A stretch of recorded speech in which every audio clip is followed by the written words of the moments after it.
We're back in Rimworld again. So, today we'll be continuing our Grey Wolves playthrough.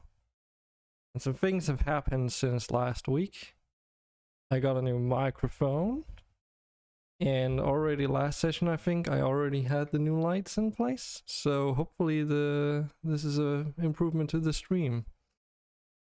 I did one change since last week. I added a wall lights mod that I'm pretty fond of, personally speaking. But it doesn't really change too much, to be honest. It just adds in a simple wall light so that you can build wall lights into the walls instead of having them like these standing lamps. Alright, so where did we leave off last week? If my memory serves me correctly, I did manage for us to get some electricity going. Yes. And air conditioning. Yes. Good. So we do have cooling if we look at the temperature. It could be better, I guess. But I wonder if that's just... the door's open. Who knows? We'll have to look at that in a moment. So what else were we working on? Oh yeah, we did get the initial humble beginning of the palace going. And we also have a sun lamp in here in case something goes wrong, because last week we did have like a little bit of a situation that we needed to come out of, but it should all be resolved now. Okay, everything seems to be working as intended. Good. Just double checking the stream quality and stuff. Super. Okay. Now the big question is, what do we want to focus on first? Because we still have idle colonists present here. We have a hospital that needs finishing. But most importantly, our defensive situation is a bit on the terrible side. Because the only thing we currently have protecting us from the outside world is this row of traps, if you will. Which kind of end up getting triggered by all manner of creatures that decide to go inside our compound here. So I would like to make some improvements to it.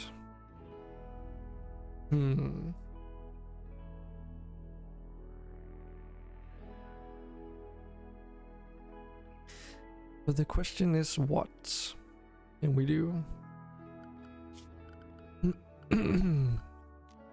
So we do have the embracers here that we can utilize. And we also do have research that lead into more complex turrets and even a gun emplacement. So if we can make use of that, that would be a pretty good situation to be in. However, I don't really want the defensive position to be all the way embedded into the middle of the base like this. But the thing is, later if we get attacked by drop pods via drop pod, you know, we'll need turrets around the base anyway, which we could place in places like these corners and embed into the walls. But yeah, I guess for now we don't really have to worry about that, huh?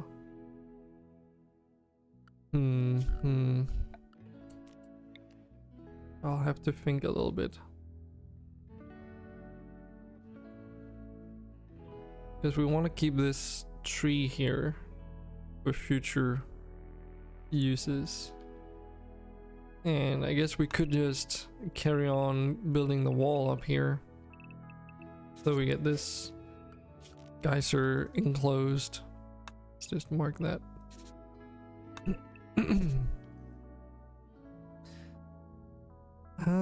Actually, do we have any other... Okay, we have another one over here. Oh lovely, we just got a wanderer join us. Okay, we'll have to check him out. Of course. Okay, he is wearing pants. Okay. Could be worse. Holy shit, that's some skills. Any downsides? A masochist, that's a little bit bad, but not terrible. And nimble is just a good thing, isn't it? Yeah, okay. Cool. I think the trap spring chance means that it gets reduced by 10% since it's a multiplication of 10%. If I was reading that correctly. Okay, let's just get his work orders in order, as you say. So what were you actually good at, now that I think about it? Animals and cooking.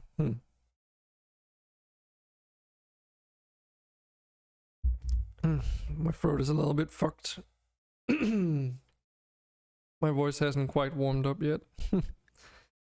It's so weird, like whenever I stream my voice just completely dies, but if I just jump into a Discord and start blabbering, you know, all the time, it's totally okay. I don't understand. But I have water by my side in order to try and mitigate any kind of raspy voice stuff. So hopefully that's gonna be okay. Okay, so how many people have we on cooking duty? I guess we could actually completely remove Quake finally from cooking duty, since we have other people to take their place. And they could just focus on hunting. Yeah. That might be a good idea. Hi, Kevin. Welcome back to the stream. How are you doing today?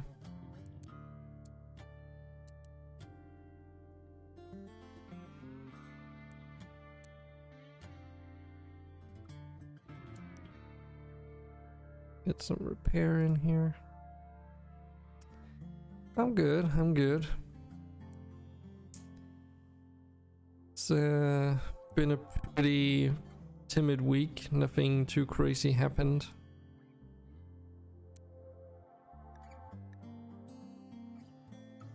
Just been playing Minecraft, really.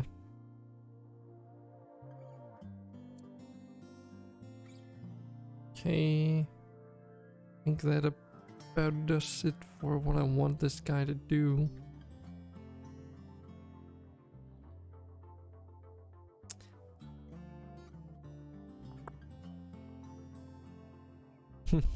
I was just about to say, like, you've probably been playing Satisfactory.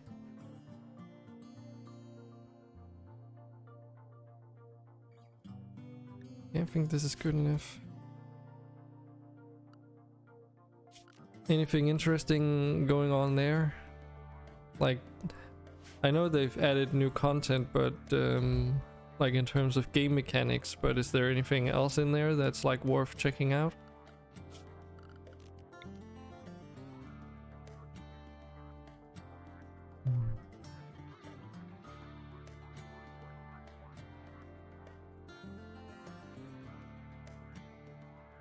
Guess we could do like a thing around here, maybe.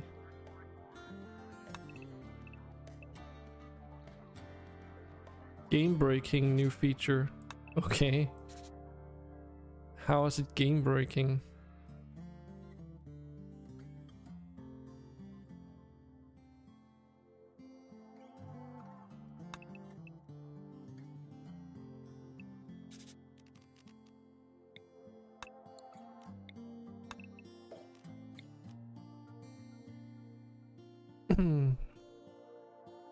Yeah, I know you. I remember you mentioned the zip lines earlier, like earlier this week, I think, or at least last we talked about it. But how would the zip lines be broken though?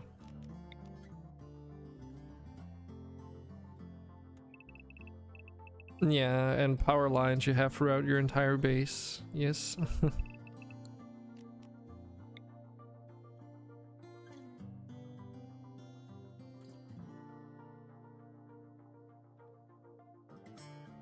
Hmm. So is that why it's game breaking? Like you don't need to make the tubes, you don't need to make jump pads or anything? Like is that why it's game breaking?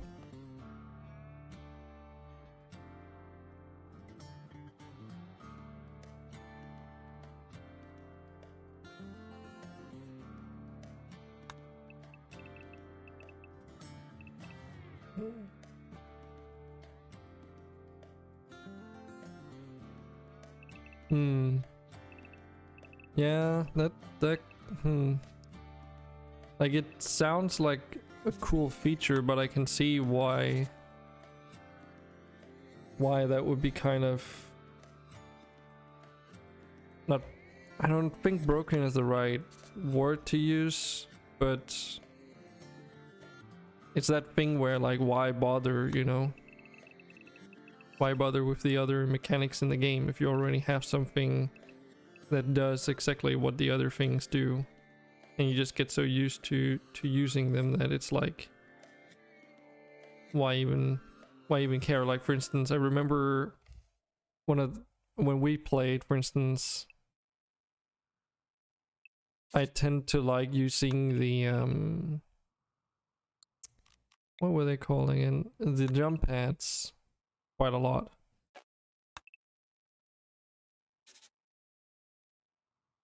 Kevin, you know what to do.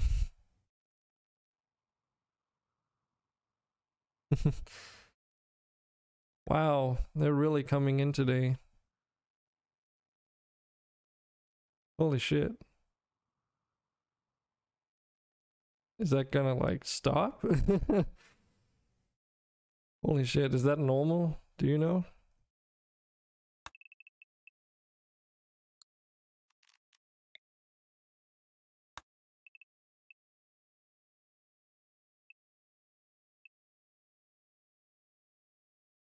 Hmm.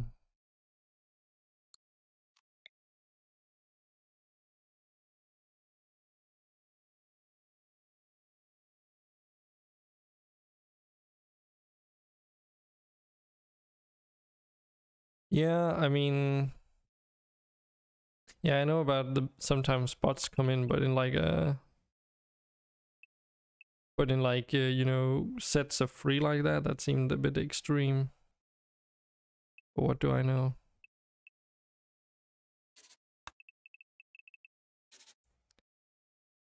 But I do see what you mean though. Don't worry. Okay.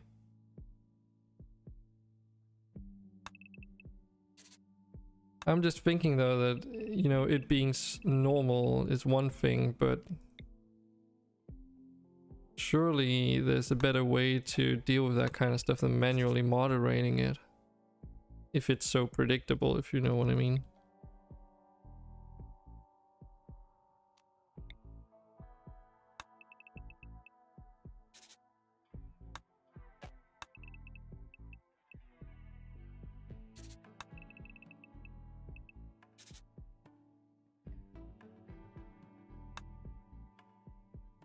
Hmm. Yeah, I did look into that. It did seem like you had to either use your own like definitions or find like a database containing a bunch of words. Yeah. Seems like a pain in the ass to set up though. But I guess I'll just have to bite the bullet eventually. This is a little... It does kind of annoy me a little bit. Okay, how do we want to do this? X out maybe. And then... Yeah, that should be fine.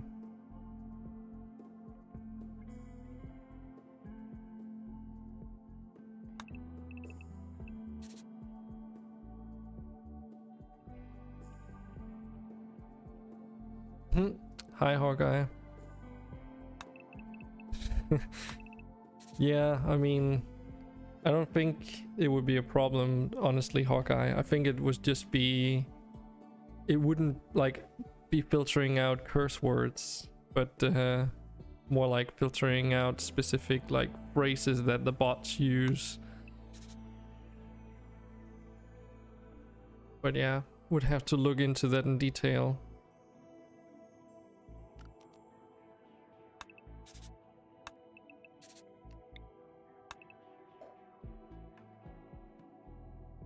Have to ban you. There's no need to go into that.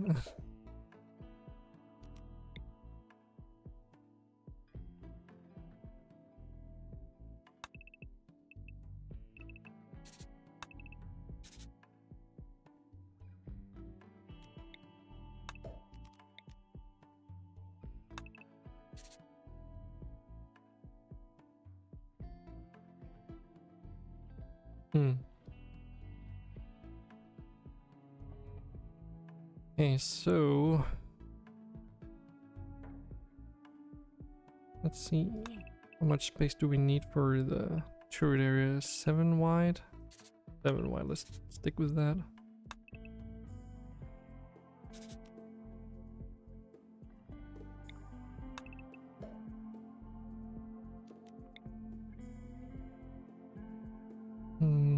So what I'm thinking here is that this should be like the kill box slash hunting grounds or whatever we end up having.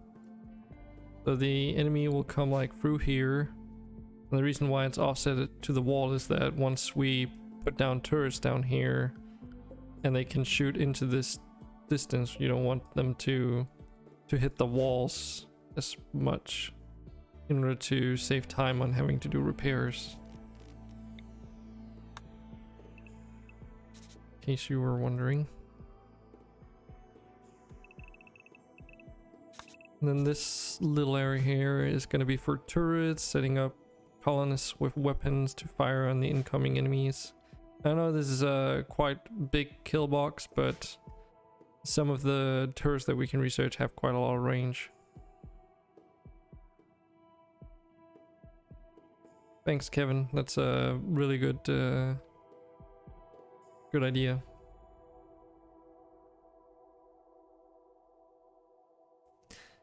Maybe I will, Hawkeye. Maybe I will. I did look it up, and it's like you can find places where they have like an entire list of words that you can sort of just import, and I have contemplated on maybe looking into see what kind of words would be in there, you know, because no one says you have to use exactly what other people use, but yeah, that's the gist of it.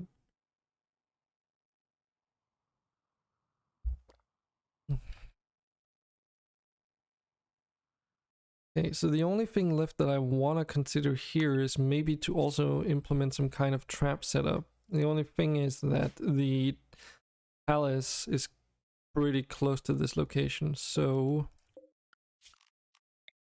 alternatively, instead of making it downwards like the other one we have, make it sideways instead.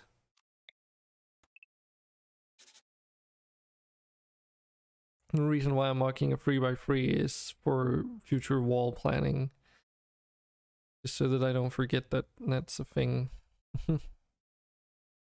Alright. So let's see here. The hallway would go down there.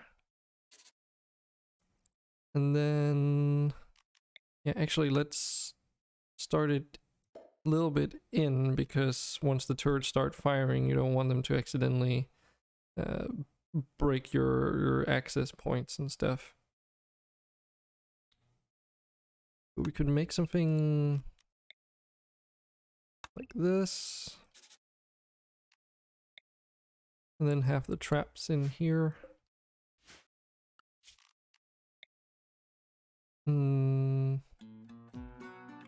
Actually, let's make this too wide.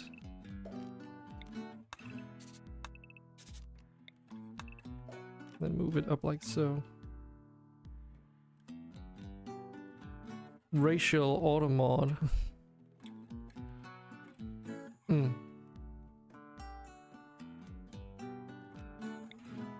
Just don't give it complete Nazi privileges, you know?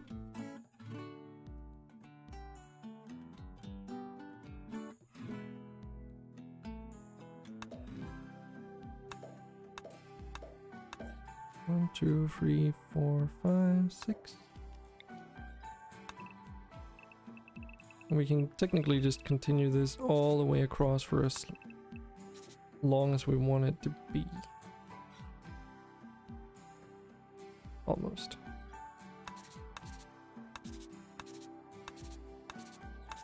And let's look at the terrain affordances. Where is it? There. Okay, so we've got some mud over here that's a little bit of a nuisance because it means we can't make stone walls across here. And even wooden walls, I think you need to build a bridge below. That's okay though. We can build a wooden bridge for now, and then later we can build a moisture pump to get rid of that.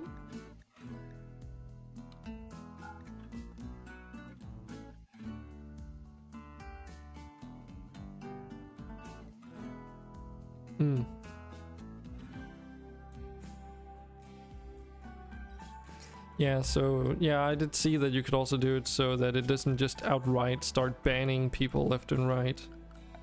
And I'm definitely for that. Let's add a door there and a door there.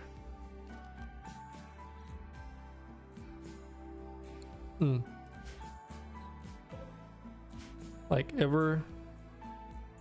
Well, yeah, but I mean, there is like, isn't there like a way you can have it set up so that if someone says something on the naughty list, it like straight up bans them, or is that just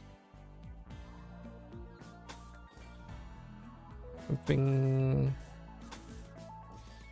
that I'm incorrect on, I guess? Yeah, exactly, a bot. I'm pretty sure a bot would like straight up be capable of banning people if you let it, of course. Everything's setting after all.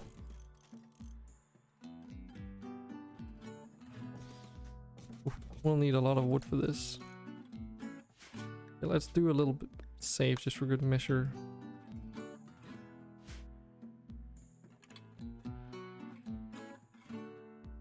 Yeah, it depends, Hawkeye. Like, you can set it so that the auto mod literally gets full control of the messages for people that don't have moderators to look through the messages, or if you're a streamer and you're playing a game where you can't actively moderate yourself either. For those cases, you can let the auto mod like completely straight up, like, you know, kick or ban or whatever you want it to do with people.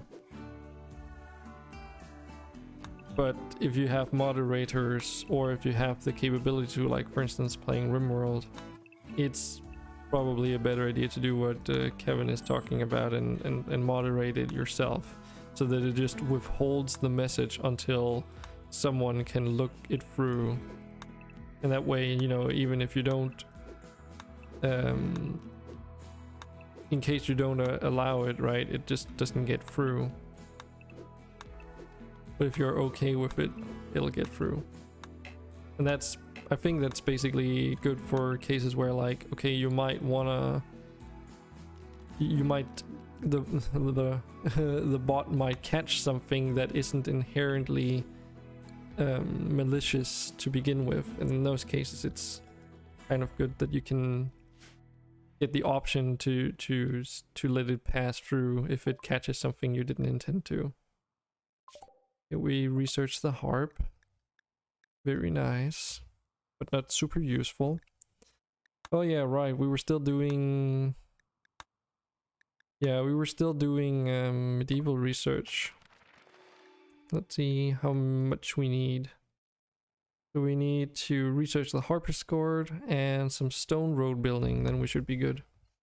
Okay. Let's just research stone road building. By the way, we should probably give our new guy some weaponry.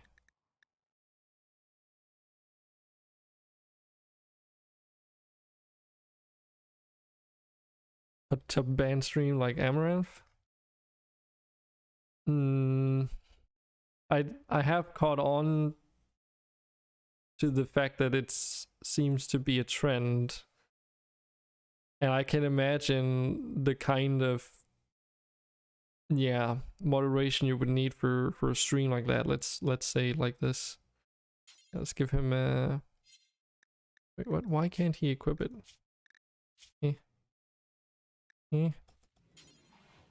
Cannot equip. Incapable of violence. Wait, what? Oh fuck. Okay, this is Adam. This is the wrong guy. There we go. Rowan. Equip that damn pistol.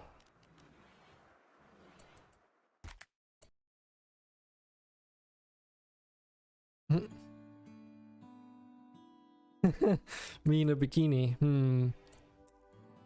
I mean, everything has its price, right? Isn't that what they say?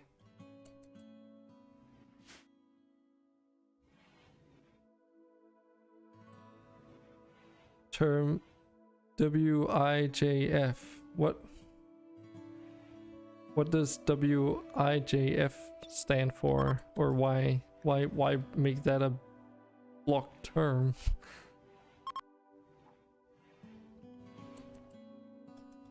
Educate me, please.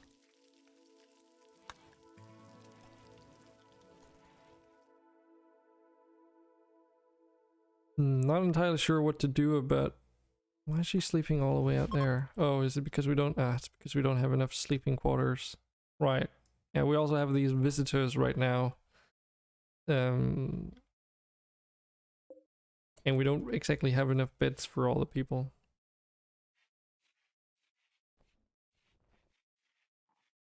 Oh, was it Dutch? Okay. Yeah, you never actually told me, like you just told me that he was talking shit about me, right? But you never actually told me what it was, and I never bothered googling it.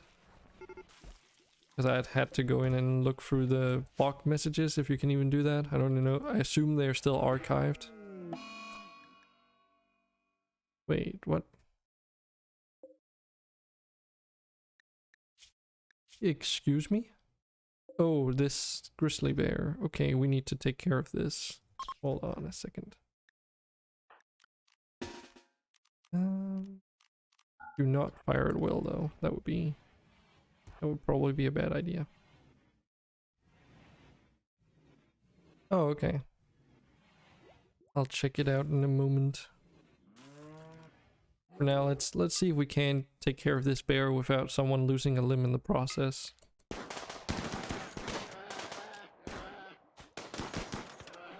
Oh shit. Okay. That should be fine. Good. We have Hiroko with the combat shotgun that just annihilates things due to the insane DPS of that weapon. Oof, 17.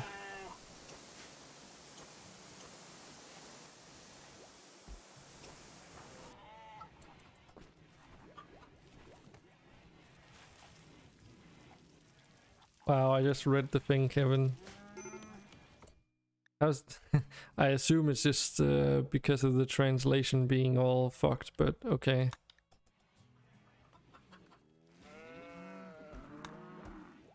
Interesting.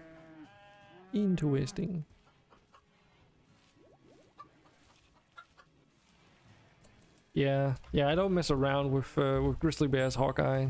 Those things can go to hell.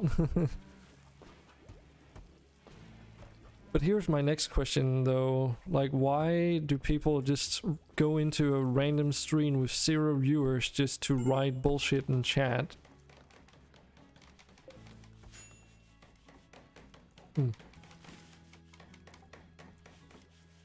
No life?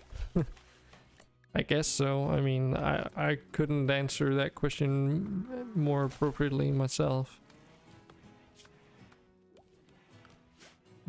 We really need a big tree farm, don't we? Or, technically speaking, we don't need a tree farm, we just need these trees to grow. Just gonna take some time. After all, the entire area had to be repopulated with trees after that world event ended, where, what was it again?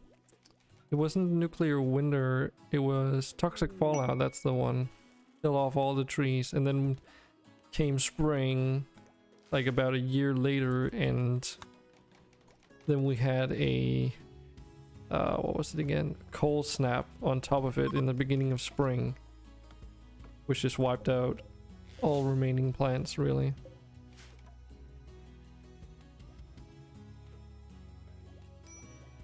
You look like a Hodor. Yeah. I didn't start it last week, Hawkeye. It's already been 2 weeks. Can you believe it? But yes, it's the same one. Research the last medieval technology and get up into industrial tech. No, what do you mean no?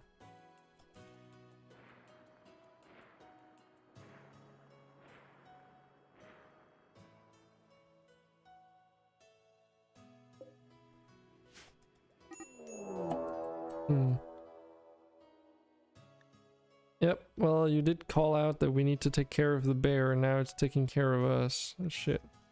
Should have listened to you.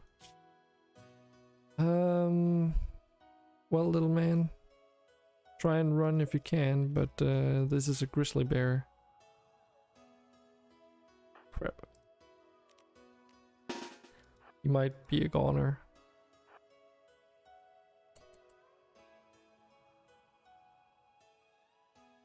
If you need an heir soon, I mean, hopefully you don't need an heir. If you have an heir in this game, that means you're dead.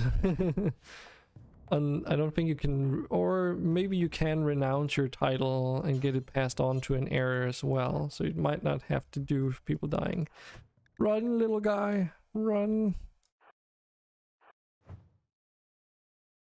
Save him, people, save him. Oh shit. Well, at least Quake is lying on the ground, which means that, apart from the fact that he's bleeding out in 4 hours, he becomes a smaller target, so people would have a less of a chance of hitting him. Okay, let's just get this sorted first. Isn't she? Nope, she's not. Who's my best medical? That would be Giggles or Ingrid. Actually, one of the visitors is pretty good, but they're not here. Okay, I'll tell Giggles to go and take care of it. Uncle Hawk. Yeah. I will try and listen next time. Okay, let's just get these designations set up correctly. Then once you're done with your lunch, you can go over and finish it off the grizzly. So the way that this works is that currently Amopeka is a freeholder, because basically every time you get quests, if you get them from the Empire, you can receive honor as a reward, and if you get enough honor, you ascend titles. We just haven't held your ceremony yet, which, you know, it's coming, it's coming.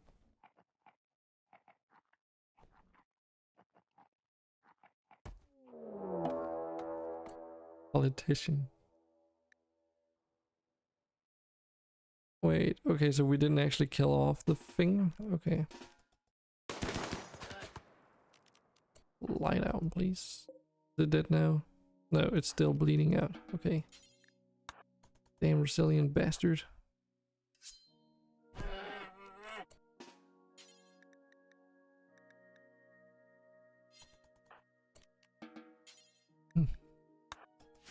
Good.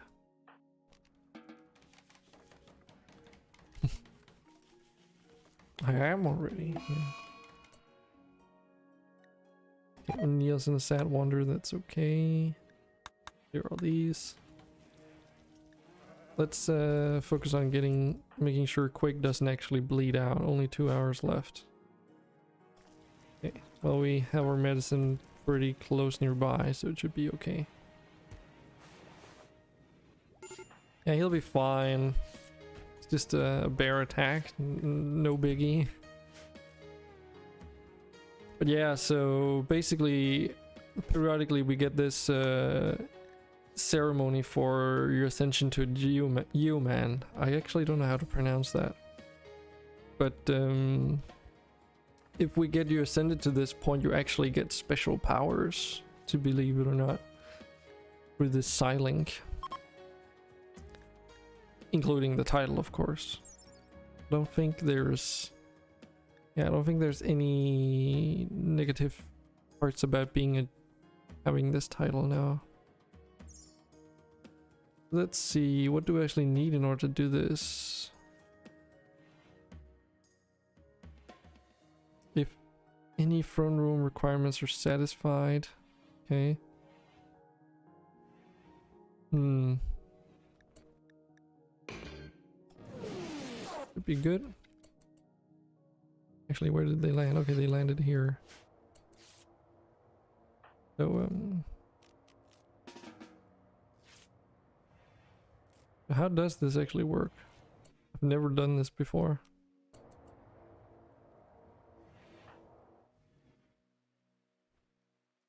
We have our throne room over here. It's just kind of crap. And right-click the bestow to begin the bestowing ceremony. Okay.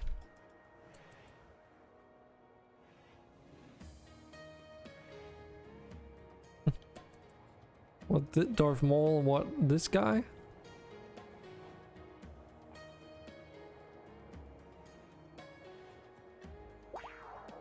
Oh, that's how you pronounce it. Okay, I'll have a look at some other time. Maybe after the stream.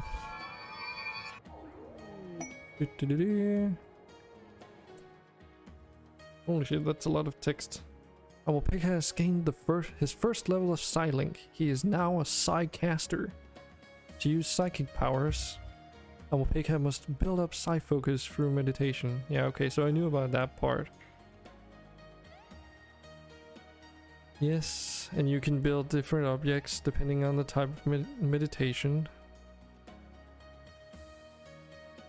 Yeah, depending on their backstories, I know that. And then it gives some examples. Psychopathic Psycasters meditate to graves, ideally with a loved one inside. Upon gaining a new Psylink level, Amopeka automatically learned these psychic powers. Burden. That means when we draft Amopeka now, he has this thing.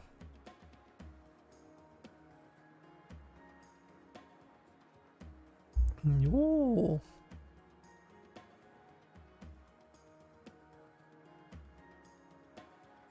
What does this do? Slow the target for a short time by suppressing motor activity in the brain. Okay. So they just become slower. And it's a single target thing. Okay, cool. You also have this bar now with your Psy focus and your heat. What is heat again? Yeah, so psychic breakdown. This is the thing where I'm like, okay, don't overuse it, or otherwise you're gonna feel the consequences. Ah, so that's what LTX apparel is for. Okay.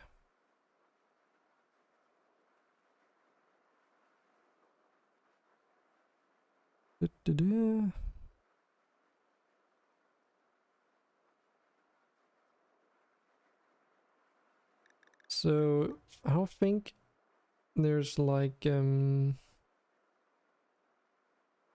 no. So you're just a royal psychic user, I guess. Which means your meditation thing is just the throne. If I recall, we can also make these meditation spots. I don't know if I assume you need to do that in relation to this thing if you want to do like a tribal meditation thing. But I honestly don't know.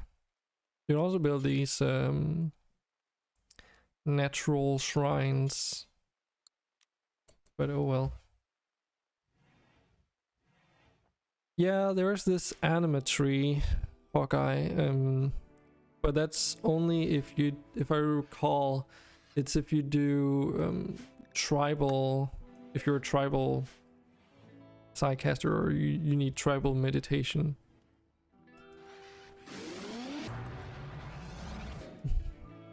Normally, like, the way it works is that uh-oh. Ah, that's from the bear attack. He should be fine. We have a bit of medicine in stock still, right? Nope, we do not. Okay, Okay. Ingrid. Save him.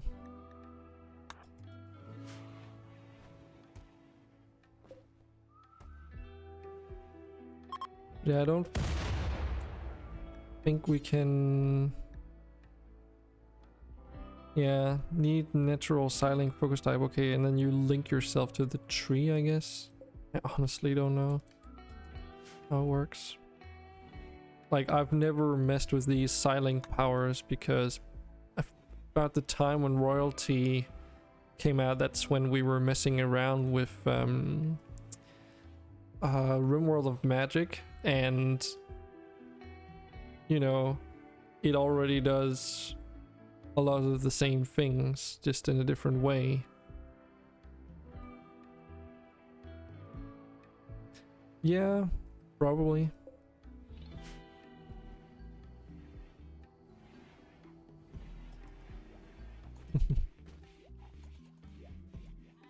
I think Sarah might also have played around with the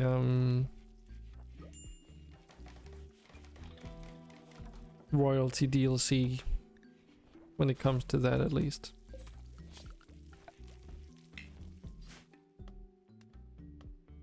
Okay, so I did notice that they did sort of start building things, but oh dear lord.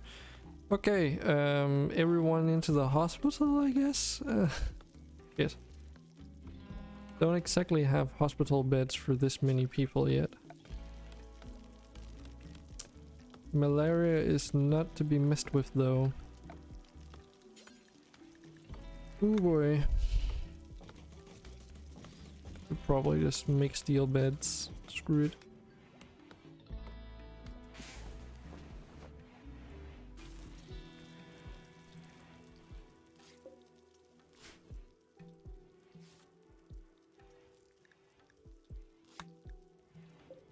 But do you actually have the royalty DLC, Hawkeye?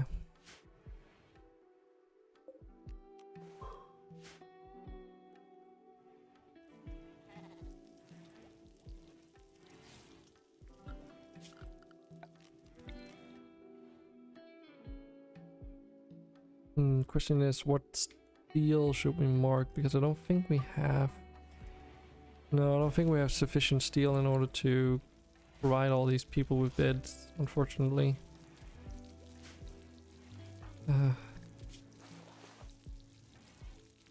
So if they have... Actually, what is that symbol again used here? It is not radiation, I guess it's toxicity or something? If that symbol turns green, they should be safe, I think. This is where like my green-yellow color blindness starts kicking in, where I can't tell if it's like bright yellow or bright green because it's such a small icon. I think it seems like it's bright yellow. It would make sense that once it's green they have gained immunity, maybe.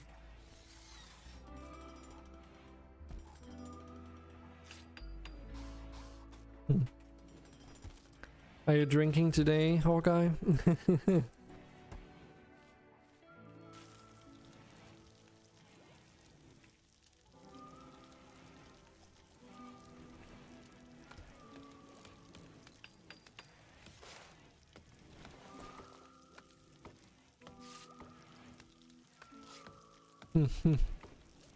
Just started. Alright. Well, cheers, mate. Though I will be drinking water.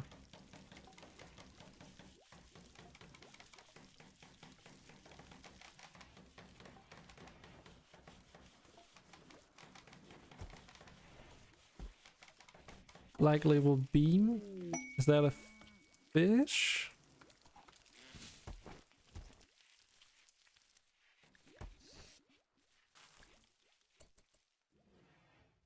Gem bean. Oh, okay.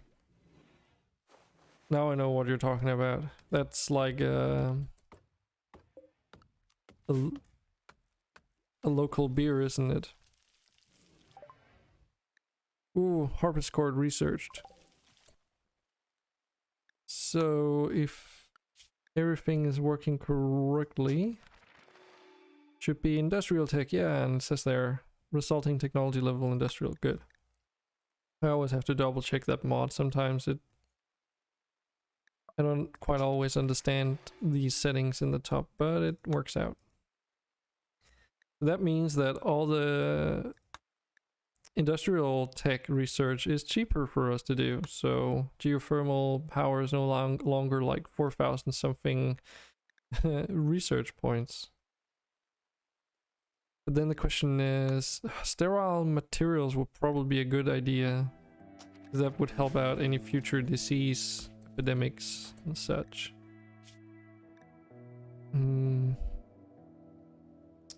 Yeah, so here's the thing. I don't worry too much about the people that got malaria that are part of this, have this hourglass icon, because those are kind of guests, as morbid as that may sound.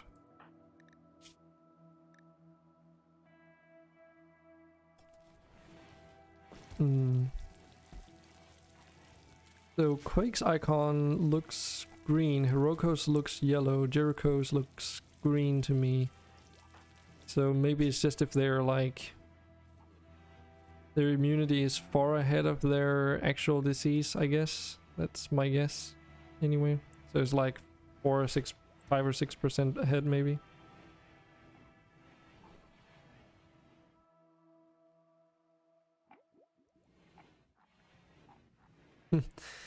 Oh yeah, I forgot you're a cider man like me. Goats. I don't eat freaking goats.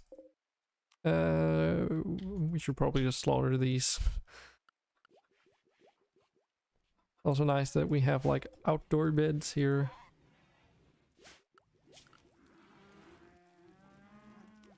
Yeah, I remember we talked about that a couple days ago.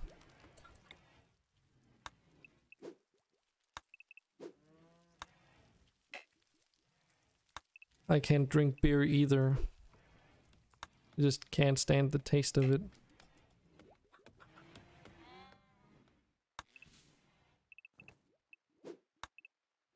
Which really sucks if you're living in Denmark, because the majority of stuff that gets sold over here is beer. So if you want to go to bars and any place outside and get cider, you have to be like extremely lucky and pay like way more, because they only keep cider for people that are special.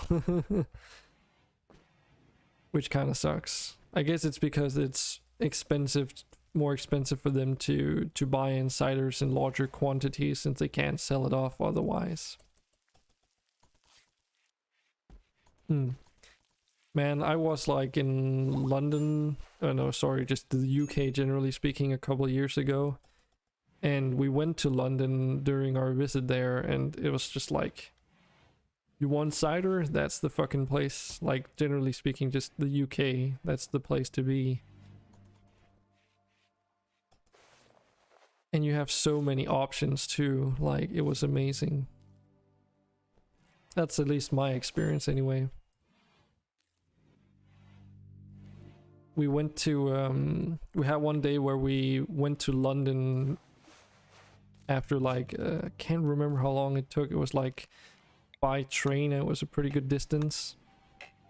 And when we got there, it must have been like slightly before, like about midday, I would say, or something. Oh, can't even remember. And we went to a local, I guess, pub or whatever. And that place was just packed with people getting all kinds of drinks. And this was like It was what was the weather even like? It was warm. I remember that. No, it wasn't warm. It was cold. Yeah. Because we had to wear like slightly warmer clothing in order to stay warm. I was sweating like crazy on the day that we went to a Dragon Force concert. Summersby.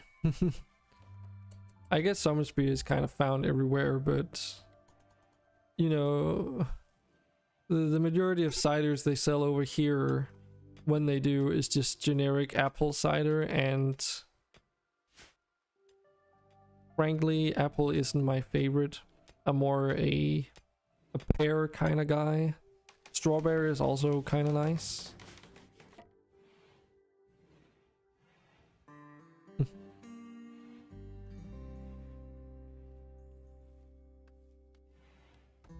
Yeah, there's just something about pear. It's like, at least to me, it's really refreshing to drink pear cider.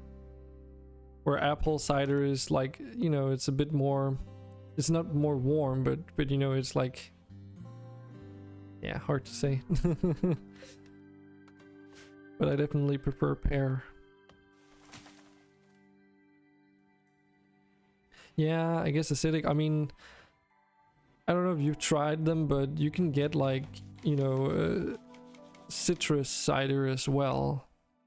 Now that's acidic. I mean, it would have to be, right? One of my good old friends introduced me to them, and it was like, he said, what did he say again? Like,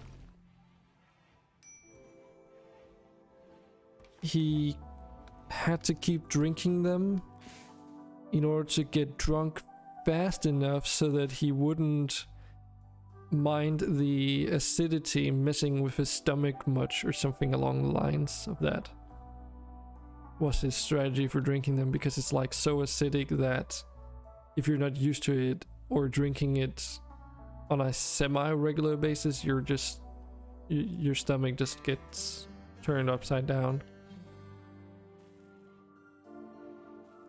Apple, pear, melon, and blackcurrant. So no strawberry? Really?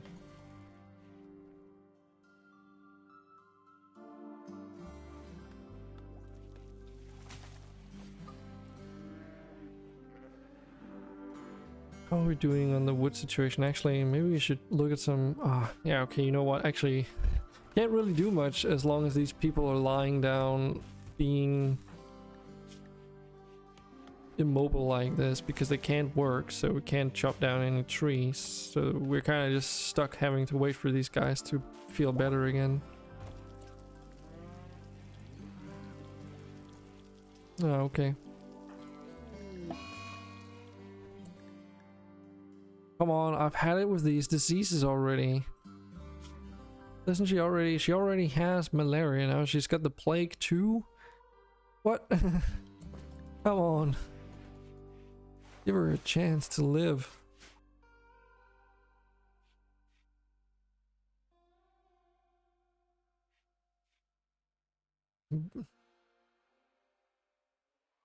Just put your ass in there.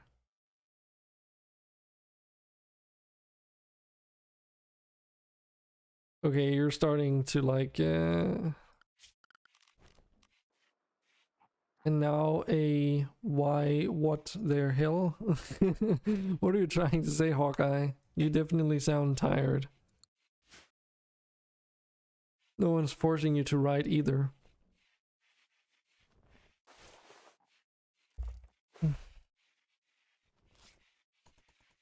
Let's try speeding this up, because it's kind of a little bit boring just waiting around for these guys to take care of their shit.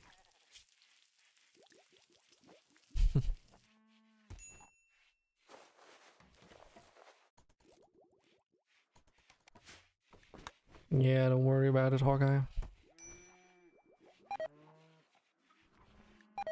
Food poisoning because incompetent cook. Right. Let's see, what kind of inspired surgery? Okay. No really useful inspirations there. Sterile materials, alright. So we built sterile floors into the hospital. That makes it so that the chance for getting diseases when people are lying in here gets diminished. I think it also increases the success rate of surgeries once you need to carry those kinds of things out.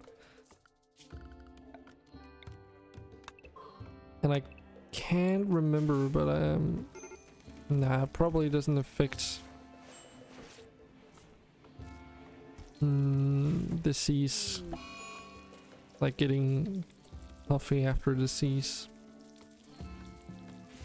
But it might improve the 10 quality maybe, and the 10 quality in return improves the speed at which they gain immunity.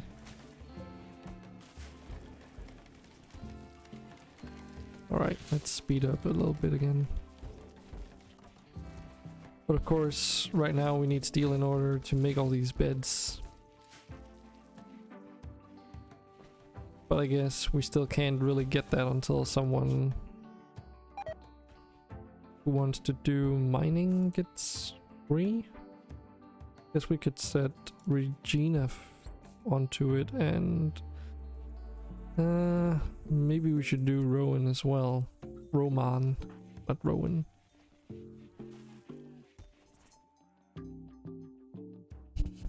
You've decided to get drunk on my recommendation? Okay. I didn't recommend getting drunk, but I was asking about it, yes.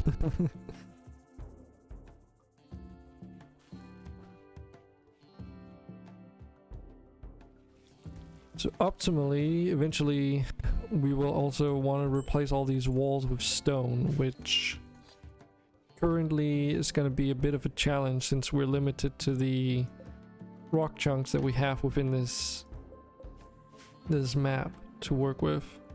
And we don't have a lot of mountain that we can just tear down to get more either. However, wait, did I not assign any research? I didn't. Oh right, because we researched the sterile materials and I forgot about it. Okay, that's okay. But what should we focus on though?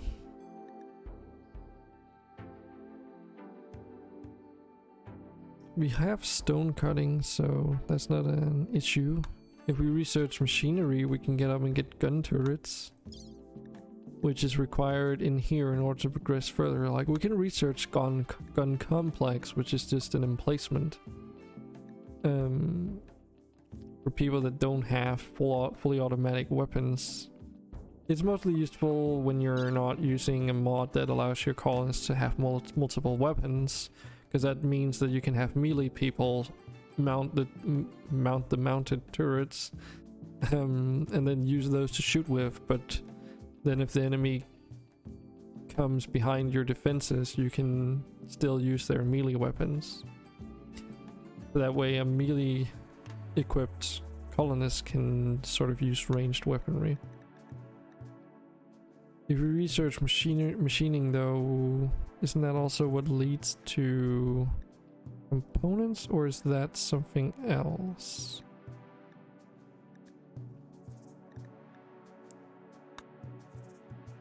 Or is that like further along?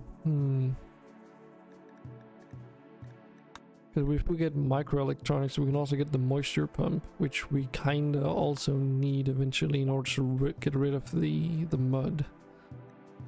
Yeah, let's just do machining for now, because if we can go up, get the research, and make our own firearms, that would actually be a huge improvement. Damn, I've already been streaming for an hour. Time really goes by so fast. I've really been wanting to get like more hours in on the streaming thing. But it's just so hard balancing the the quality of the stream with the quantity of it, I feel. Because if I were to stream, like, say, you know, finish streaming once we do today and then continue on after I eat dinner, I would just be so wrecked afterwards that, you know, I wouldn't want to, basically, I would just want to go to bed almost. But I also need to not just balance it in terms of that, but I also need to balance it in terms of looking for jobs and that kind of boring stuff.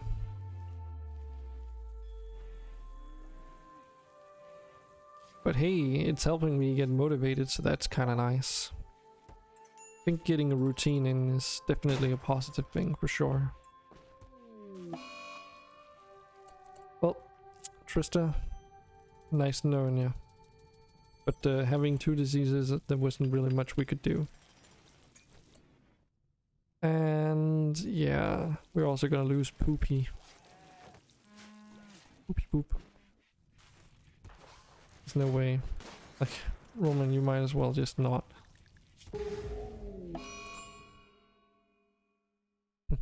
Oh, okay, so now the rest of them are leaving because two of the guests die. They're like, oh, you can't protect us from this disease of which you had no control. Hold on, can you actually do that? Oh, you can. So we can actually, we can actually double use this animatry situation to also make it a graveyard. That would be kind of interesting. Sure, why not? Why not also make this a graveyard?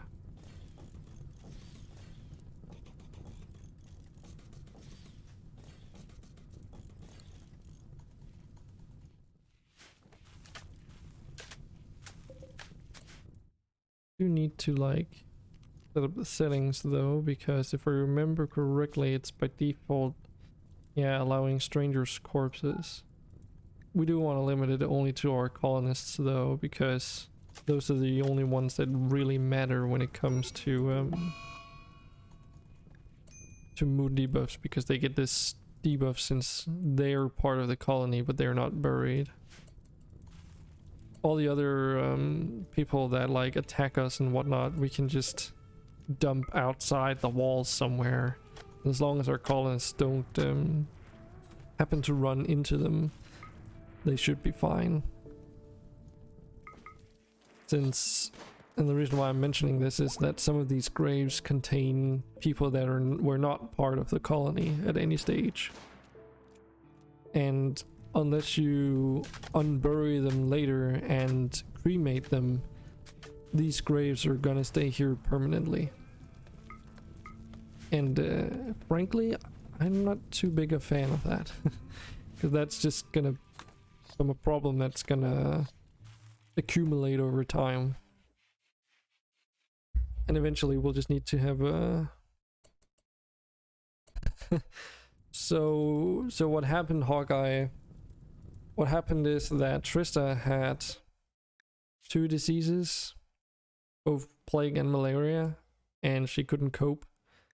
And another one also had a disease we didn't treat in time. So because those 2 people left, the remaining refugees decided to just straight up and leave. Yeah, I know. Every single time. Every single time.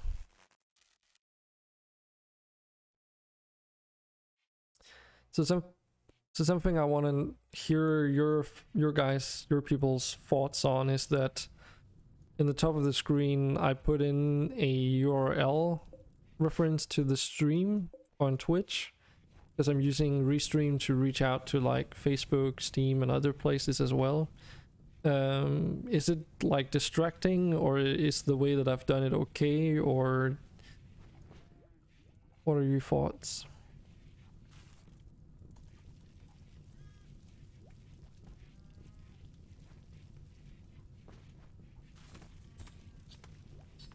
Yeah, I knew about that, Kevin. That's actually a pretty old change.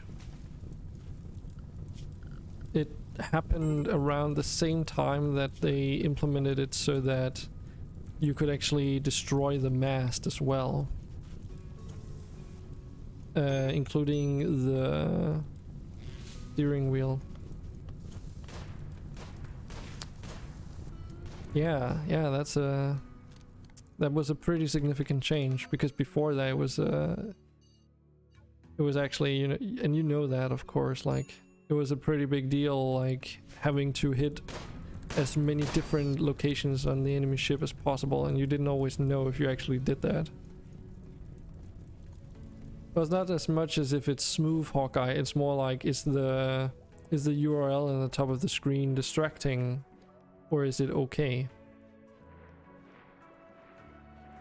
Like I can adjust the transparency of it, for instance, in order to make it seem less obtrusive, that kind of stuff.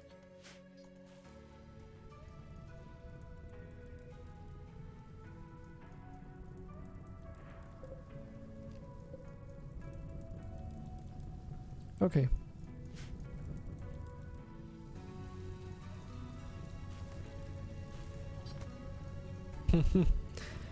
Yeah, I guess you're right, Kevin. You're definitely right on the didn't use cannons part for sure, though.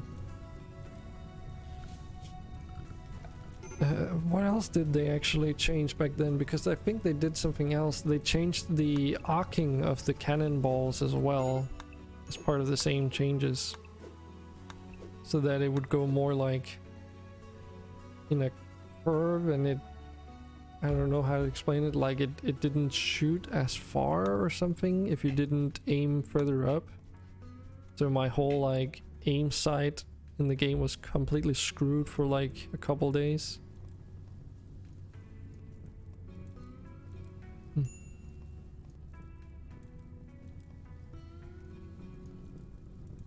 I mean, you are the commander of chaos after all.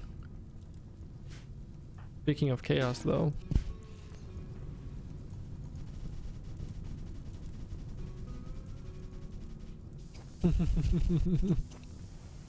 Like, I haven't forgotten.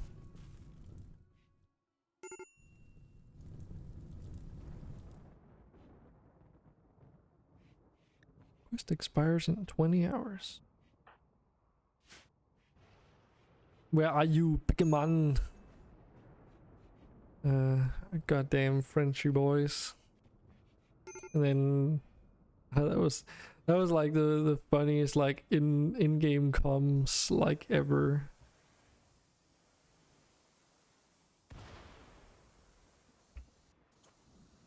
And you ended up changing your character model from like the biggest burliest character in the game to the thinnest smallest one, right?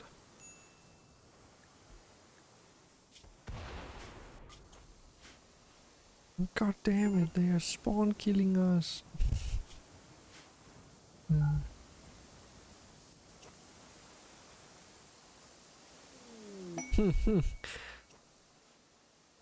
Yeah, that's kind of funny. I wonder though, because it's so the hitboxes were like the same regardless of what shape you had, right? So it's like, I guess the real trade-off is whether or not you want to deal with them seeing your hitbox better or you being able to hide better. Exactly. Because of course, if you're a big burly character, there are some places, or if you're a thin character, I should say, there are places that you can hide to the point where you literally come, you know, borderline invisible, right? Which you just couldn't do with the wider character model. But then with the thin character model, they know where to aim for you, because that's like this, the hitbox, like the model closest to the hitbox, right?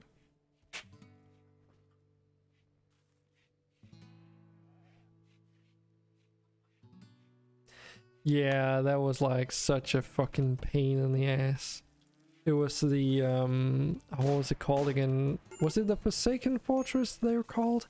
Because there's the Skeleton Forts, and then yeah, I think it was the Forsaken Fortress, right? And we had been like fighting over this dumbass Forsaken Fortress for freaking hours, and no one was like wanting to give up on the chance of loot.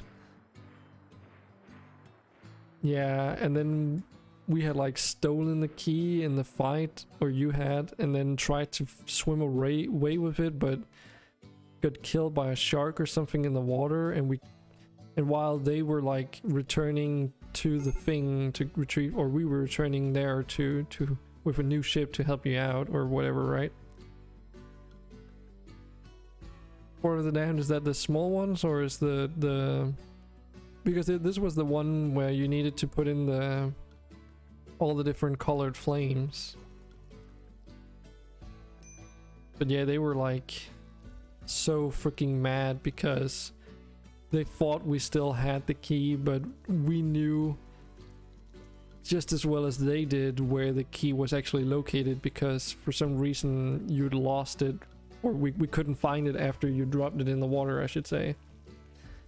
And I'm so certain that it just sunk to the ocean before we could come back and retrieve it, because there's no other explanation. This was like also insanely early in the morning at this stage too. Like, what was it, 4 or 5 o'clock in the morning or something before we ended it?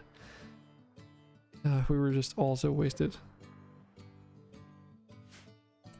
Hold on a second, we just got a bunch of ducks. But we already have chickens. There's no need to both have chickens and ducks. Free food.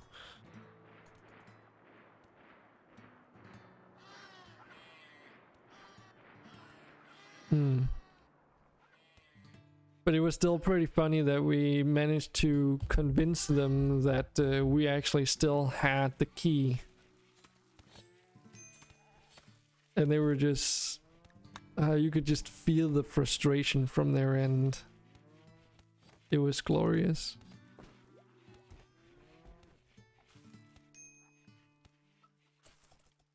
Yeah, but not good enough in terms of the game, at least.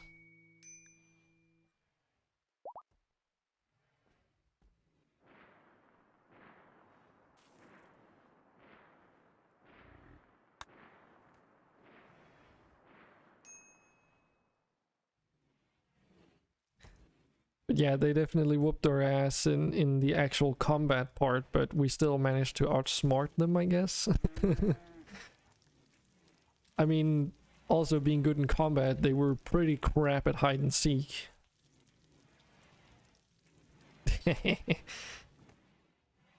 Well, haven't they also changed some of the combat mechanics, like you can't hit people through the masts and stuff anymore? Or is that still a thing? Because I remember that being such a pain in the ass to deal with. And you hope so? Yeah, because it was so bullshit. Also, like, what was it? You could get shot through the masts, or what was it again? There were like some places on the ship that if you were getting chased, they could still hit you because reasons. Like, there was that one time they hit us through the window in the back of the ship. Everything was butter. Huh? Oh yeah, because you could cut like straight through it. Like butter, you mean? Boomaloo. Self-tamed. Holy shit. Oh wait. Forgot about that. We need to set the boomaloop up here if we haven't. Okay, we haven't. Let's just manage those real quick. Put them to the grazing areas. And if we need to cut down on the population, send them to slaughter. Assign any as a master, but don't set them to follow. And that should be it. Okay, so how many do we need? So only females produce hemp fuel, if I remember right. Let's do something of this sort. Yeah, that seems fine. Yeah, when you charged. But they could also shoot through like certain objects, couldn't they?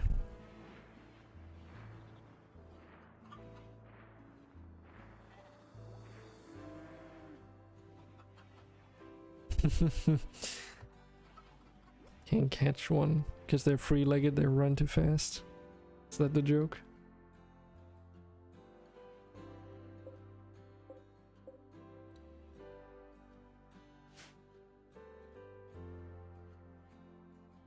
Okay, we're starting to get a little bit of wood.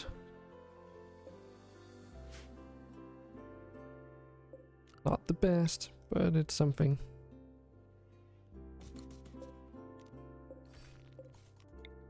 Probably cut a hole in this wall too.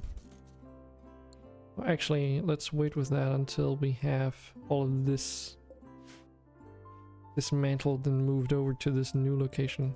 Good thing is we can just move the traps over, and any of the walls that we need to tear down, we get a little bit of resources in return at least.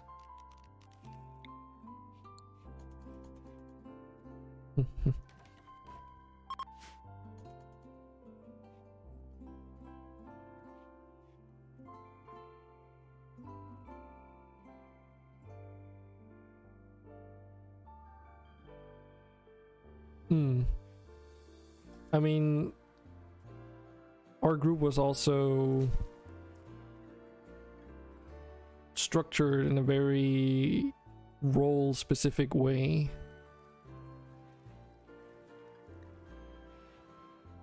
So, for instance, Brian wasn't or didn't have too much experience with combat. Like, he could do some combat, but he wasn't as good as you, of course.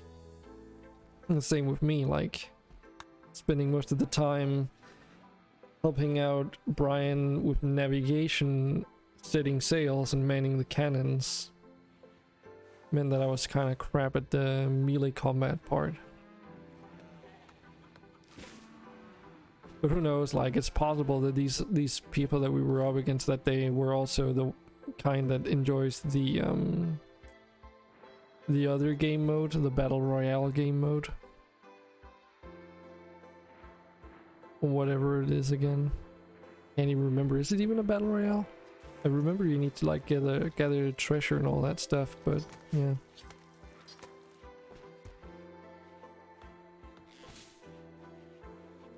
Yeah, you lazy bastard. Ooh, free meats. Arena, yeah. Yeah, it's not really a battle royale, is it?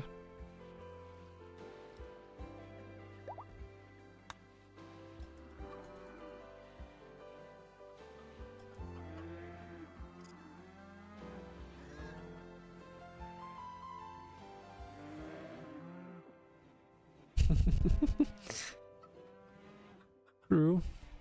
True.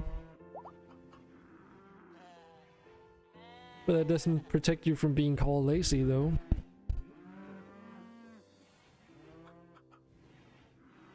Oh, the boat guy. The rowboat guy, nonetheless. Oh, that was a fucking story and a half. Oh god, I remember that. That was so that was like the dumbest thing ever. Fucking dumb. Still remember it. I mean, it was... We were just trying to, you know, be polite or have some fun in a game with people from a different group, and then this fucking guy comes and backstabs us.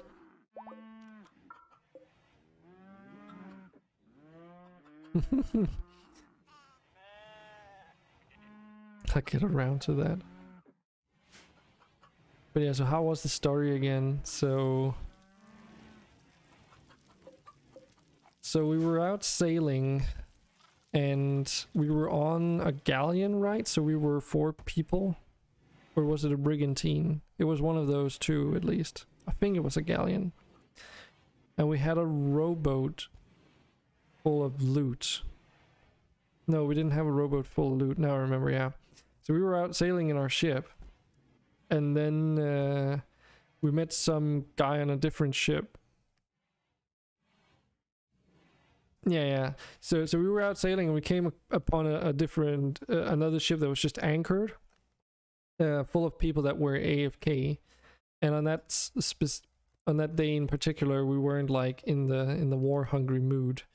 So we kind of approached them to see what was going on. And if I remember correctly, there was a single guy on that galleon who told us that the rest of his team were AFKing for the moment or something like that. And he asked, like, we goofed around with him a little bit, and then he asked if we minded him hanging out on our ship for a little bit, and he would help us out with like just adventuring while he waited for the others to get back or something, I think it was. And as Kevin, he writes in chat, like, he was AFK, and then while all of this is happening, and when he comes back, there's just this random dude running around on the ship.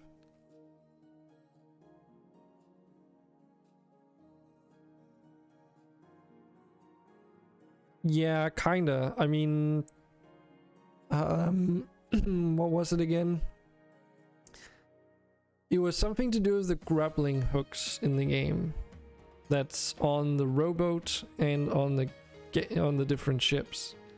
But if I remember correctly, it wasn't him that made stuff despawn necessarily. Because I think I might have grapple hooked our own ship to try and move it into a better position or something. Whatever the case, what actually happened was, it's a mystery, because what just all of the blue, our entire ship just pop disappears. Like, it doesn't sink, it doesn't get scuttled, it just vanishes out of thin air. All our loot is still there though, in the water. Yeah, despawn, exactly. But all our items are still there, and we still had a rowboat there, because it was just the ship itself that for some reason despawned. Which also means that all our food and everything that we didn't have in storage boxes was pretty much lost. Okay, so now we're like 4 people in this random guy or something like that in the middle of the ocean with a fuck ton of loot. And he helps us put loot on to the rowboat, and we start sailing away. And Kevin was like, not trusting this guy whatsoever. And then all of a sudden, this random, like, when we're not looking, this guy decides to shotgun blast all of us off the rowboat and starts sailing away. And the problem with that is that your swim speed is slower than the row speed of the rowboat. So now we have this stranger sailing off with all our loot in our own rowboat, and we were 3 people frantically trying to get back at him and shooting him with snipers and all kinds of stuff. But he has like storage crates full of food, so he can just heal up as much as he wants. Yeah, at least play some music while I row, and I was standing there with like a fucking harmonica or something. Yeah, right. Yeah, he blasted us, and because we all got knocked off, and we're low on ammo, we couldn't resupply or anything. It meant that we only had so many shots before he was out of range anyway. So we respawn, and while on Discord talking like what to do about the situation, and Kevin going like fucking mental or something like, see what I told you, or something like to the tone of that. Like, never trust this guy. Now we have to deal with it. And you swam? Or how was it? You continued swimming? Or what was it again? While we were respawning and sailing to like a specific island that we talked about he would probably be rowing towards, right? But you were swimming, but where did you swim from? Yeah, so you just continued swimming, and he was rowing in an opposite direction, like further out to the ocean, I suppose. So it was like, okay, well, we were right near an outpost, which means that what are the chances that he's gonna row to any other place than there? Yeah, exactly. Yeah, because he was just trying to get away from us. So while Kevin swims all the way to the outpost, ahead of the guy rowing away, because the guy rowing away wants to be 100% sure that we aren't just waiting in the water and stuff, right? So Kevin has more than enough time to swim over, but barely makes it, I think. I can't recall if you got hunted by a shark or whatever. But that was Kevin's plan, to hide out on the island, because you can resupply your weapons there, no problem, and you can get food, of course, so it's not really an issue. Yeah, I seem to recall that you almost died to a shark. Okay, good thing that you also remember stuff. So while Kevin is on the island and spying out for this guy to row closer, we basically man the ship and get it over there as fast as possible. Because when we die, we just spawned on a new one, but being that it was a new ship, it was like pretty far away. Yeah, so Kevin is just like being all sneaky beaky like and waiting for this douchebag to return with all our loot to the outpost, which we assume, because there's no other place that he could go, unless he were to wait for someone else in a ship. But who wants to do that, you know? Like, say their friends had returned and they've been talking over their own communications. So Kevin just waits out, and then all of a sudden this fucking guy, like, he sees him on the horizon. And imagine this guy's surprise when, I don't know, did you shotgun blast him? Because he came onto like the shore with the rowboat, and he was like, he didn't seem stressed or anything, right? He was just taking it quite easy, and you just kill him. Oh shit, okay, we have a situation. You basically end up killing him pretty instantly, right?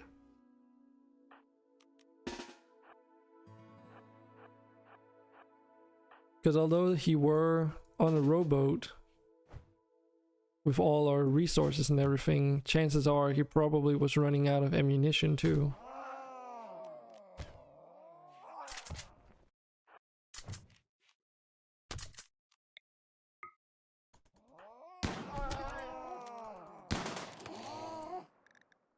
Cool.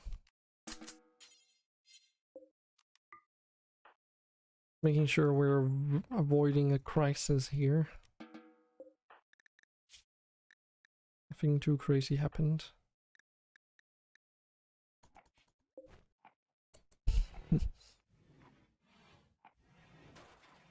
Yeah, okay, so you quick swap between a sniper and a pistol in order to basically kill him instantly. Yeah, that's like the big ball move, is to have two firearms instead of a melee weapon as your sidearm, right? But definitely the best decision there.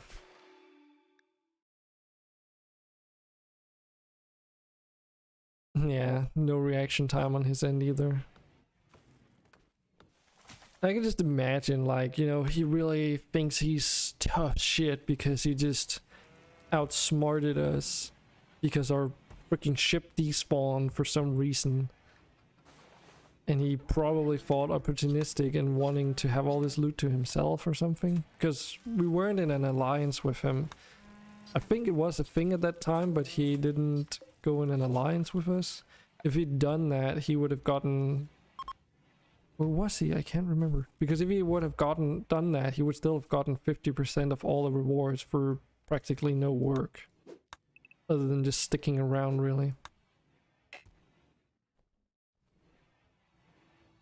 Ah, okay, so you were doing it at range, yeah. Because obviously you also didn't want to get detected, right? Makes sense.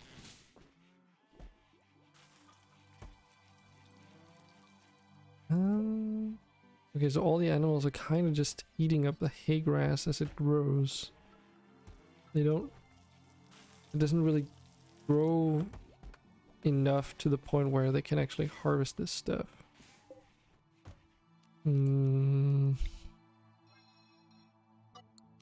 Fall, so it probably doesn't even matter.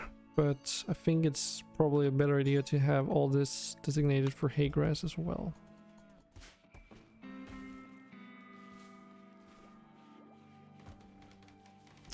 Oh, right, that's what they did? Yeah, okay, so they were in an alliance, but then they were like, fuck no, we're gonna get all of it. Possibly because if they'd stayed in the Alliance, we could have seen their ship would come closer if they were trying to do some shady business. Well, I mean, not shady business, but say, you know, we wanted to get revenge or whatever. And their assumption was like, oh, they're gonna go for our ship or something. You get the idea.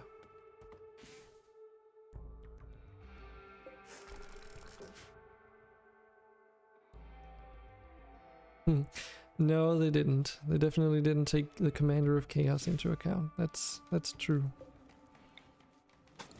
Let's get all these traps reinstalled over here. Still have a bit of wall to build, but I think it's gonna be okay.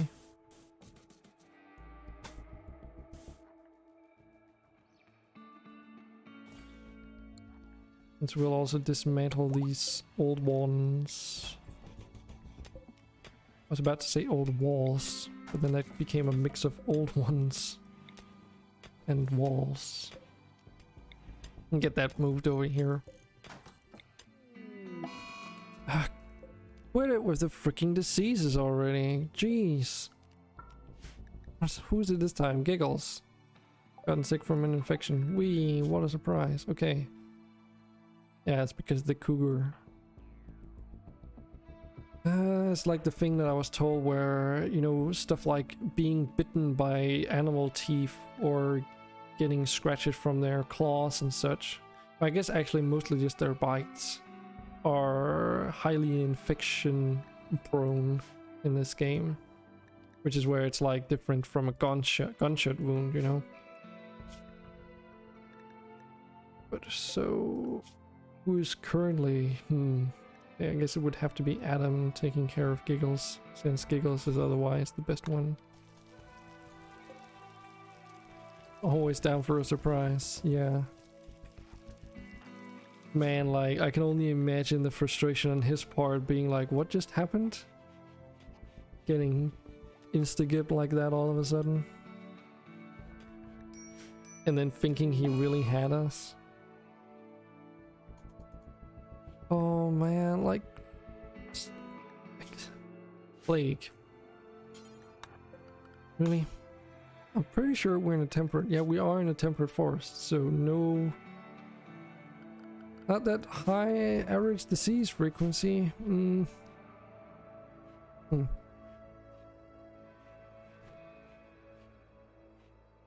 Yeah, we did. But we still tried, right? But yeah, for sure, if you hadn't swam to that that outpost, we would definitely not have retrieved any of that treasure. But we showed him a lesson for sure.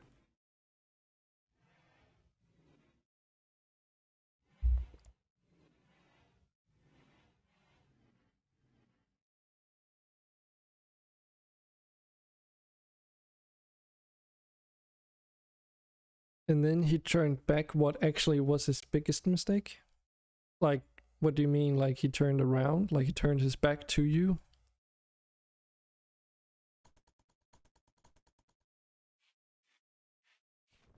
Oh, what do you mean? Oh, like he sailed back to the outpost, you mean? But wasn't it the outpost in the eastern part that was bordering up to the warm volcanic areas? So basically, like, his only other option would have been to go to the outpost in the burning area or wait for someone to pick him up in ship, and I guess he just didn't have that kind of patience.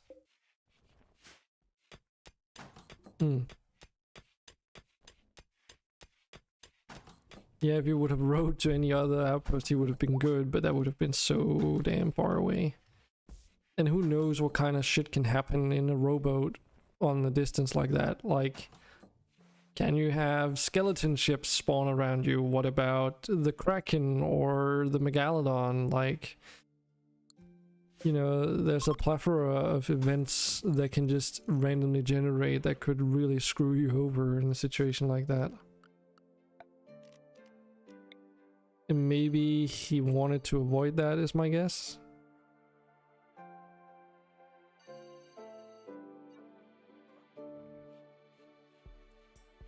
Yeah. Yeah, I mean, everything's relative, right? You can go diagonally across the map within 30 minutes, so, you know, in a ship. If not faster, if you're, like, doing good on sales and everything.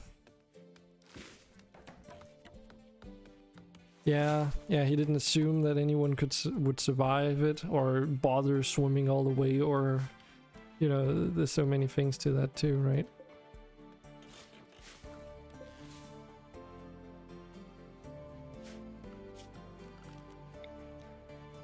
At the end of the day, he definitely didn't expect it to turn out the way that it did.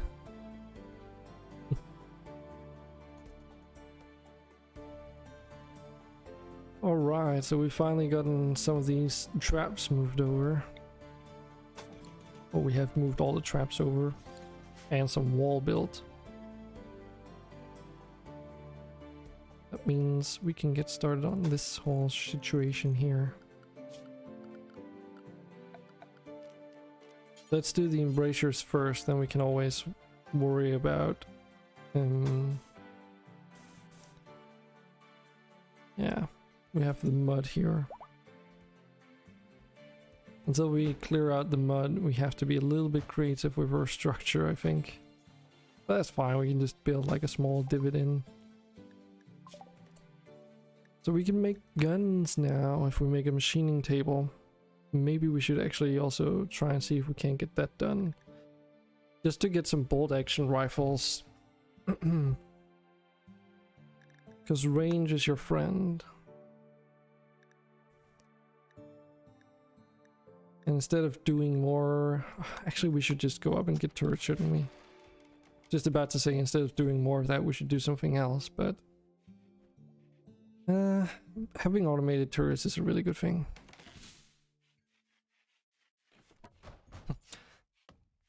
I really can see him rowing being like, no one would be that crazy and swim there or even survive. And then Kevin popping out of the bush and being like, ah shit, here we go again. And just hit the floor. Imagine though, like, if we'd all just given up on it and we wouldn't have returned with the ship, then you would have had to like cash in on all those things on your own. That would have been such a pain in the ass too.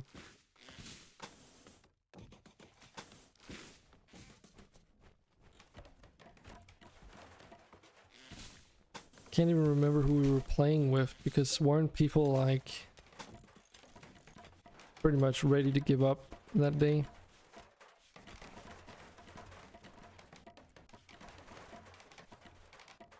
Did you cash all of it alone? Really?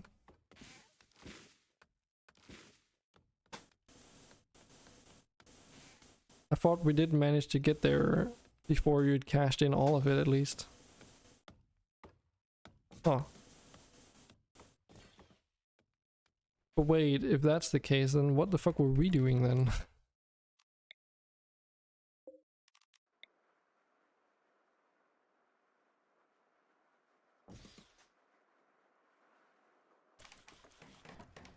Ah, okay, we were just so far away.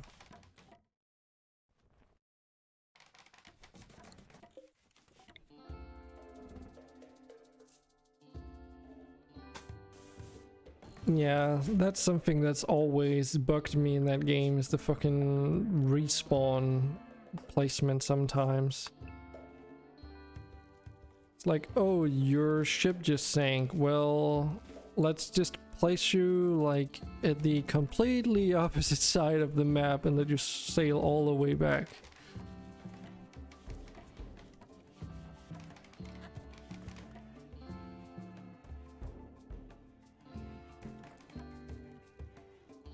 Real commander of chaos or cow life is feudal kind of moment. Remember, I don't think we have played Life is Feudal together. You've only told me some of your stories from there.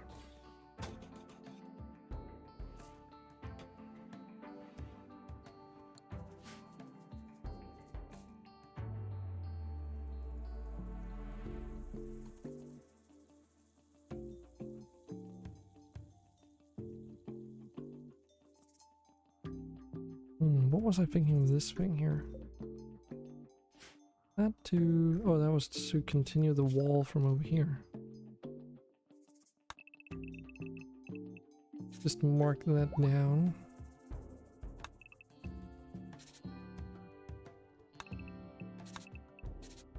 Don't know if we want to make use of like having a separated compound area here later. But we'll just keep it for now. This kill box should be sufficient though.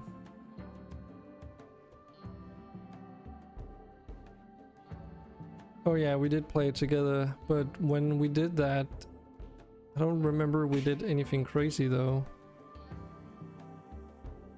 No, I was not. I was not part of that server. Because when I played Life is Feudal, it was like a good while after I bought it.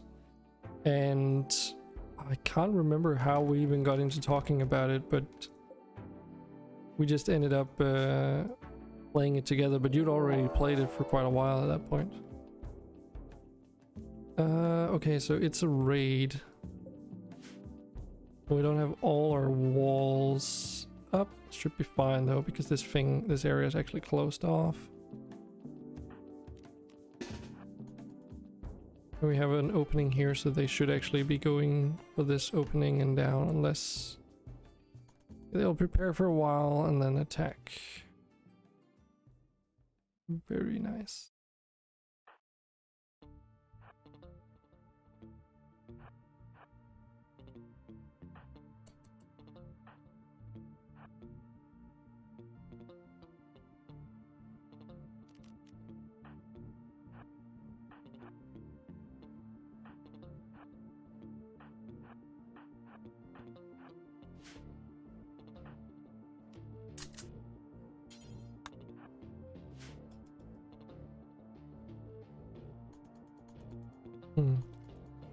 Yeah, I remember you told me about the no armor, all lightsaber fighty mode. Okay, let's hope this goes okay. 1 down, 2 down, 3, 4. Get blasted.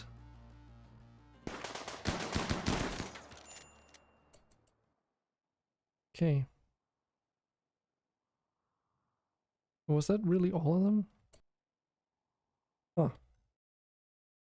Okay, so they just didn't want to give up when they had the chance at least. Okay, strip Buckley and then leave him. He'll die soon enough.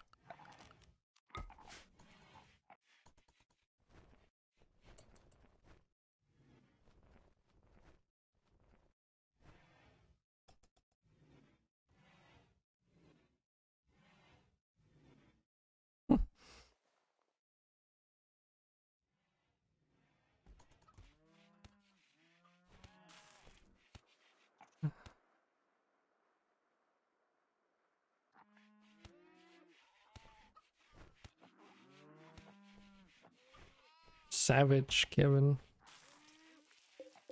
Absolutely savage.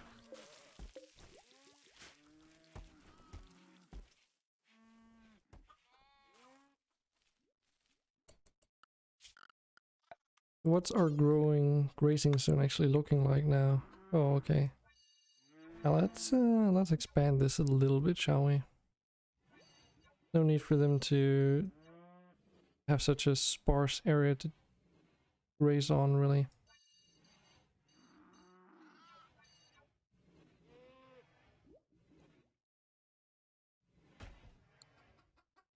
Yeah, so this is still our barn, by the way, in case you didn't know or forgot about it. I just haven't moved all the research tables into a new room yet.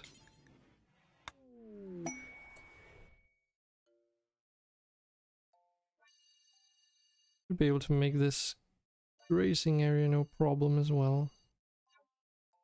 So the main concern I always have with grazing areas is where it's located in relation to the sleeping spots of the animals. So say we had like the barn all the way over here, and we designated the grazing zone like we have over on the opposite side, then the animals would automatically try and travel through this passageway in order to get between those areas. So they just kind of randomly hang out and go to where food is whenever they get hungry. That means there would be a lot of traffic here, and that would be a lot of dirt that would pile up over time that our cleaners would have to take care of near constantly. But by putting it here instead, as long as I don't designate something over here as grazing area and use it for crops instead, should be good. Because like these houses here, for instance, they only have one entry anyway, so it's not like they can pass through them. So even though there's grazing area on the opposite side here, they're still just gonna walk around it because, you know, that's the only way that they can get to the other side.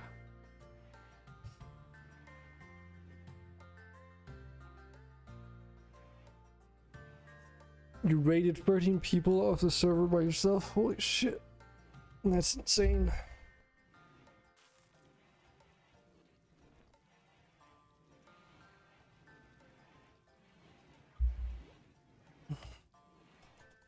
Unless they were in the challenge to begin with, of course.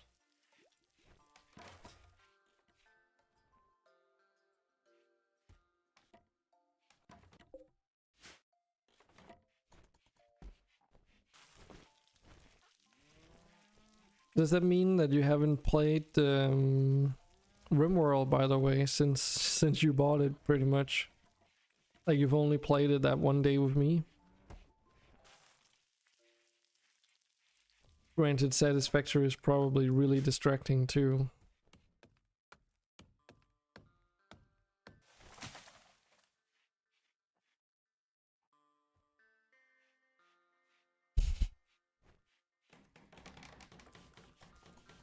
Yeah, you'll get around to playing Rimworld eventually, I'm sure.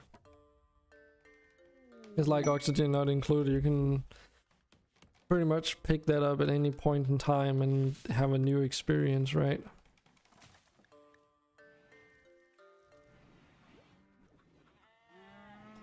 And you did kind of also get fast-tracked into some of the slightly more advanced features of Rimworld, right?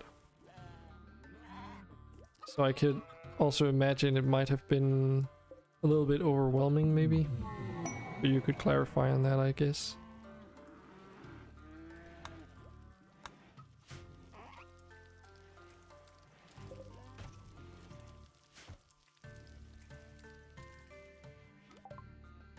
Blowback operation, yay! Now we just gotta research the gun turrets.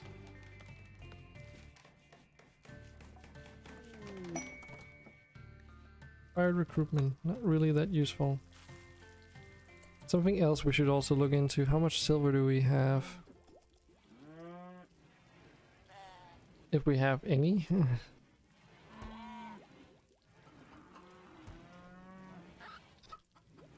Do we actually have any silver? What the?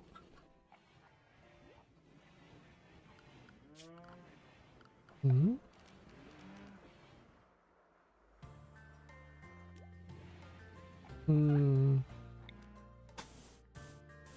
Well, we have 1200 silver somewhere, but where the heck is it? Am I just blind? Oh, there it is.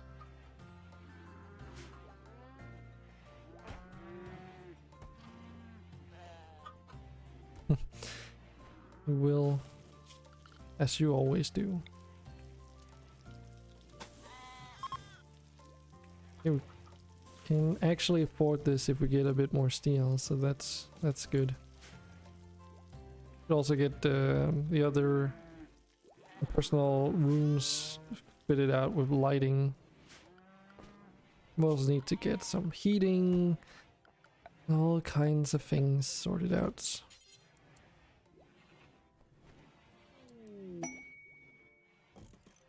Let's get these wall-mounted lights in instead of these 4 ones, though.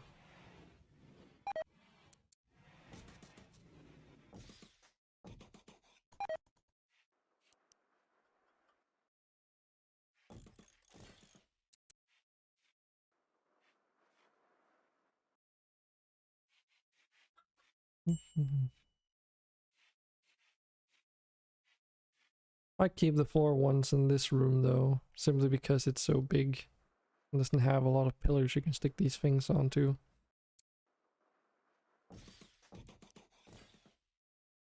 Oh, greetings, Varrock. Welcome back. Glad to see you came back in here. How are you doing?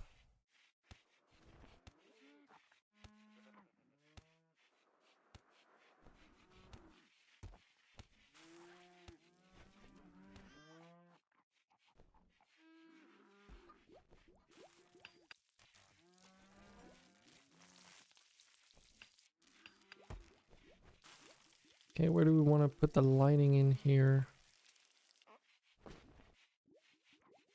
Yeah, I remember how I wanted to do this now.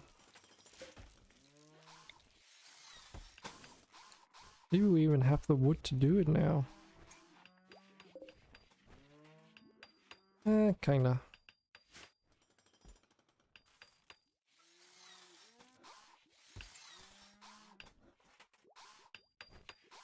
Don't even think we have electricity up there yet. No. Power conduits. Let's go.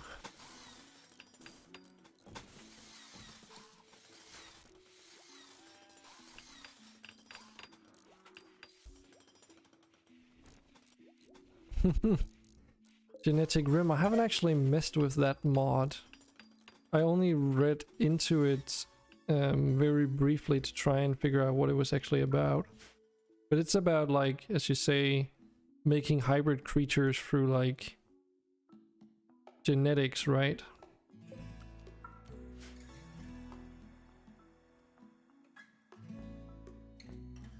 But how does it actually work in practice, though? Like, is it preset creatures, like with alpha animals and that kind of stuff, or is it like procedurally generated stuff?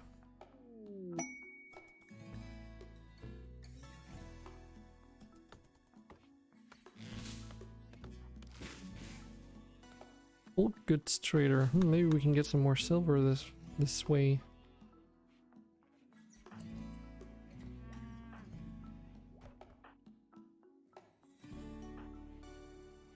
Nah, no one has inspired trade, so we just gotta look for the highest social. Gun turrets are in. So I guess that's Hiroko still.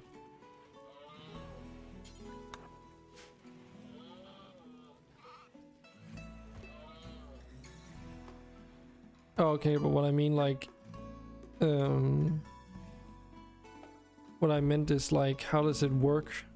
Like, is it something where you have, like, the body of one creature but the head of another, or is it just pure stats wise, or like in their health tab that you can see what kind of genetic modifications you've done? Like, is there a visual element to it too? Or is it just like a Muffalo, for instance, but it's been genetically modified on the inside, if you catch my drift? Okay, let's see. We can sell some of our acquired clothing here. Get some of that silver going back into our system. If there's anything else, some basically broken clothing, might as well just sell that. Clear out some space.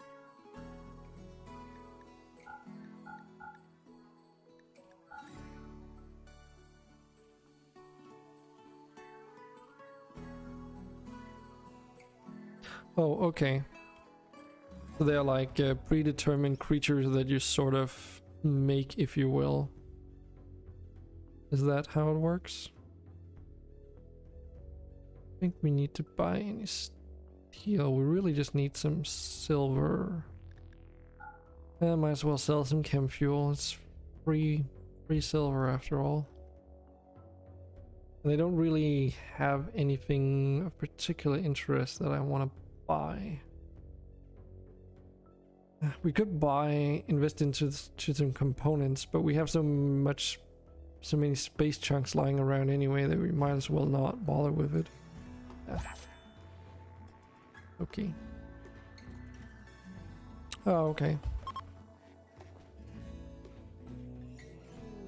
Sounds like a lot of work to get creatures that way. But I guess it's a bit more reliable than all the other creature mods, once you start adding them on top of each other at least. I definitely know that if you try and combine, what I usually have is magical menagerie, alpha animals, and I also do Dinosauria, and those three together is just so many creatures that the possibility of you acquiring specific ones gets really low, which is exciting because it means that every playthrough you might go like 10 years without seeing something that you saw in your previous playthrough. And especially if you settle down in a biome that's doesn't even contain the creatures to begin with, or doesn't allow for them to spawn in at least, then that's a good way to mix things up, so to speak. Yeah, we need to look at some compacted steel. Oh, that's a pretty good vein over there. Might as well get the rest of this too. And once we mine those, we have one there and one there and one there. And jade. Components. Pretty sure we have more. Yeah, one there. More jade. Another one. Even more jade. Even have one embedded into our walls.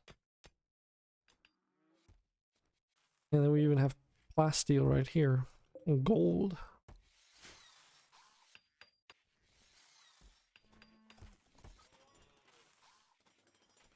Psionic bunny that makes you super heavy when it nuzzles you. Yeah, that's kind of cool.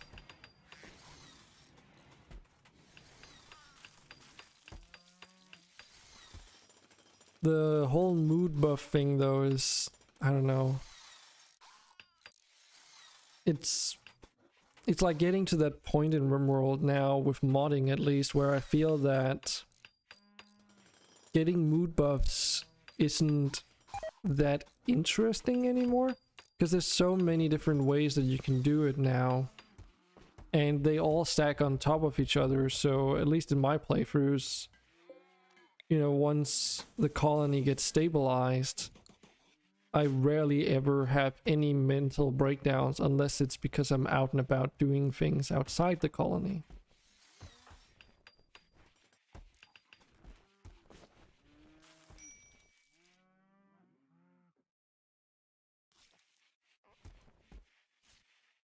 Thanks, Hawkeye. I'll see you later. And night once you get to it. But yeah, I probably won't be on Discord before you leave, so we'll just talk another day, eh?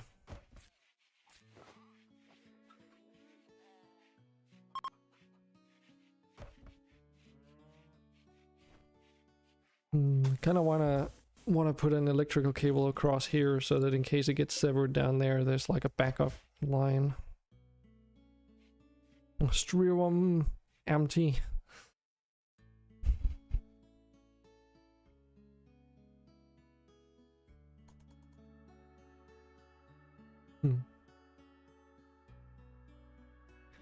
I wonder what Almopika's skills are actually looking like now.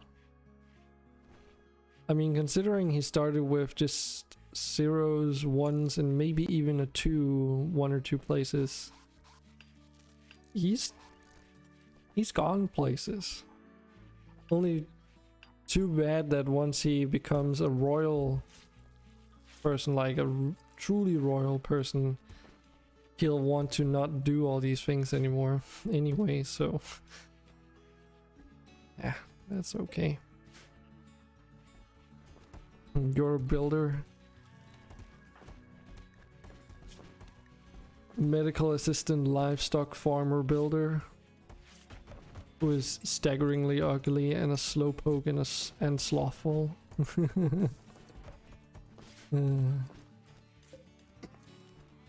Yes.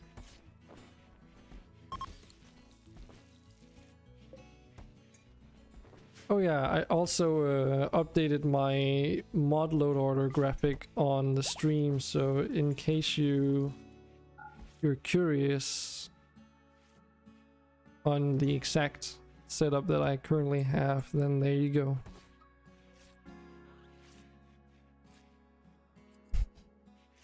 Gonna catch the crown with those mighty hands of yours.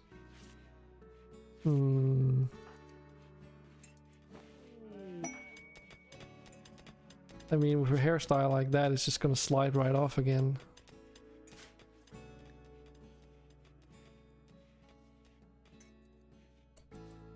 Wait, so we're still making tribal wear? Hold on, hold the phone. We don't really need to do that. I just haven't thought about making a hand tailoring bench, I guess. Okay, why don't we make a hand tailoring bench finally? I think our people deserve some proper clothing at this stage.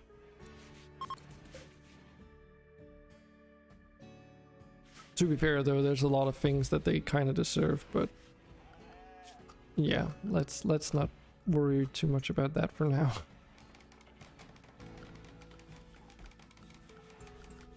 I should really get these coolers and heaters and all that stuff set up as well. So the way that we want to do this is to connect the rooms and then connect the rooms to the hallways and connect the hallways to the rooms, and yeah, you get the gist. Basically just get all the things interconnected. Let's start doing that to begin with and then take it from there.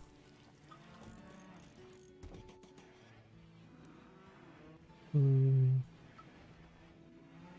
really care about this room up here because it's not really used for anything. This is a separate room, so that's a bit different.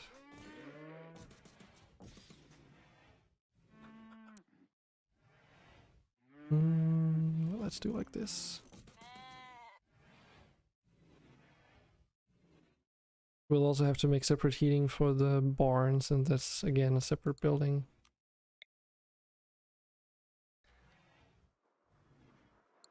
Question is, should I connect these to the hallway in other places?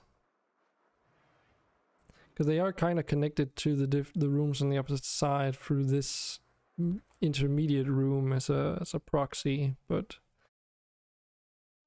temperature movement inside buildings is a bit wonky. More compacted steel. Like at this rate, we won't even need a deep drill in order to build all these things. We can just rely on our storyteller to send us gifts from heaven.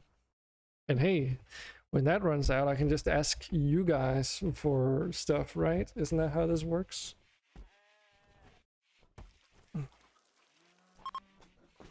Or am I being too hopeful here?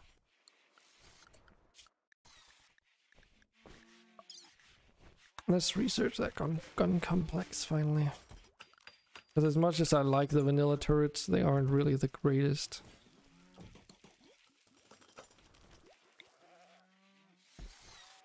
Let's build a heater there maybe. We could also build one in the corner here. We don't really want to have stuff that's placed in the middle of the hallway in case of a shootout. I mean, we could also just put them inside some of these people's rooms. I don't think it gives negative Beauty, I can't remember. Let's just try and build one, see.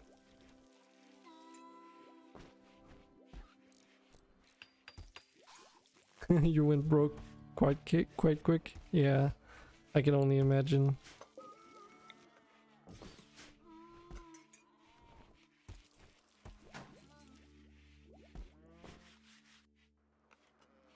I was thinking on doing like, say, have some streams be where it's like increased rate or something, both to try and attract more viewers, but also to just have more fun with the system, I guess.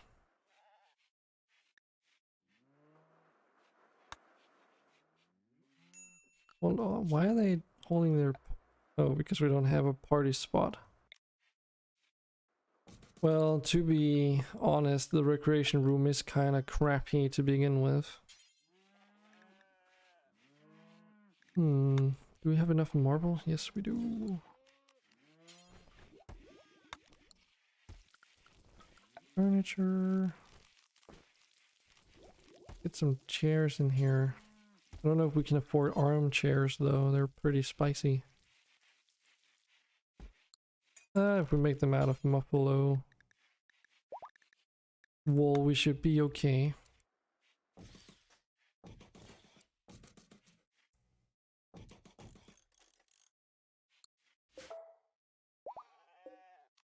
I really miss the furniture mods I use. Having the ability to make modular based couches is always nice. But oh well. We'll just make do with these armchairs.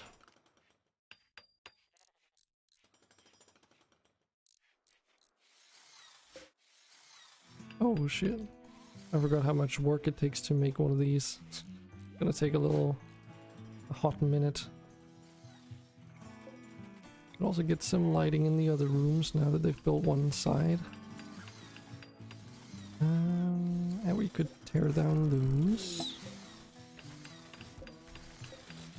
Where did that land? Okay, outside, that's okay. And what else? Let's get some lighting into the hallway too.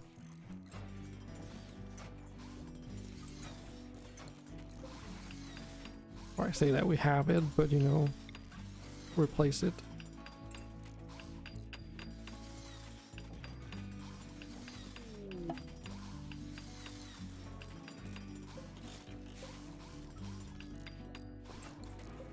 Rid of that.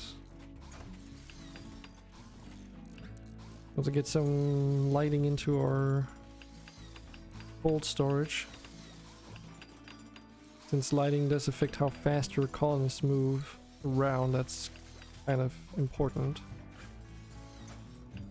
Not as important as having it around the workstations though, mind.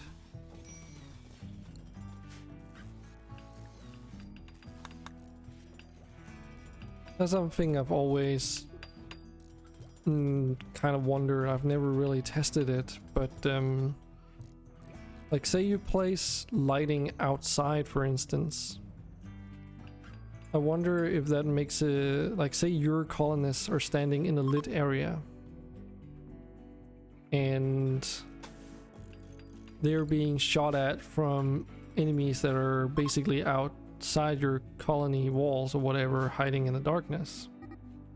Does that mean that my colonists have a harder time hitting them and they actually have an easier time hitting mine because they're like, you know, obscured by the absence of light, right? Dromedaries. Well, thanks for the free meat game.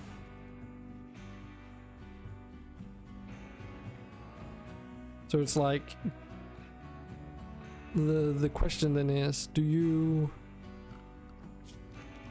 assuming that it has any influence at all, of course, but assuming that it does, would you have to light up your own people in order for them to improve their aim or reload speed or whatever it may be? Or do you need to light up the enemy so that they can hit them better? you know?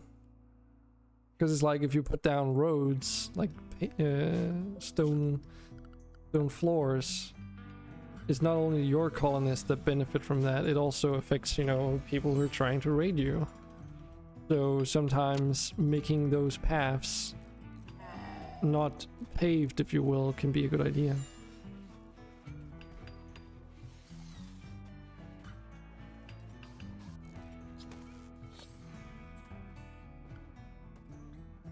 And you can always make, you know, alternative entryways for your own colonists to make use of so that they get all the benefits.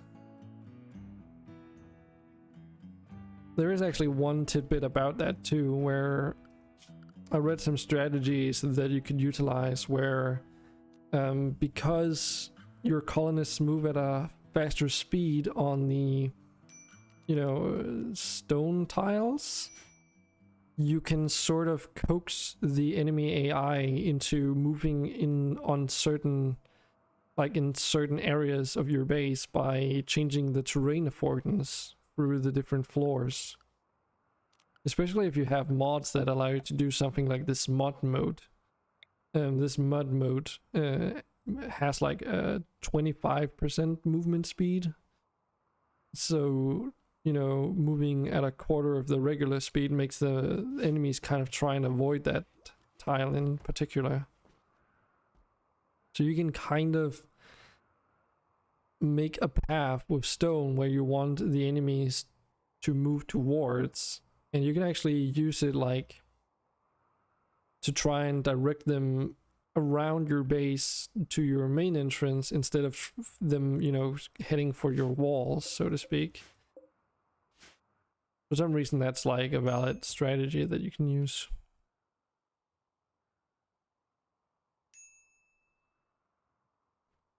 I don't think you even need to press B, you just need to have them drafted. Let's see, do we have someone here? Because I know exactly what you mean, like if I hover my mouse over this yak, it just shows you like shot by Quake is 84%, so that's what I mean. I haven't tested it. I know you can do it, but I just haven't bothered with it. But yeah, it does show you what the different percentages, you know, how it's affected and everything. So, and that's where my hypothesis is that it doesn't matter if it's lit or not. It only affects their movement speed. But things that are a little bit harder to make out is if it affects their reload speed, because it's not a work type. It's not like mentioned anywhere either. However, it's something that the colonists do with something, you know, in their hands. And for the remainder of the game, you know, their manipulation capability affects how fast they can do things. So the higher their manipulation percentage, the faster they can process food, right? Or do surgeries and all that kind of stuff. Yeah, I think you're right. That it is literally just the, you know, the stats for the reload and warm up. I don't think you can affect them. It would be kind of interesting if you know, light level actually had an effect on combat apart from the movement speed.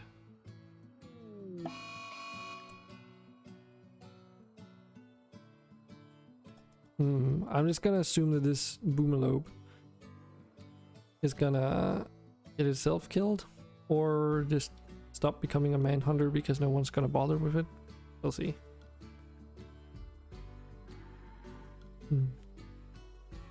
I know from the vanilla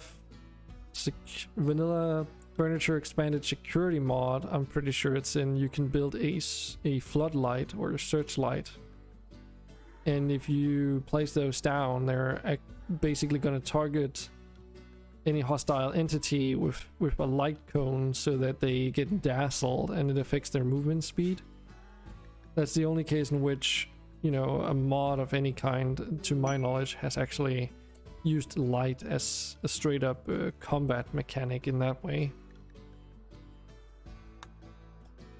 But I found out that the whole dazzling thing is also kind of funky because you can actually straight up incapacitate some, like stun some enemies with it if you're fortunate enough. I don't exactly know what caused it when that happened to me. I don't think it's because I had multiple lights on them, which I did, but it's possibly a combination of being blinded with a bunch of other effects that just makes them basically incapable of movement.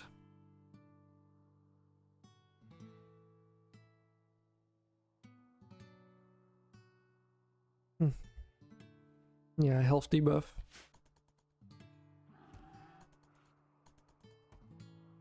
But again, like, this searchlight is a straight up turret, basically. And a very active way of manipulating them, right?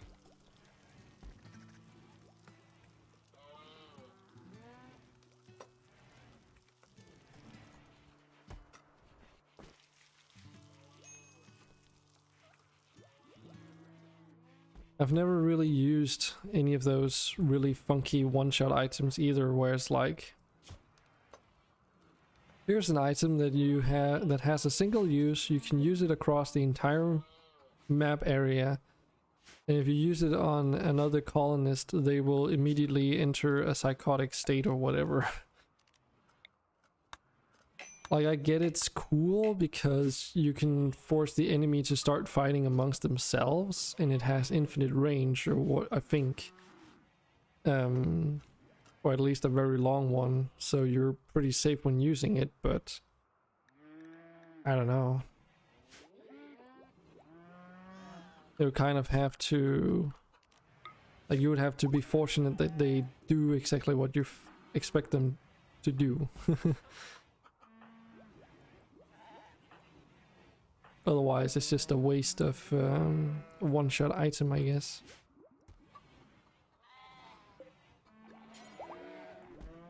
Okay, let's look at some clothing, huh? We kind of could make use of some parkas for the cold weather so that they are more resilient. One per colonist plus 2. Let's do that. What else? Pants. Get some pants in here. And I don't know. Could just make some t-shirts or some button-down shirts. Let's just make some button-down shirts. Not too worried about the material or quality, but we want them to make it while, like, make sure that we're counting things that are beyond a certain durability and count the ones that are actually equipped. We just need to do that for all of them, because that way we make sure that we always have non-tattered clothes available.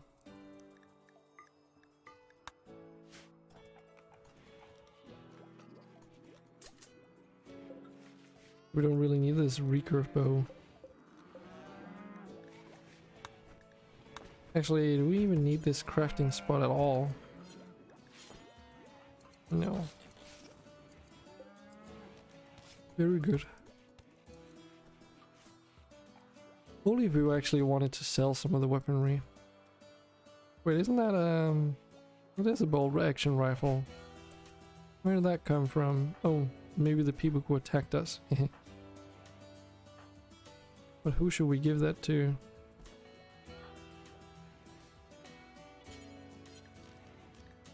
Do like this, so that they get full extra. Damn it!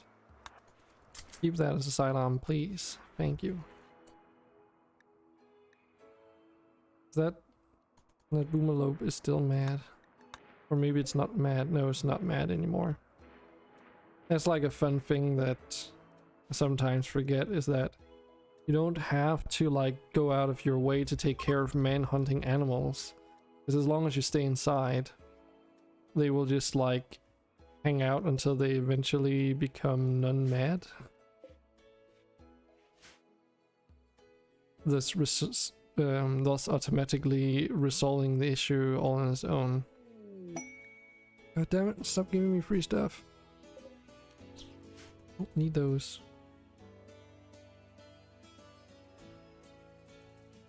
So since last week, I spent a little time to look at the Puppeteer mod, or yeah, it is a mod, right? Yeah. To see what it was about. It's kind of crazy how you can like use it to give viewers direct control over a specific colonist through like a web-based application. I probably won't use it on this playthrough because it's a bit much to try and do, you know, both that and the RimConnect thing at the same time, especially considering I've done neither of the two. Well, you know, I've had RimConnect on for 2 sessions now, but that's not really much compared to many of the other mods that I've used in the past. Prison Warden.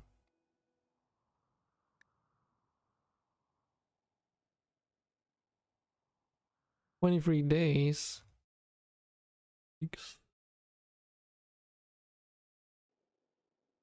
Well, I mean, at the current moment, there's nothing in particular that I need per se. We have plenty of pemmican. My only concern is kibble, to be honest, but that reminds me, maybe we should try this thing out. I can't remember, but I'm pretty sure that we can actually designate a growing zone here. And then the colonists will actually be able to start growing stuff. Don't know if it's warm enough inside though.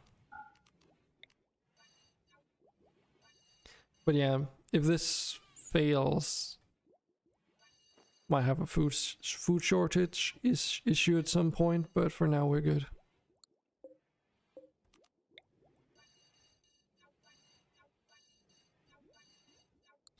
Let's see what it says. Bad temperature, yeah, that's what I thought.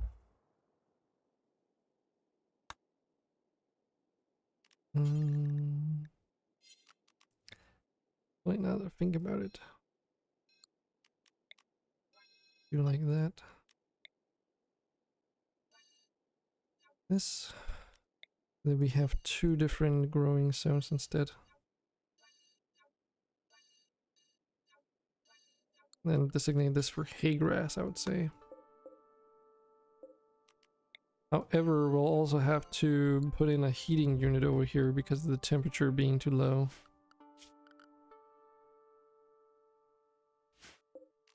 Why do you even need 2 of them? Who knows? A fairly decently sized room.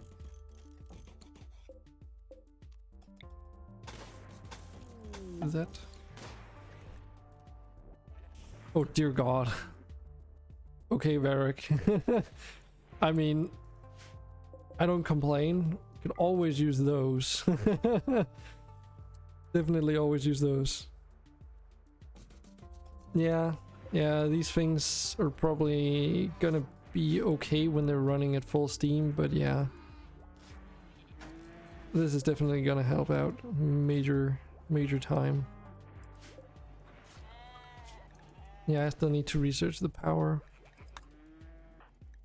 That must have been like super expensive, that one.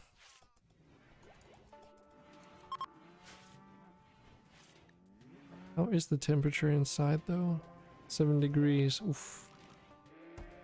Well, we do only have 1 heater, so it's not really too much to complain about. Okay, so they are not ugly, which means we can actually stick one of these inside a room here. Very good.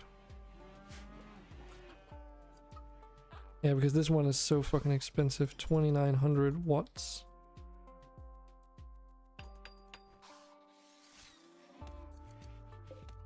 And these produce... how much is it again at peak efficiency? Where does it say that again? Doesn't say. Doesn't say anywhere. Okay.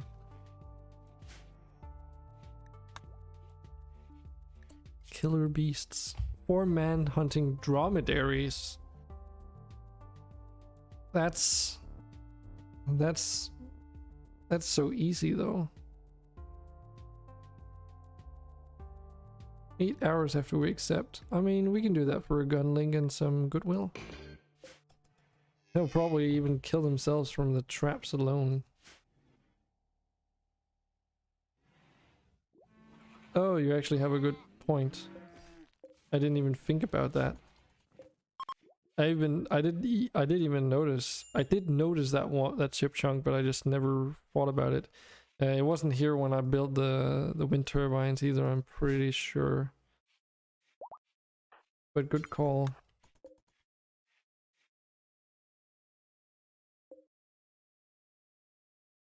Well, a good thing these down here at least aren't getting blocked.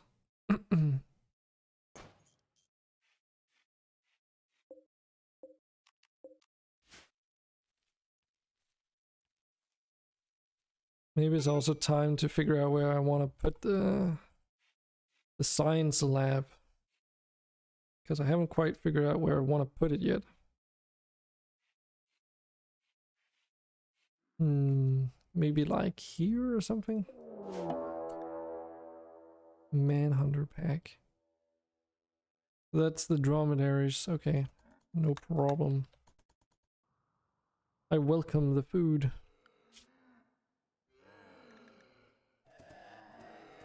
Okay, maybe they didn't quite kill them, get themselves killed as I had hoped.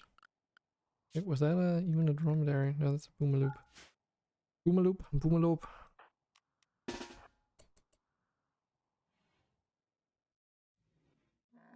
He got me a power cell. These things, which are amazing. It's basically free energy.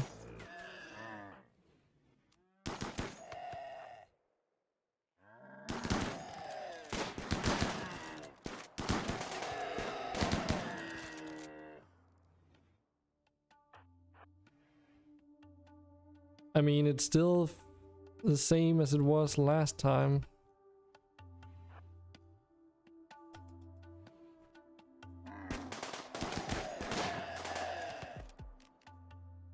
This is like, you know, you don't even have to be actively watching to gain silver, you just need to be in the stream, I'm pretty sure, so... Why, how much silver do you have, Kevin? Are you a rich guy now?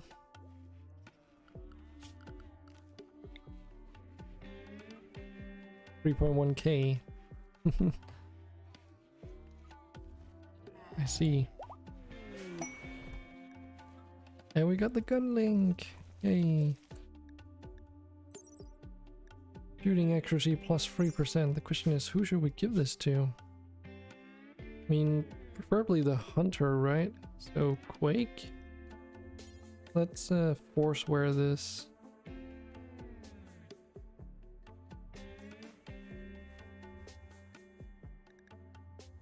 Wear gunling and keep the replaced. Wonder what that does. Okay.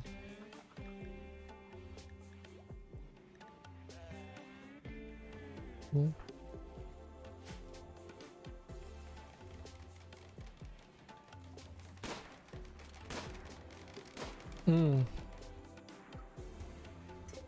Really? Yeah, but they are also unstable, right? Then they also have fewer hit points. They produce like what, 450 watts, I believe.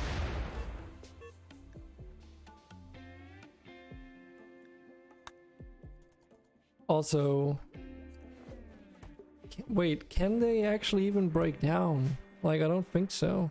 Like, you don't need to spend components to repair them either. If I remember correctly. Why is the vanometric power cell like 2000?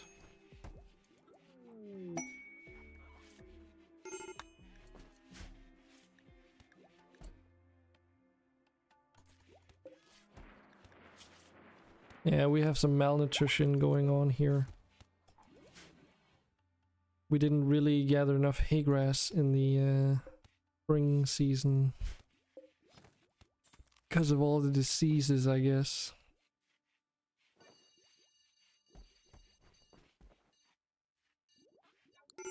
Definitely want to rectify that issue during next season.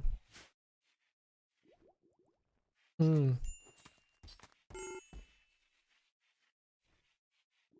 That is peculiar. I wonder why that is. Oh, that's probably because its in-game market value is 1200. Ah, it's because it gets a multiplier from its health, that's why. Because it's based off of this. So there you go.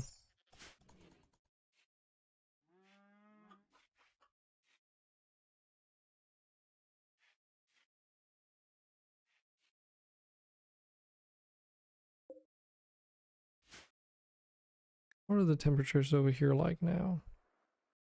Yeah, they're getting better, but they're not quite there yet. What about this? Okay, they don't complain.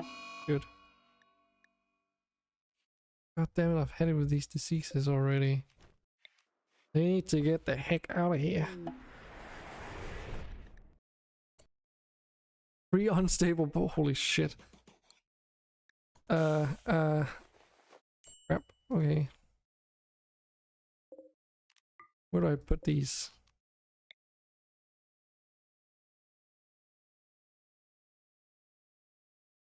Thanks. That's my worry.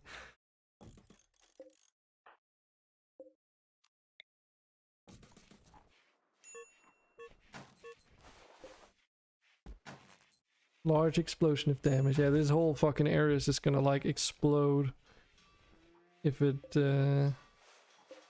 it's damaged. So its base value is 400. Okay, so it's just what they set it to.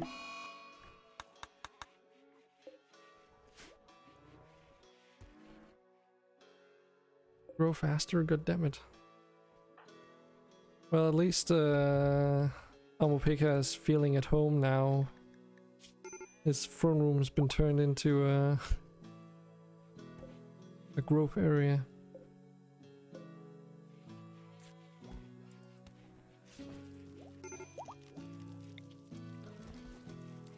Yeah, it's not the hit points, it's just because that's the value the developer set it for, and that's what RimConnect is using to figure out what to set it as.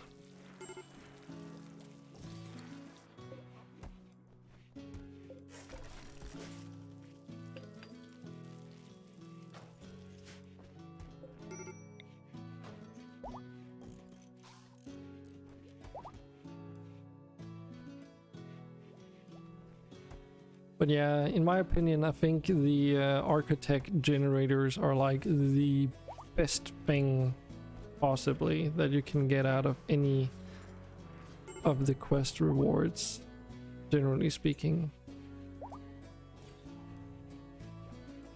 There's not really anything that really beats it in my opinion.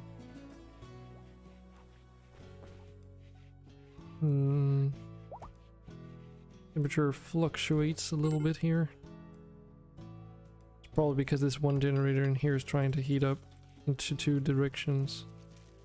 So if we plonk down another heater in here, I guess, should be better.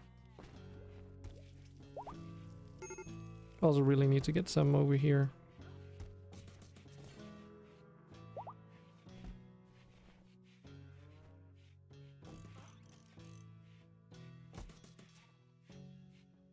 Don't want one in the freezer. I think we're good with just one in the hospital for now anyway. Okay, let's... Oh yeah, there's also the whole research areas in there. Slash barn, slash stockpile, slash workshop. Okay, we can just move these anytime we want, so let's just put them down like... I think we need at least 3, possibly 4. Oh wow, 3 meals. Don't mind if we do.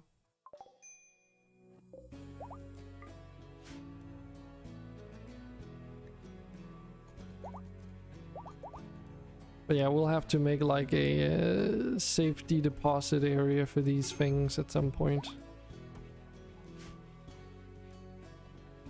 I think they are pretty interesting in their own right, because when a mechanoid, what do you call it? When the mechanoids like come down in their base thing, they can like spawn in with these unstable power cells. You can decide to either destroy them to help you take out the mechanoids, or you can try and take out the mechanoids without damaging the power cells and then salvage them, right? So it gives you a few options strategically what you can do. Seems like we might need just one more of these. Put it there. When did we get guinea pigs? Where the fuck did this come from? Eh.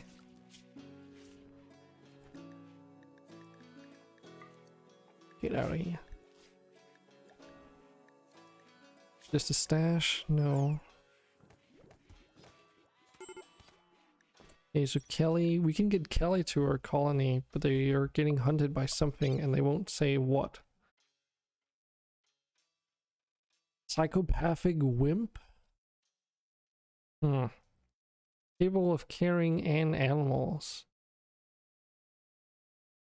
Carrying is a pretty big deal to me personally.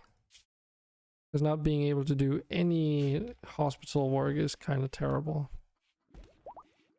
But I don't know.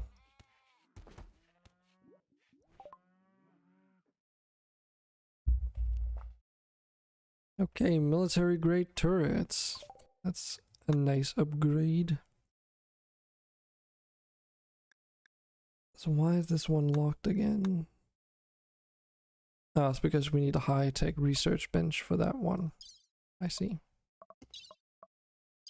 Okay, well, back to this page here.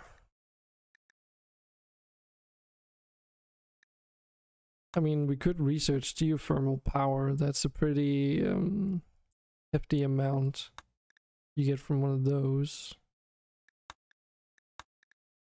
Could also get solar panels to yeah, let's do that to aid our wind turbines, because as long as we have enough batteries, we should be fine during the night at least. It only provides you, or leaves you with a few windows where you can't do stuff. We do kind of want more growth lamps, I think, though. Now, I was tempted to build one over here just because there's the better soil, but we can't do moisture pumps yet, I don't think. No, because that's all the way up here. Well, then it doesn't really matter where we build it. Well, it kind of does, but I digress. What we should probably do is plan out an area to have our hydroponics zone in the first place. How big is this anyway? $11 by 11, okay.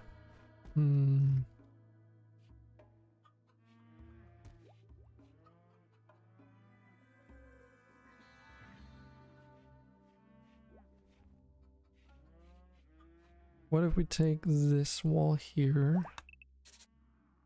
make a little opening there, and then 11.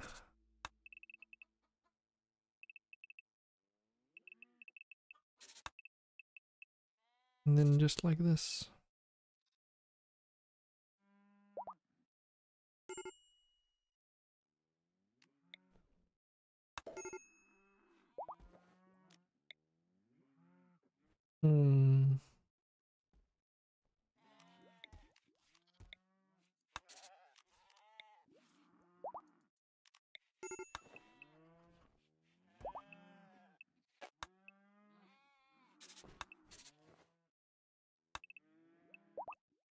Can we do one more? Yeah, should be okay. a bit closer to the wall if we do this, but that's okay. It's a distance of not 19, but distance of 17. Okay. As opposed to a distance of 9.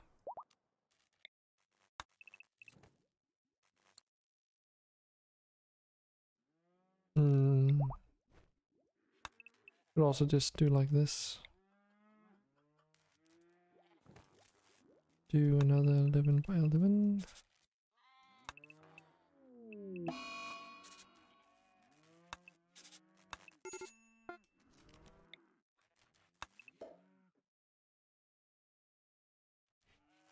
So what are people complaining about?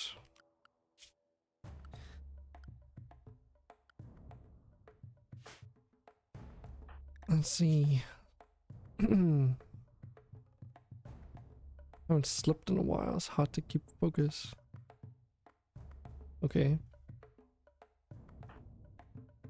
But you're like the only non-combatant here, and you're unable to gain sleep? Oh, the sensory mechanized. That's probably why.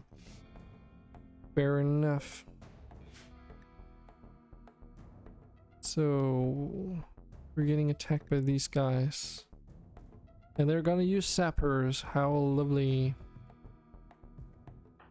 And that's why I want to keep like a good distance to the outer wall, because these fellows are just gonna like pop through there in like 2 seconds, which is just stupid.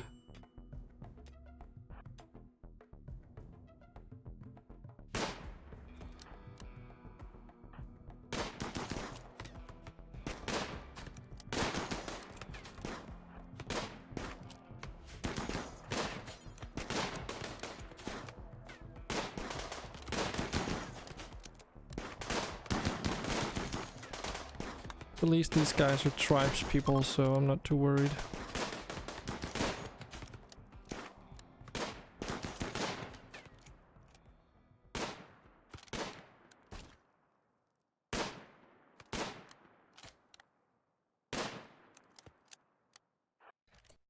Okay.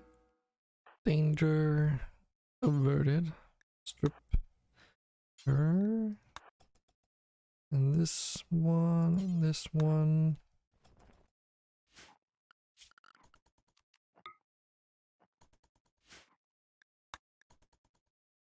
Julio.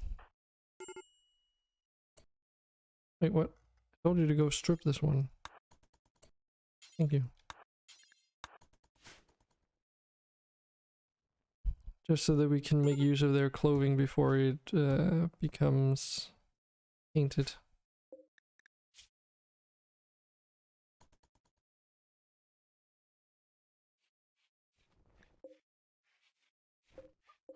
Yeah, malnutrition. Do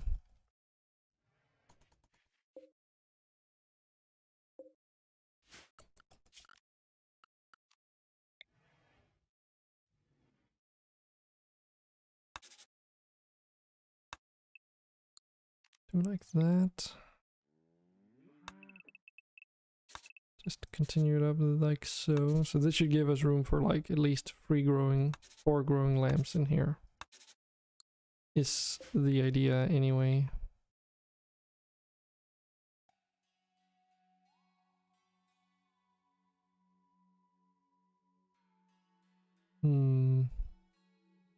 Might even change the design a little bit.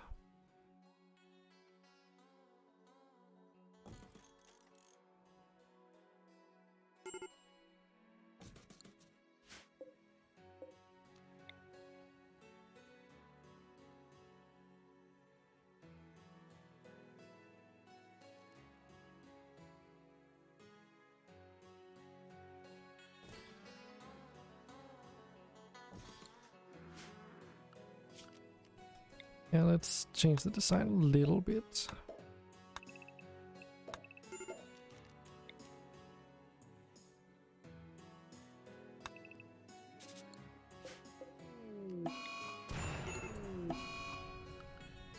Oh boy. So having boomalopes that starve is not a good thing. I'll just finish planning this up and take a look at what the heck is going on.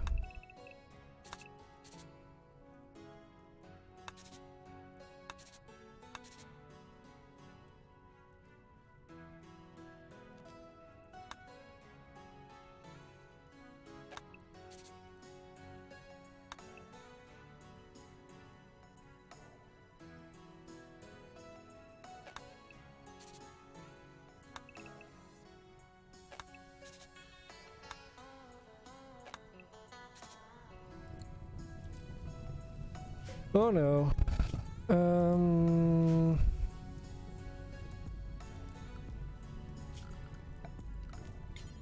no.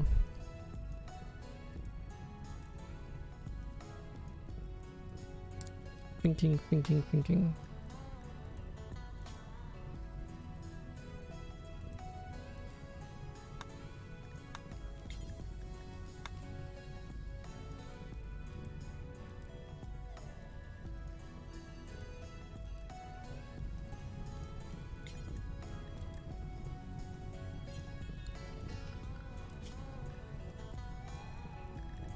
A lot of hurt or incapacitated animals. I'm worried that all these boomalopes are just gonna explode and set fire to everything. Yeah, we can like pause the auto management of the boomalopes for now. Tell you what though, we definitely need everyone to get their freaking ass over here to beat out all this fire. Yeah, that's why I moved them out.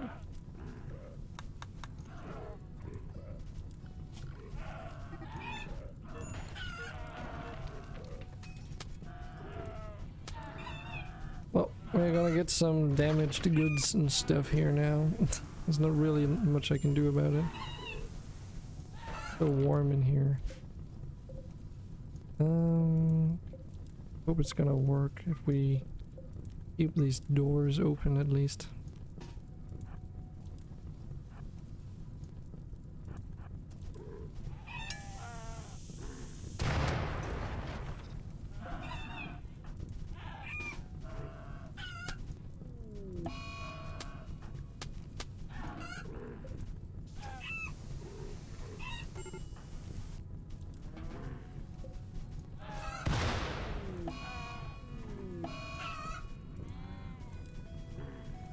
Oh fuck. This has gotten a little bit out of control. Just a tad.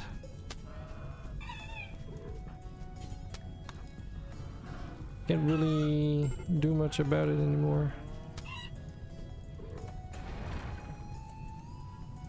Shit.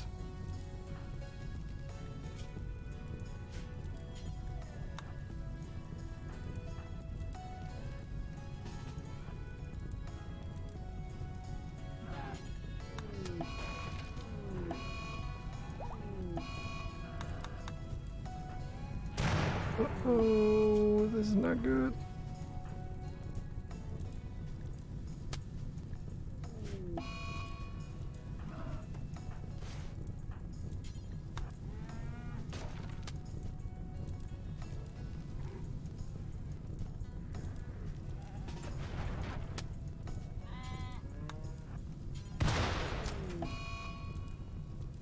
Is it because Giggles can't do firefighting? Is that it? That's... Oof. I thought I said that doors should stay open. Holy shit, this went from okay to like shit real quick. Well...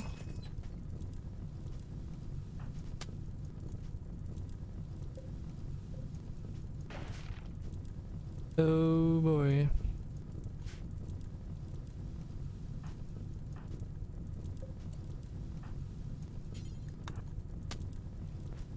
Just hope it doesn't spread to all the other buildings, otherwise this is gonna be bad.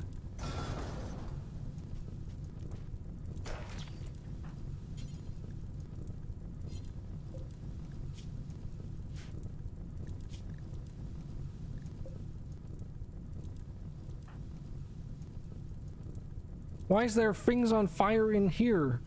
Is it because they moved the guy while he was still on fire? Like, what?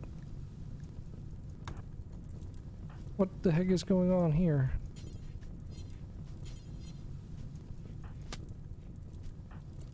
The hell?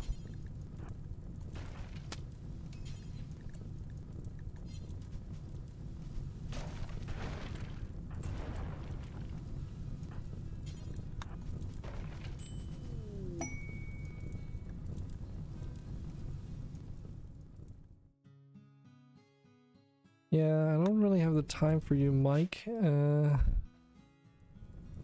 kind of dealing with a bit of a situation over here.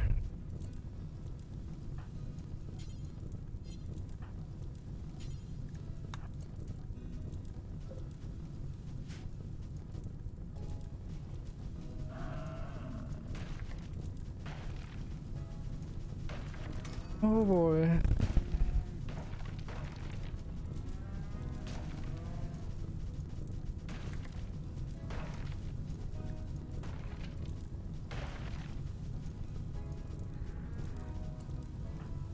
Oh no, you don't.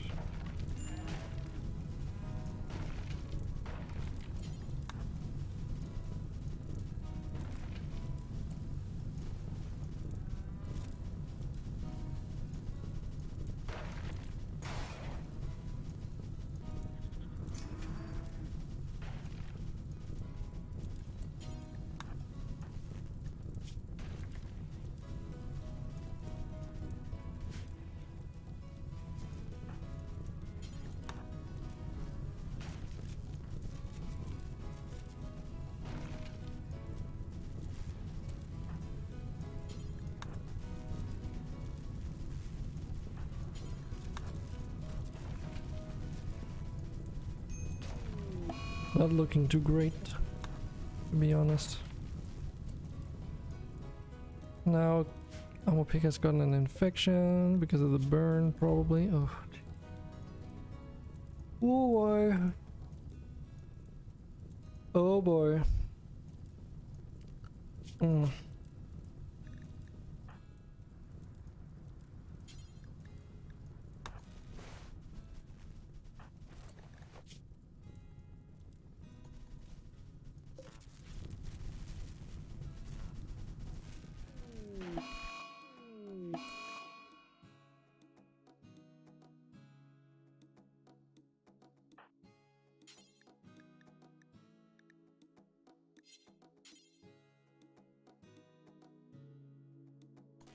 Or attending.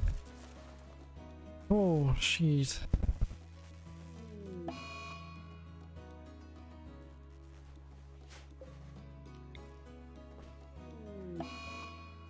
Yep, so that totally just happened.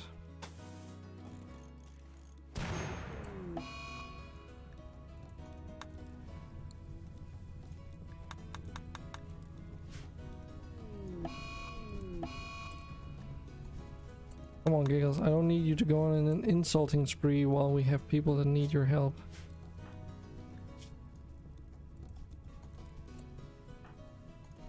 So you kind of also have a fuck ton of burn scars.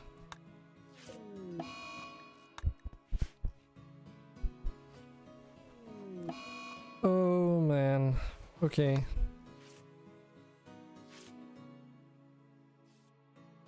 Jeez, that's a situation and a half. All the fucking animals are dying. Do we even have any left yet? Barely.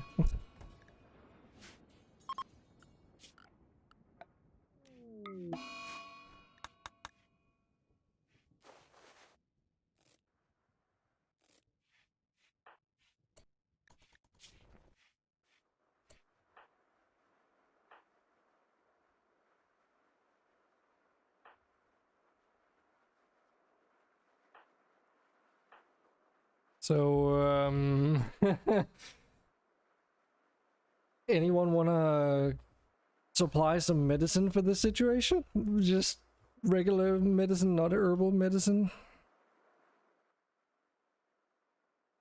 Or if you want to be really spicy, maybe some glitter tech medicine. Oh, jeez. There's like hardly anyone that can even do medical right now. Because Giggles is having a fit. She even has a fucking disease herself. Oh my god. Quake is the only one left. So I think this is a case where someone has to sacrifice themselves in order to take care of the others almost. He practically needs to do self-tend. God damn it.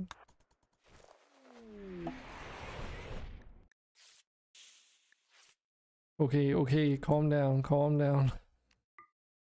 We didn't need that much.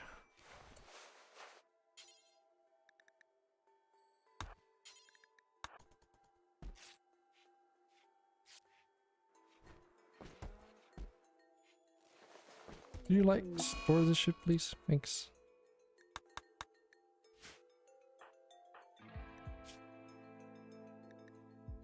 What is she treating?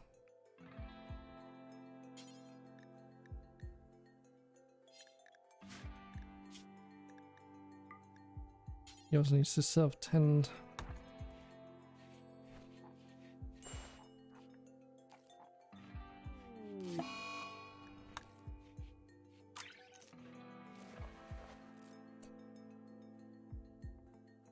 Ooh, I hope we get through this. Otherwise, we're a little bit screwed. Because that's gonna be a lot of people dying otherwise.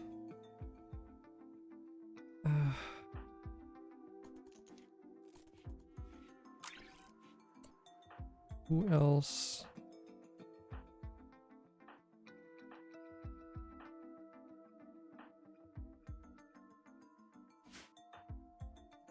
Wait, there was someone else who had, right? Oh, that's because Amopeka is just running about.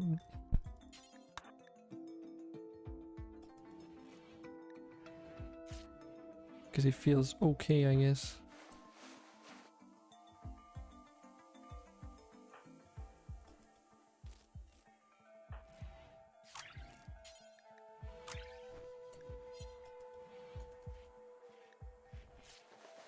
Oh man.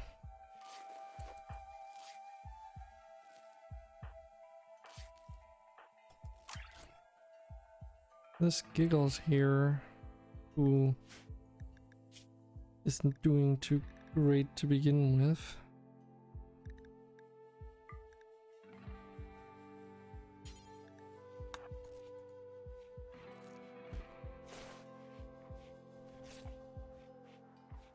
Yeah, I mean, it's not really that big of a difference, but you're right. A stockpile in here would be better.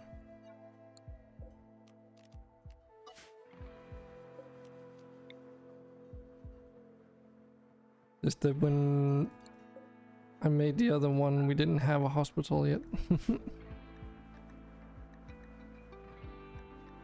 It's within manufactured medicine, and then it's those.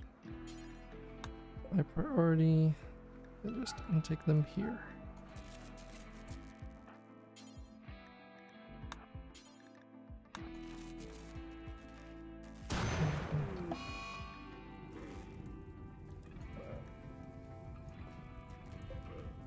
You know what? Burn up. I don't give a shit. Though I probably should.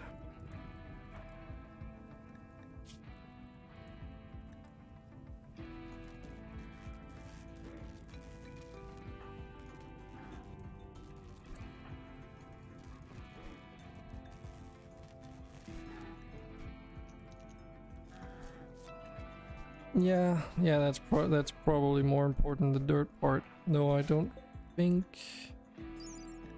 Yeah, it's just an infection.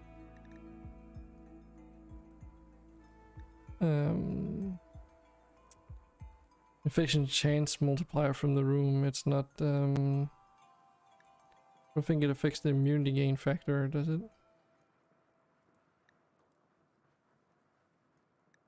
I honestly don't know.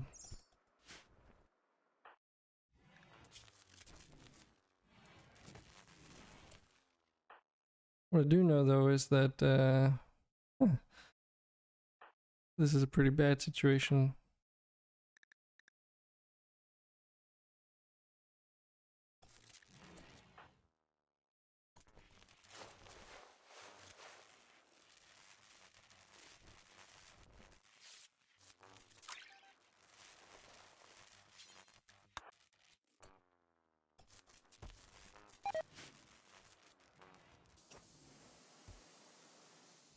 Yeah, that's what I thought.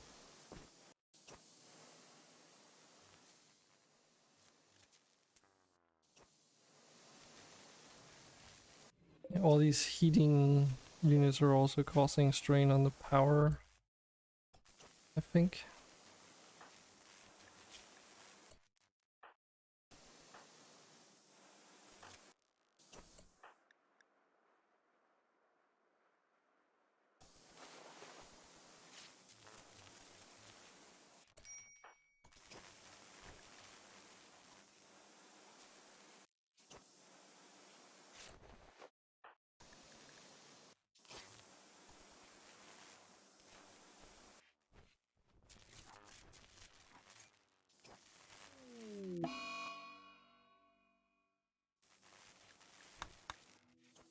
Yeah, screw the animals for now. We can always get new ones. What are you doing, Giggles? Why are you lying over here? You have an infection, you dumbass. Swear to God, sometimes these colonists.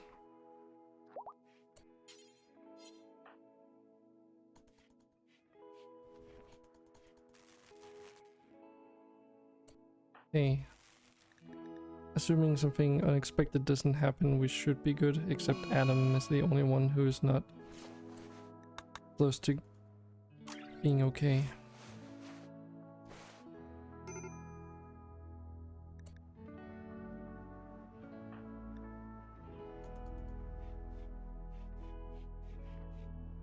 Okay, Kevin should be good. He's got 100% 10 quality due to the medicine. If that medicine hadn't arrived, we would have like 5 dead people soon. 6, possibly.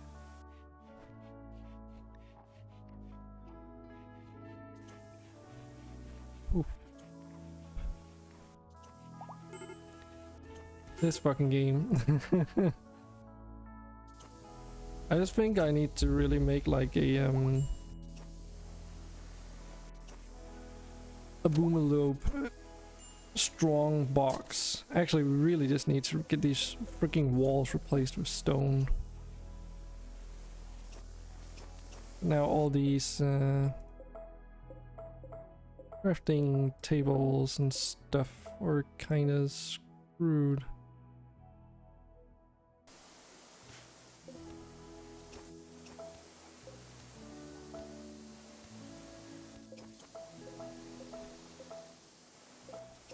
Yeah, so some of these designations, since we don't necessarily need them to be done right now.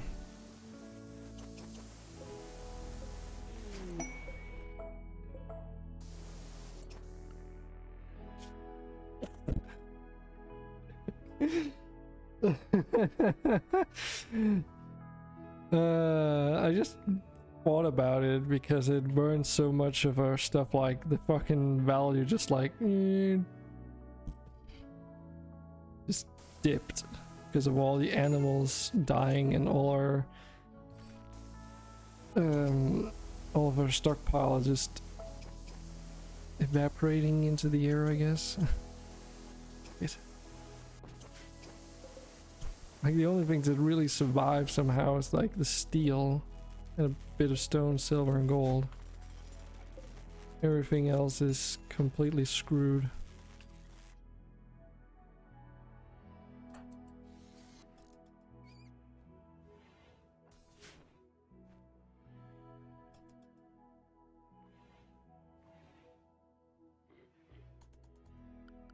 Which also means we have no wood.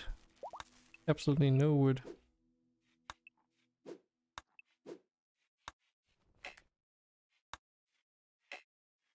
Isn't that lovely? Oh shit. Even worse. Ah, crap. Even worse, we've lost all our components. We have no components left. That's kind of that's actually the worst thing, I think. Well, good thing we have all these space chunks sitting around that we can disassemble.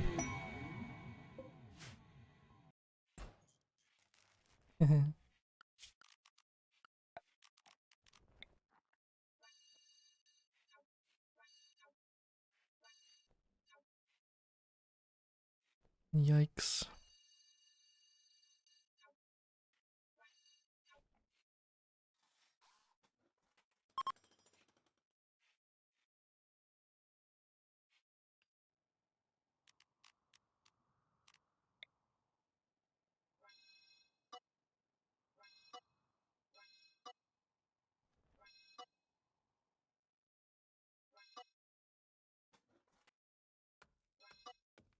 Let's clean up some of this unnecessary home area. There we go, that's much better.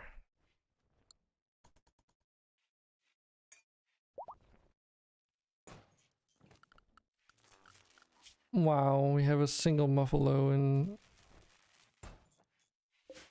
a single muffalo managed to survive.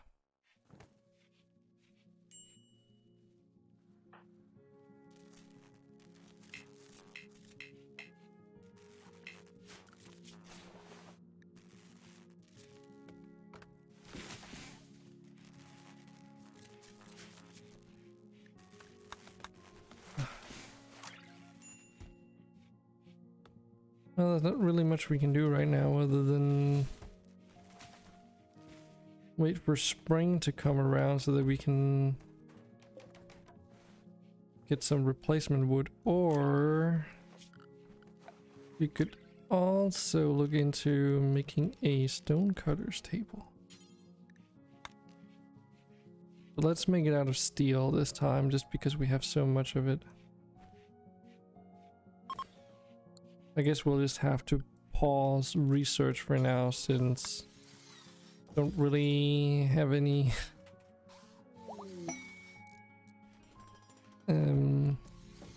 excess resources for that kind of stuff.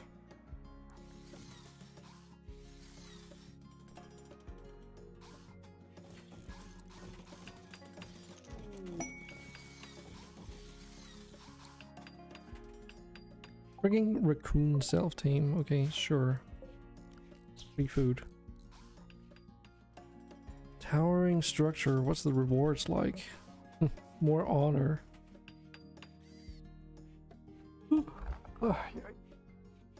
But maybe doing that right now is not the best time.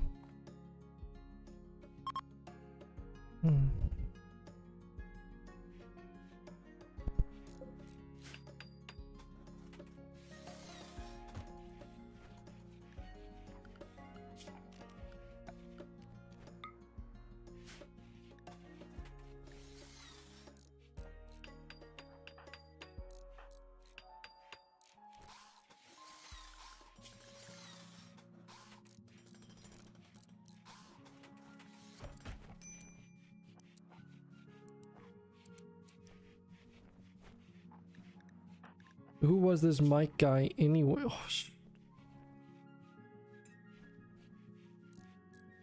a what?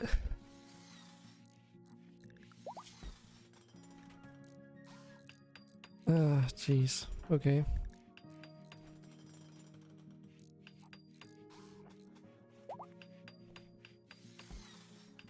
I really don't like this Mike guy. But we kinda need more people.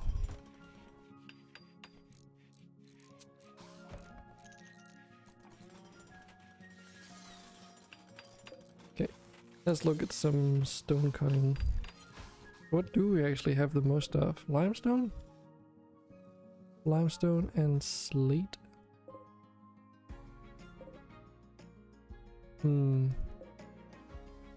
Which one is better? Doesn't say there.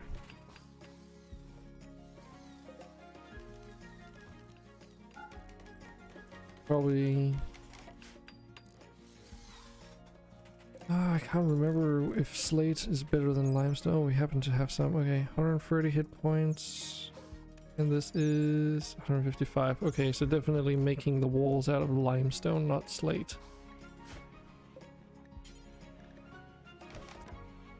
Granite would be better, but this is okay. Until we have 400, 500. Yeah, let's do 6.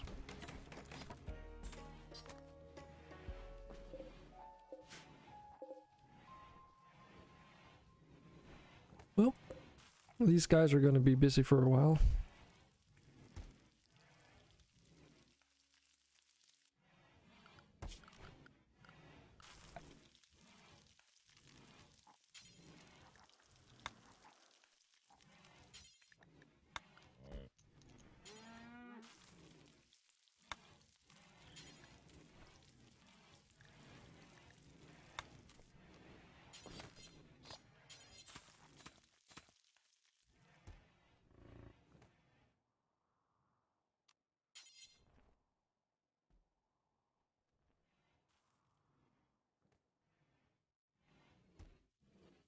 Guess we can just put a temporary turret here for now, just so that we have one.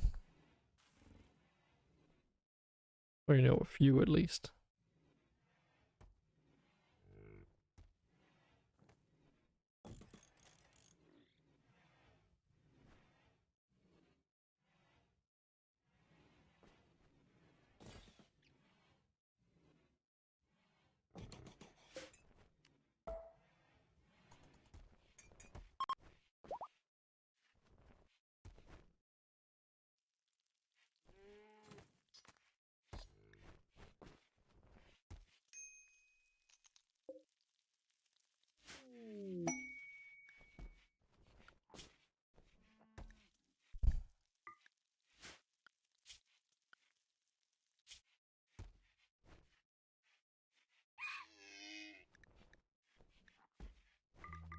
Well, at least we have something that we can hunt now.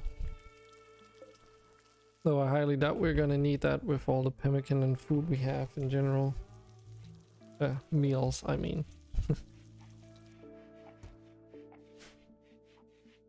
And we're in spring now, so it's not really a pressing matter anymore.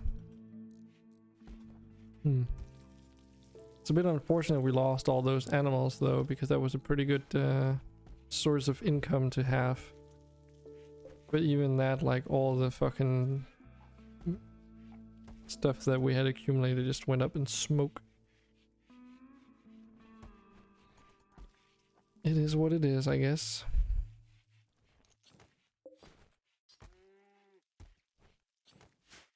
Do we actually have anyone set to stone cutting? No, we do not. Well, anyone that we can set aside for that who's not doing anything important? Jericho, how would you like to become a dedicated stone cutter, please? You can do that, right?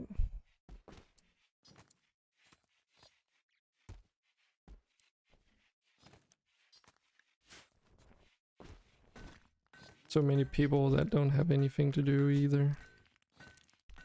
Guess we can put everyone on last priority to be stone cutting. That should at least give them something to do.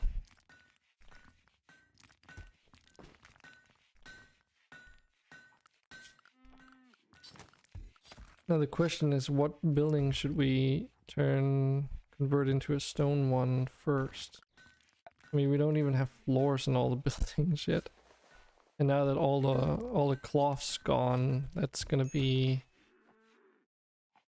a bit harder to do.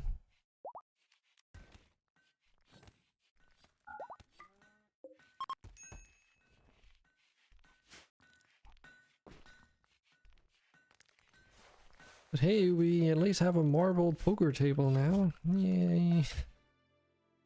That's something.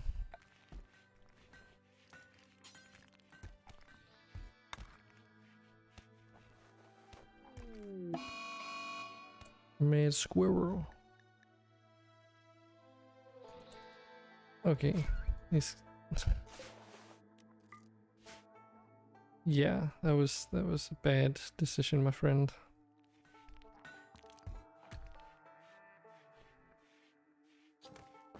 Yeah, we definitely need some light in here though. If anything, just at least in order for us to work on the stonecutters table a little bit faster.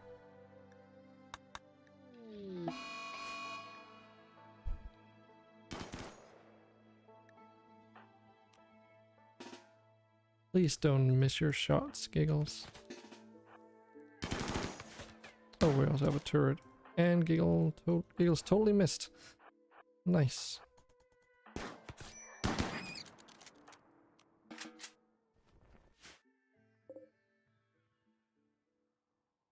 Well, at least we have some turrets now.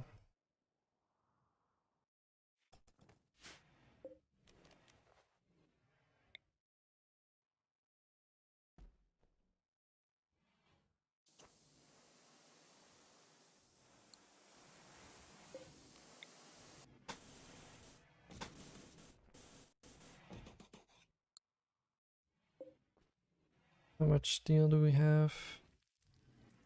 Okay. Though we did have a lot of steel, we also did kind of use it up pretty quickly.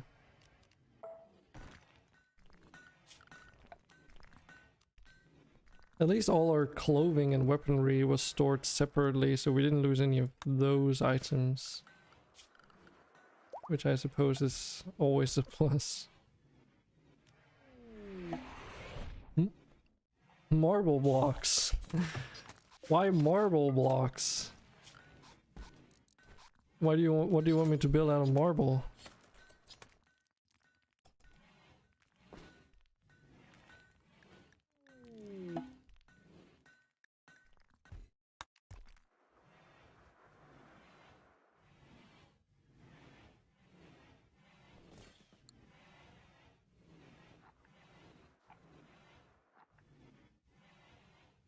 Nicer walls.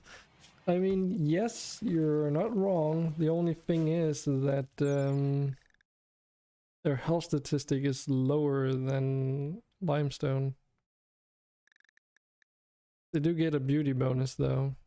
135 as opposed to what?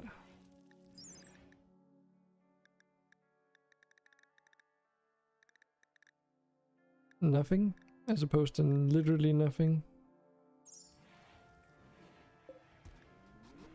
And slate has beauty, but it's lower.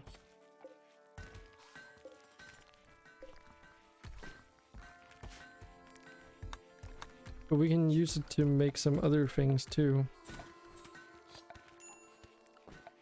Like if we we probably want a marble billiard table. Marble. Though right now is probably not the time. Granted, now that we can work with. That's 170% hit points.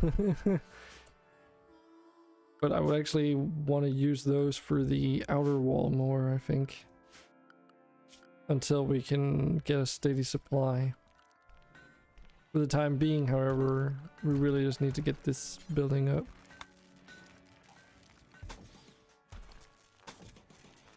Just replace this with limestone. Just so that they work a little bit faster.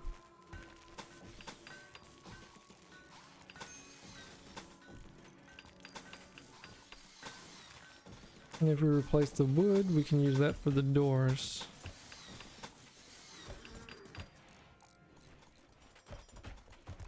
Speed it up a bit. But hey, at least I know I've got you to hold my back, Varric. That's very much appreciated. Just don't go spend all your silver in one place.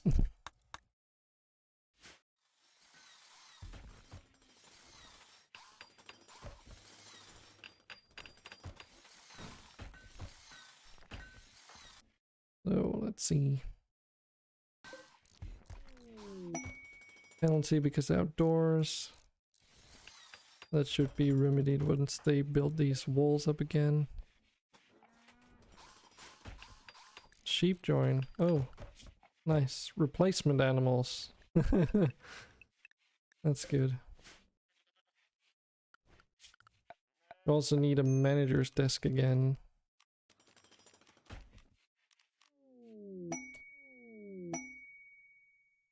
Oh yeah, didn't we get...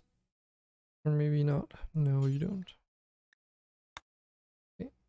Ooh, we could actually make this one out of marble too, just to be extra fancy. Yeah, let's just put it in here again.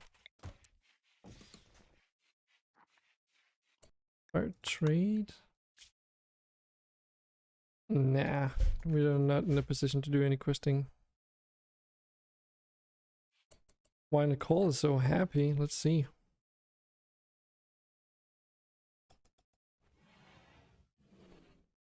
She just got married. That's why. So, who's her spouse?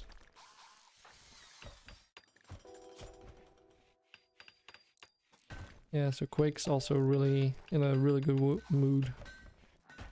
That's why she got the inspired trade thing to begin with. Where does it say Quake needs a ranged weapon? Okay. Hold action. Ah, probably burned up in the fire. Probably.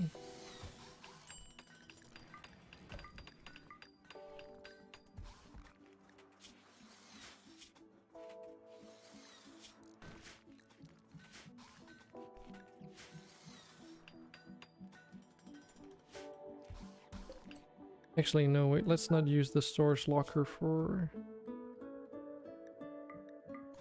modern weaponry. Let's use it for all the crappy ones instead.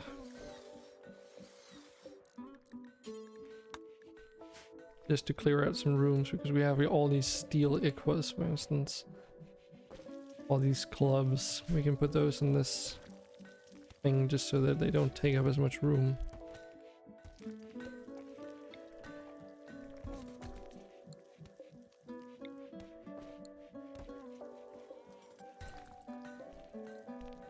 Okay.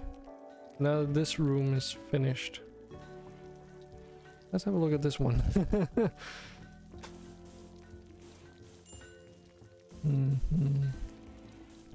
I mean, at the end of the day, all the fucking rooms need to be replaced with something a little bit more substantial. But I'm like worried about these explosive things that they're just gonna... We're just gonna have like someone goes on a catatonic breakdown or some stupid stuff and they just go over and think that it would be a good idea to bonk their head against this until it explodes and kills everything. Wouldn't that be fun?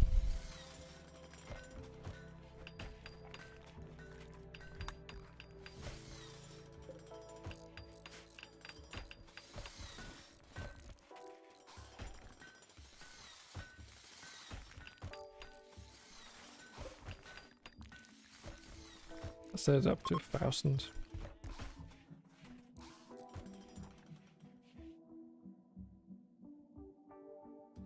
Could also optimize it a little bit if we make a skip. Place it next to.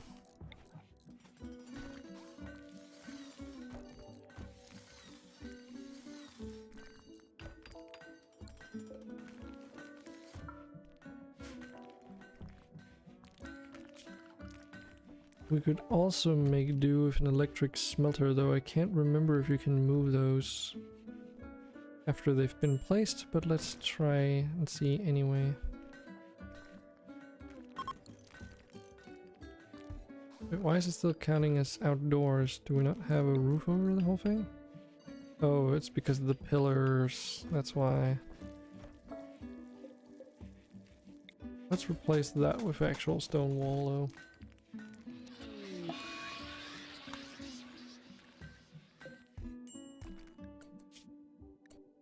We also need to get some growing priority set up.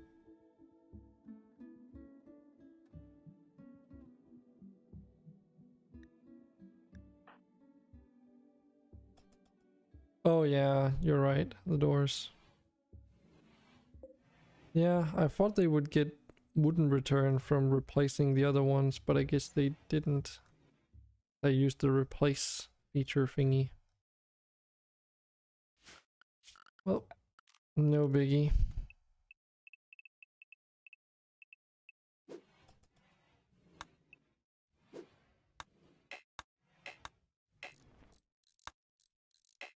Well, I say that, and there's barely any trees that are like choppable. There we go. While they work ahead. Ah, okay, it's because they're constructing. That's probably why they're not planting anything.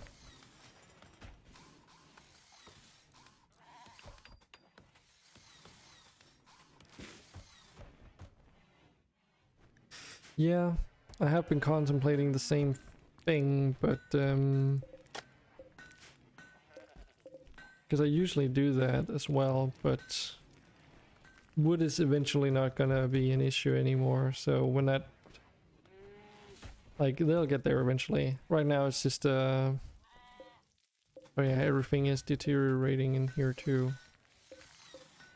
Okay, this may be a little bit higher priority than I first thought of, but let's just get some wooden doors in here.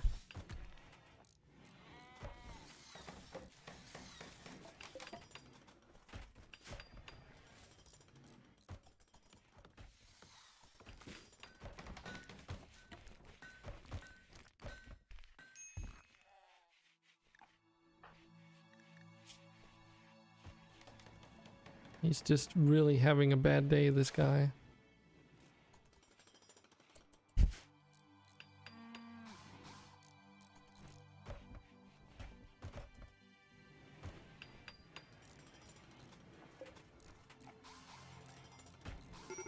How are the trees around some of the buildings? Like, how they're doing that, or how they are doing?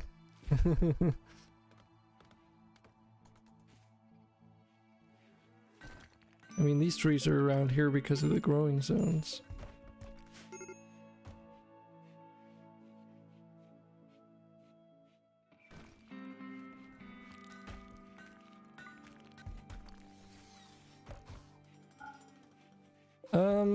I don't know, probably. Like, they're pretty close. But I mean, these are planted on growing zones already, so the colonists will automatically cut them down when they're ready. So I kind of want to leave these trees to be fully grown before cutting them down. Since all the trees that I've been cutting down elsewhere, you know, they're basically just barely about slightly over halfway done.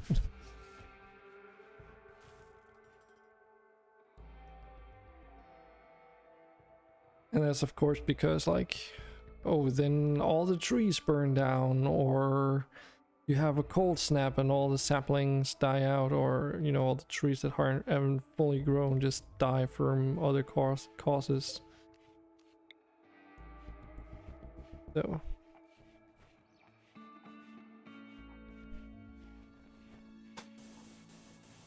eventually that's gonna be resolved all on its own.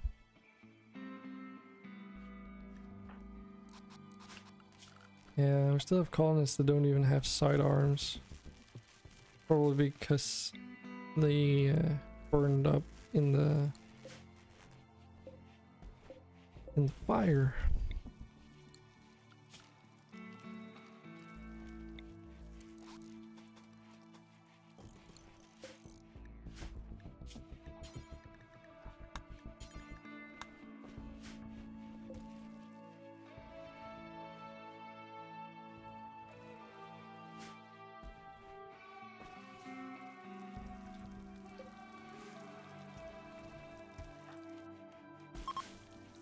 Could also melt down some of these iquas, so to get like material back, I think.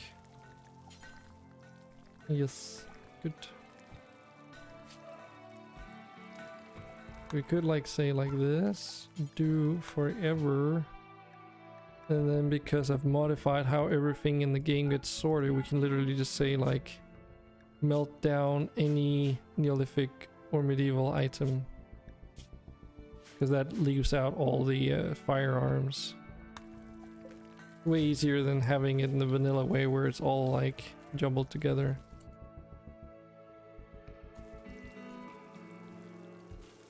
Why are we forced into slow?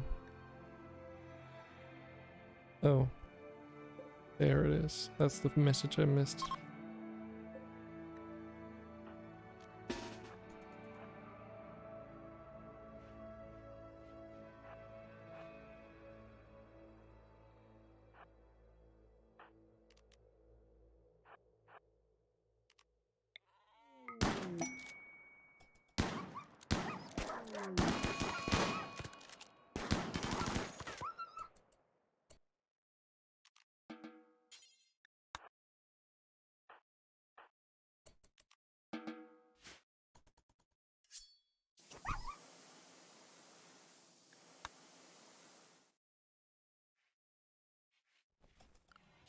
The goats and sheep are not the same. We'll keep them for now though. Don't think we need any more food, do we? Nah, way to go on that. Manhunter pack.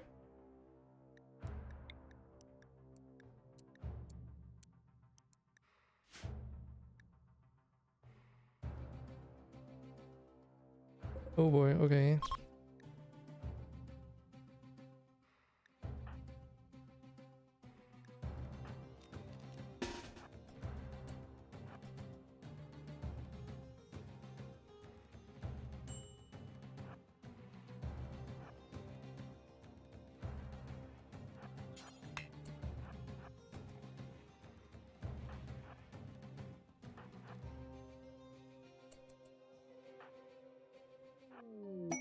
Probably actually just put the people up close here, shouldn't I?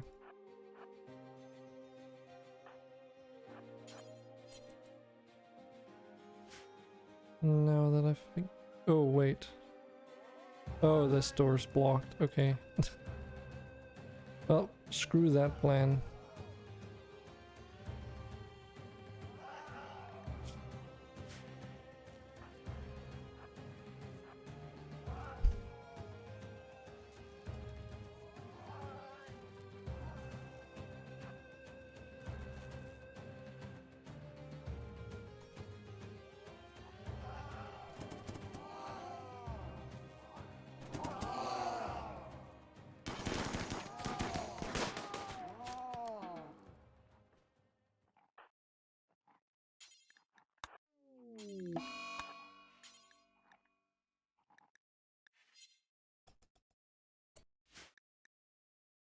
Cargo pods? What do we get?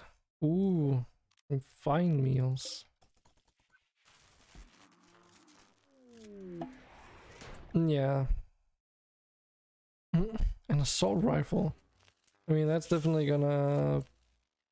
Where'd it go? Did they already move it? Or did someone already pick it up? Oh, there it is. It crashed through the fucking roof.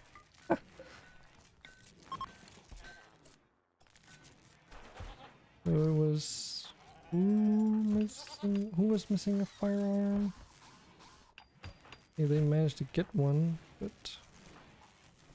Ah, there we go.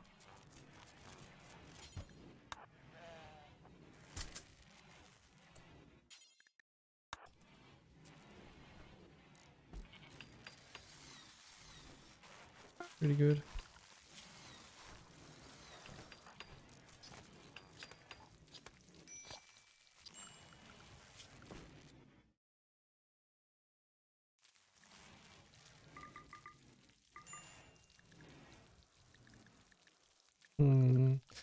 Wait, we can use this chance to get some muffalos again. What do we have? We have a male.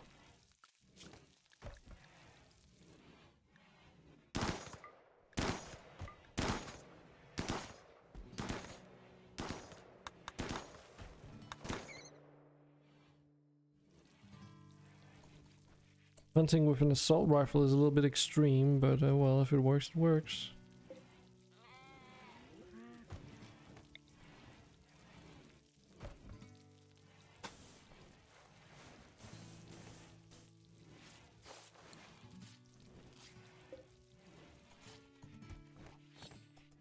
Yeah, so we've used up all the steel we had. We'd have to get some more now.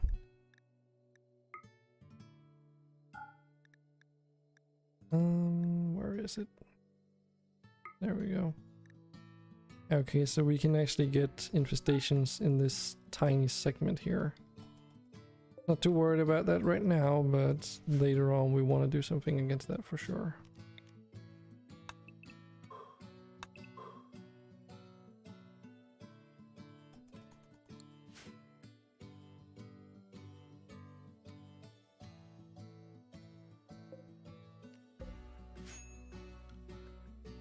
Oh, no storage space. Okay, that makes sense. Now it makes sense why they wouldn't be moving it.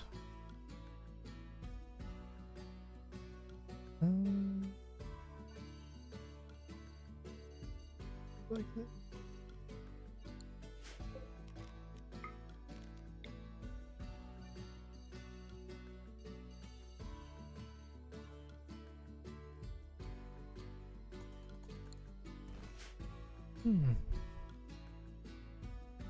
There we go. That's better. Just so we don't get screwed over by like a single rock blocking an entryway again.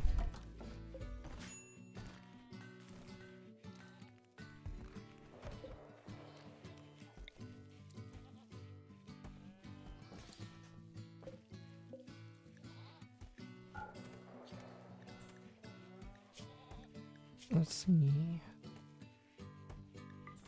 There we go. Set that to critical though. Oh fuck, that's not what I wanted to do. God damn it. That was the wrong stockpile. Shit. Oh man, okay.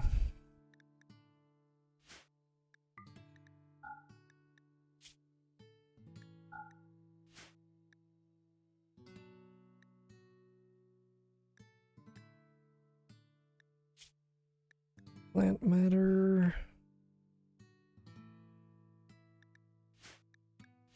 No stone chunks, no bodies.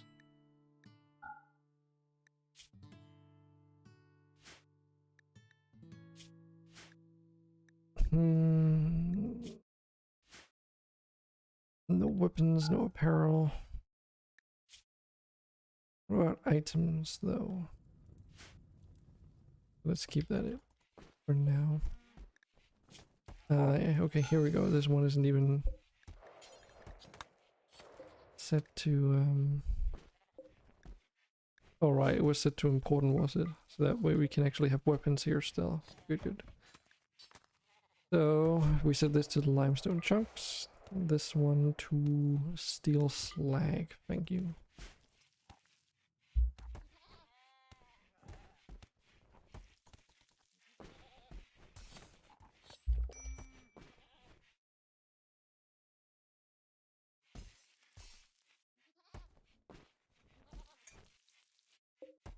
That should give them easy access to that stuff.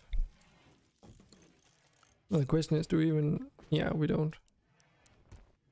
We do in fact not.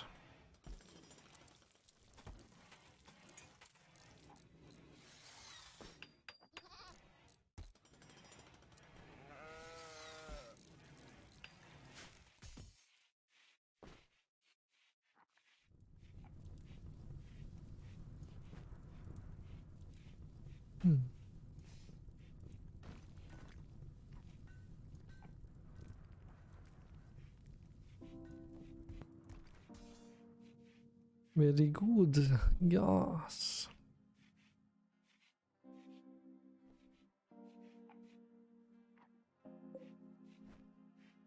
We have no cloth, so we can't build carpets yet.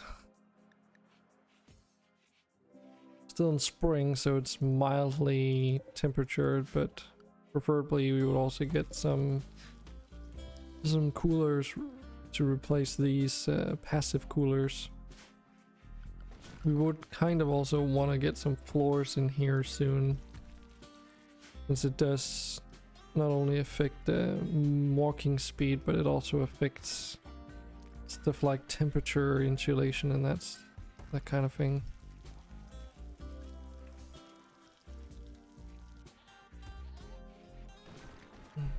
It's just so expensive right now.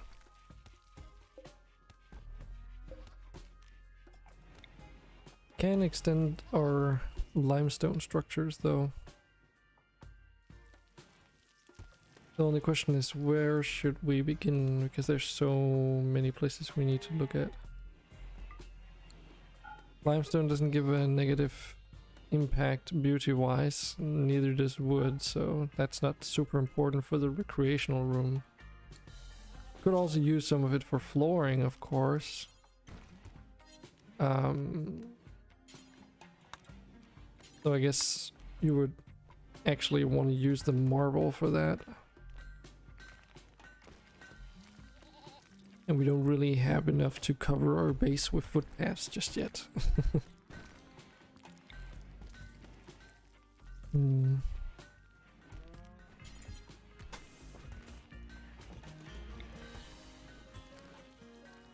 Well, I'll start making some designations here.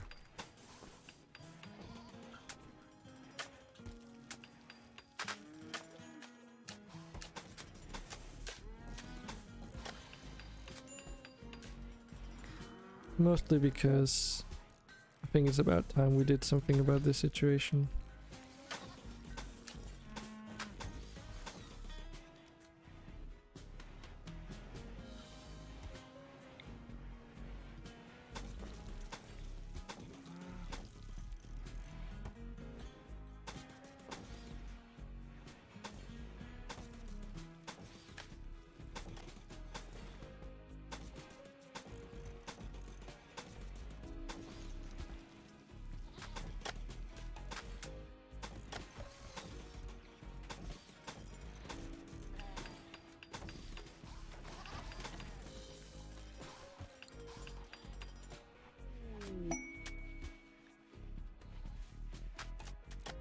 No one's got inspired aiming? No, didn't think so. Can kind of allow this one though, that might be a good idea.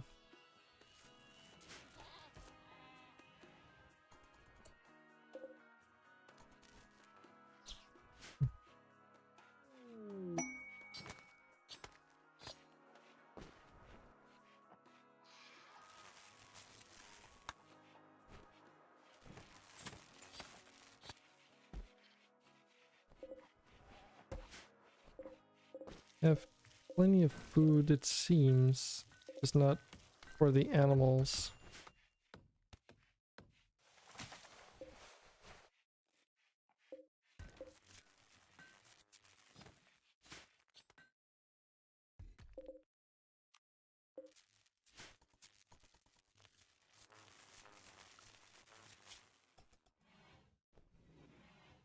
So why aren't we getting stuff grown? Is it because their priorities are like totally screwed? Let's see, what's this guy about? This guy's all about cooking. What about this one?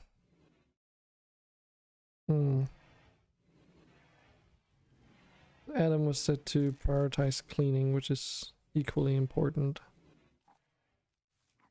Jericho, well, he's dedicated to growing crops pretty much. The only other thing he does is stone cutting, so that should be fine.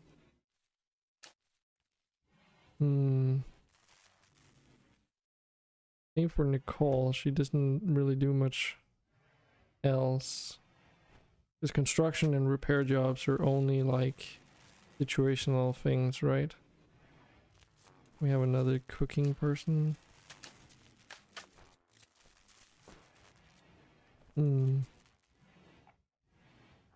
This we could set that one to higher. Oh right, the reason why that's not higher is because this person is doing managing skills.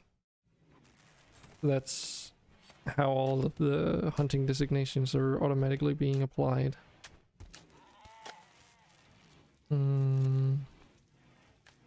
Pekka is doing growing, but a lowered priority. We can push that higher up, I guess.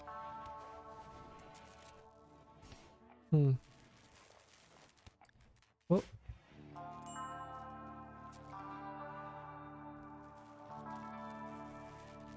So who is our best growing person anyways?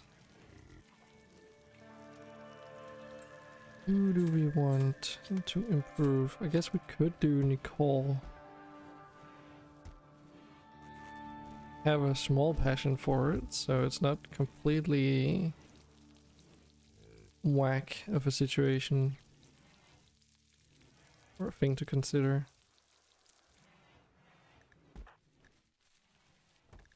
And the reason why I'm saying that is that...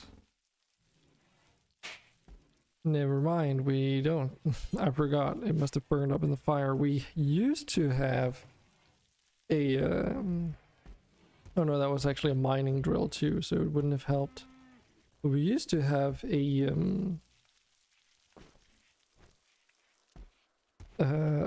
prosthetic, I guess, or like a body part augment that we could have applied, but kind of burned up in the fire.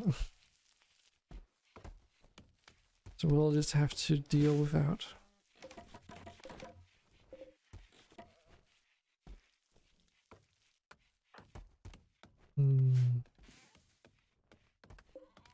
Here's an idea. We can start. Oh yeah, right. This whole wall segment is temporary, actually.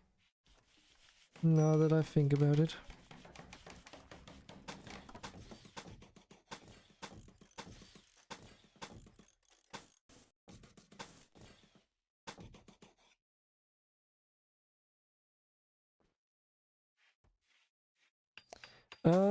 The body part improved mining speed, I think. So it was like a hand drill thingy that you could replace their arm with so that they would do mining faster, but kind of useless right now. Should apply to when you're using the deep drills as well, so you know, it's not just for destroying terrain rocks and metal deposits.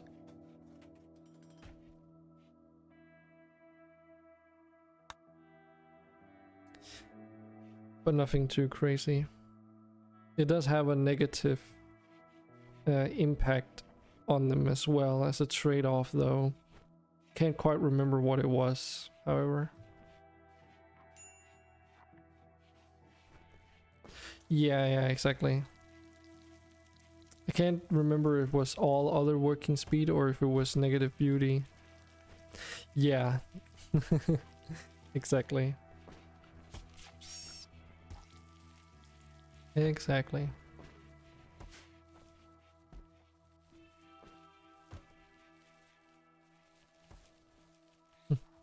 Hey, we're finally getting some crops sowed. That's good. Slightly impressive front room.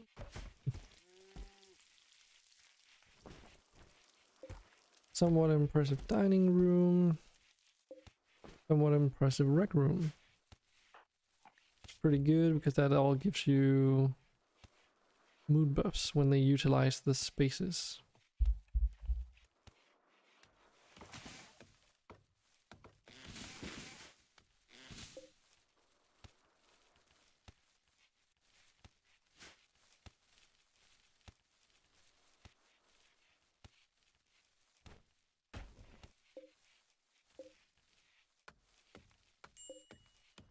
How come they haven't bothered moving all this stuff around yet? Am I missing something?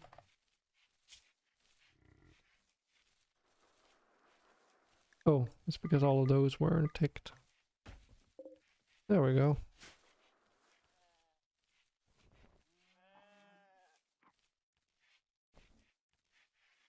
Cool. So we have a machining table now. Does it actually... yeah, it emits light. Interesting. Okay.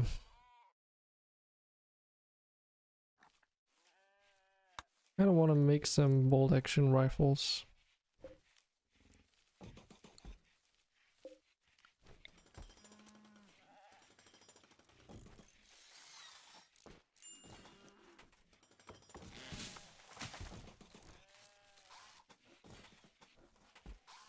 Let's get some light in here. But yeah, if I remember correctly, the expanded prosthetics mod, the EPO mod, adds like a variant of the drill hand that doesn't give you detrimental side effects.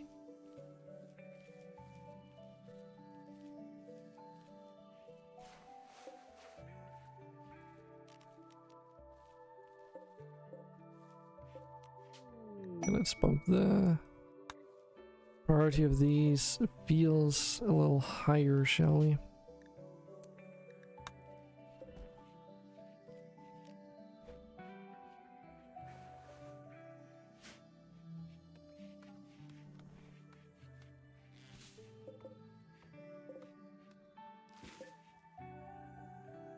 So I decided to reinforce this segment up here because this is like where enemies are going to come in after all. Which means that there's a good possibility that we'll be shooting up against all of these wall pieces. If they like, for some reason, break through a door or, yeah, whatever it may be. Similarly over here, if you shoot in this direction and hit the walls, then that's gonna be, you know, extra damage.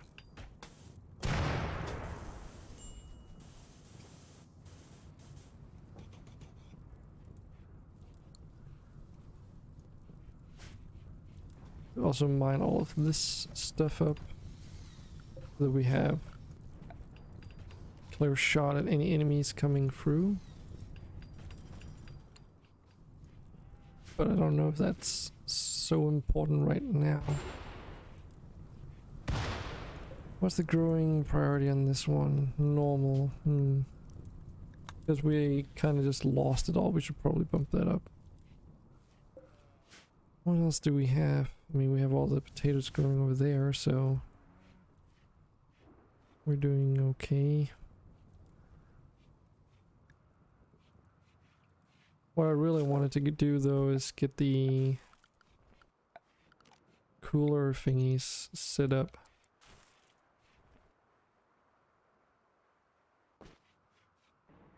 And this is also like a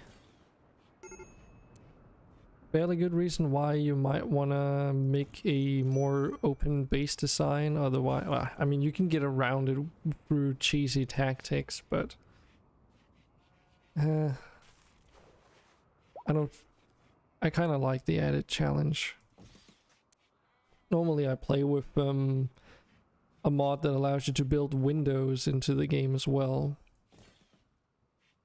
in order to get not only mood buffs, but also to negate the darkness effect, where if a pawn stays indoors for too long, they start getting like antsy because they've been in darkness for too long.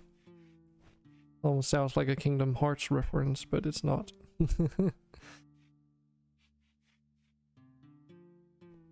Don't know how many to build of these, because it depends, of course. If you have a freaking heat wave happen, then you definitely need a couple.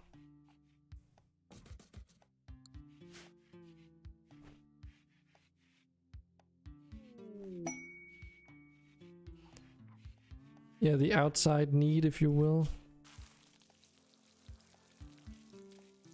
Yeah, they'll like say darkness or something like that. There it even was.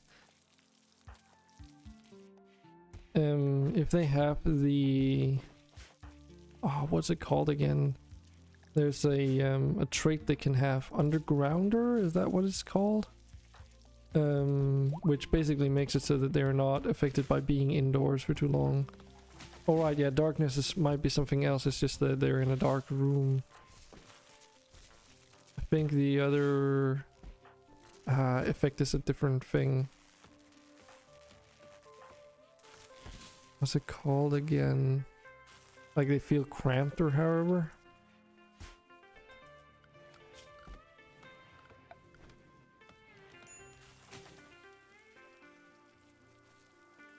I think it is.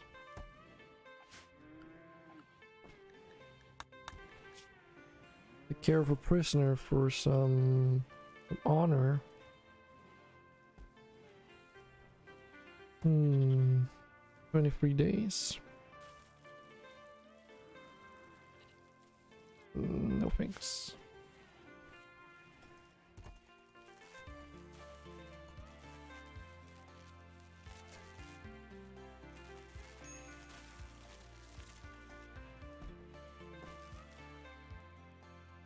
Yeah, it's like if your colonists don't have the undergrounder trait and you want to build in a mountain, you're gonna have like a permanent mood debuff essentially.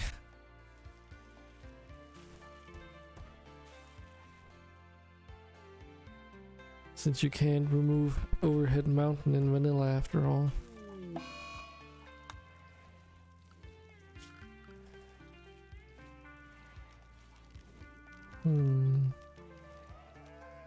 Where is it? Art bench. Also want to get an art bench utilized finally, just in order to push the beauty up inside our crucial room so that they get a higher mood buff.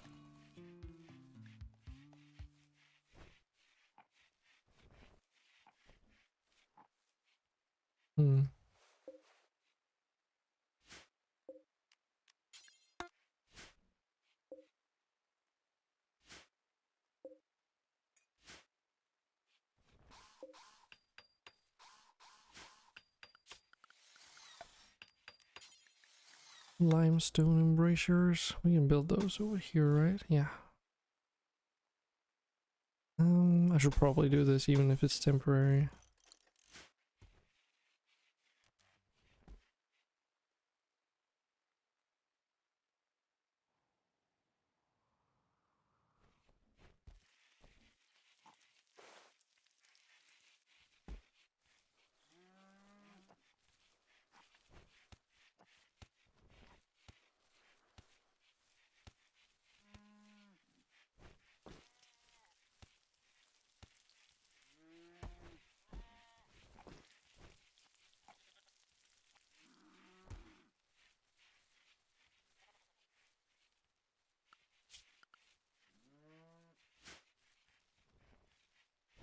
Well, they're just kind of doing their own thing for now, I guess.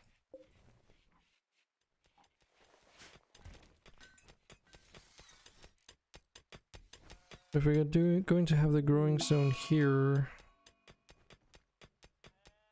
then what about the science area?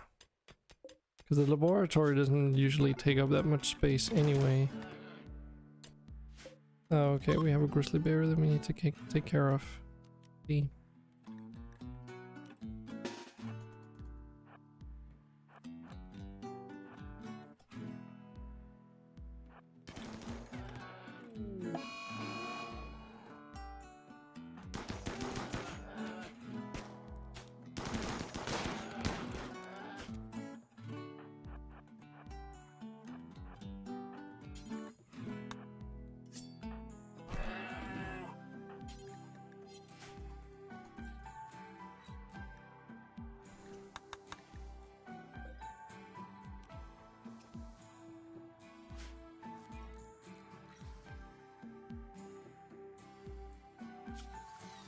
Okay, let's get all this stone and stuff marked out. Question though is there roofing on top of this? A little bit, okay. That's okay.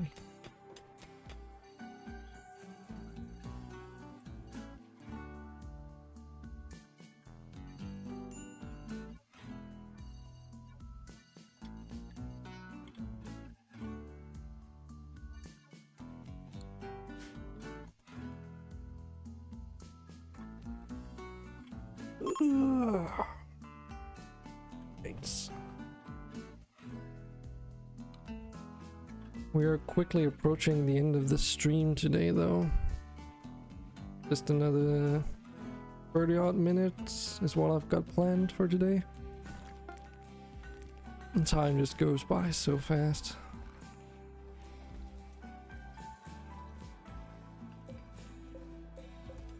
So if I were to stream Rimworld more than once a week, would that be too much?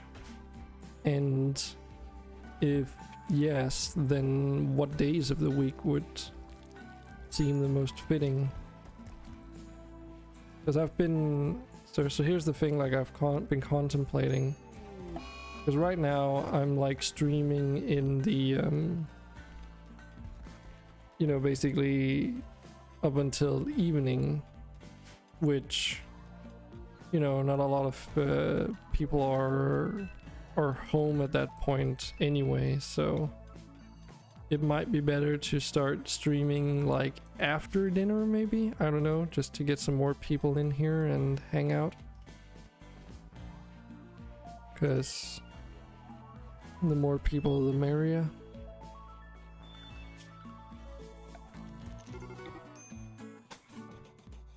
I could also imagine some people might not have the time in the afternoon, so the question is if I should do it, if it should be like one day it would be before, you know, in the time frame leading up to my evening essentially, and then another day where it's basically after dinner time here in Europe at least. But I know that a lot of the Americans that I hang out with, they don't my streaming days right now. Right now it's Wednesday and Saturday, and both days I've got it set to 1 PM till like 30 minutes from now. Like my 1 PM, of course. That's GMT plus 1, and then because we're in... due to the daylight saving, gotta add another hour, right?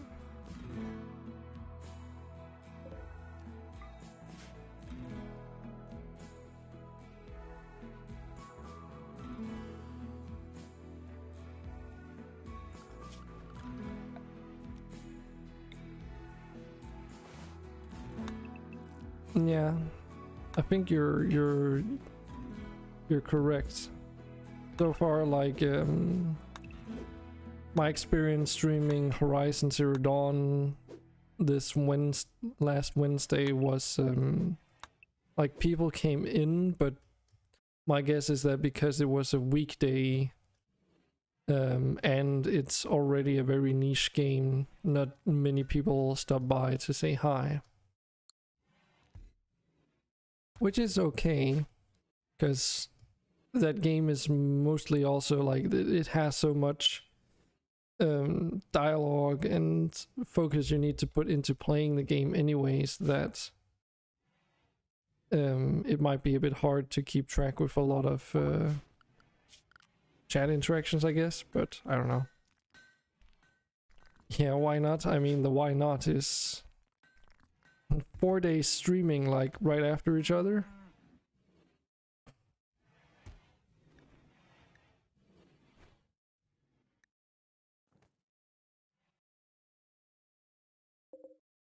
Or do you just mean like spread over the week?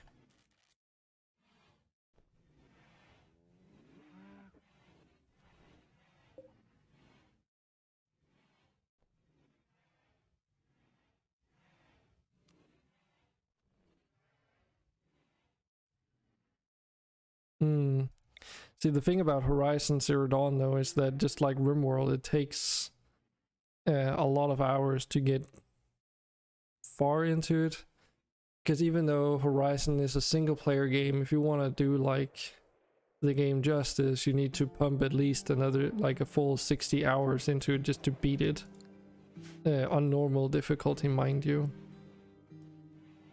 If you want to do like all the things that you can do and try and get the best gear. And because I'm playing it on the hardest difficulty, I think that's pretty much what I'll be aiming for, because trying to do it without the best gear is gonna be yikes.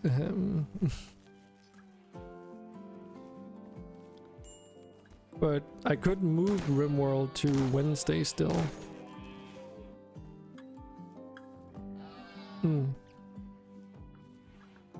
The Witcher, like, then you would be, that would be like a game you would be playing for the rest of the year then. Depending on how you play it, of course. Oof, I want to get rid of that cougar. Also, like, I really want to play more Rimworlds, generally speaking.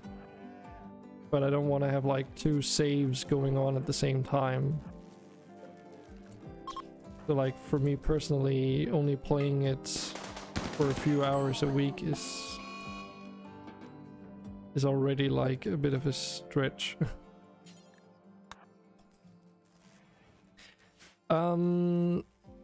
So I didn't originally...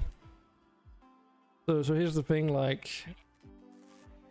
Saturdays is usually the best time for me to connect with people on the Voltage Discord, because America and time zones, which means that if I were to stream every Saturday for the entirety of the day, I basically just wouldn't get to hang out with those people. And I also want to relax a little bit during the weekend, I guess. Because the first Rimworld stream I did stream after I ate as well, so that was like 2 hours later. But I was just so exhausted after those streams. Could also just be because I'm not used to it yet, who knows. But I could definitely feel that it was taxing, so personally I would probably rather spread it over more days, but then the question comes back about the time zone difference. And when during the day still. Because I have other obligations during the weekdays too, in terms of applying for jobs and that kind of stuff. But yeah, I stream for 4 hours now.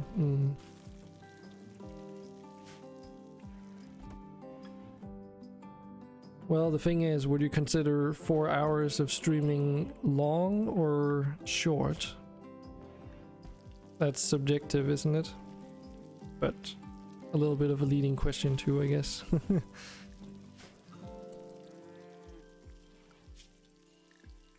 But what would you call a long stream?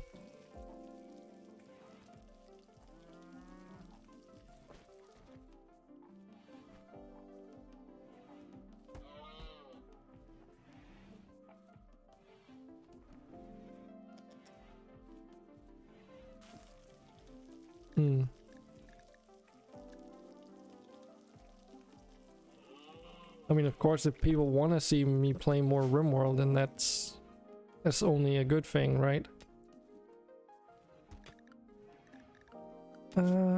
Speaking of playing Rimworld, let's get someone who's good at social for a moment. Hiroko.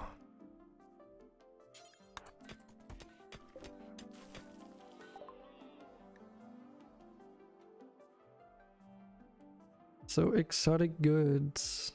Anything interesting?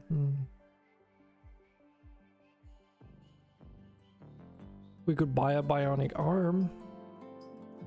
It's better than a regular one.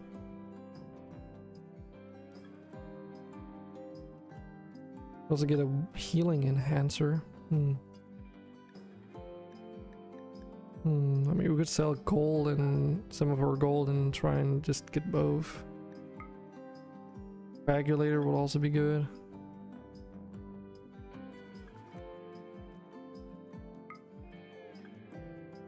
Let's get those.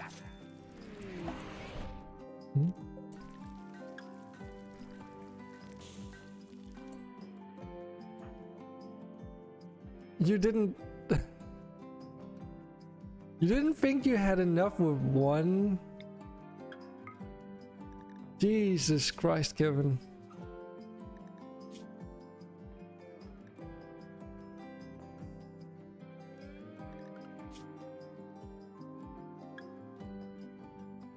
It's your girlfriend.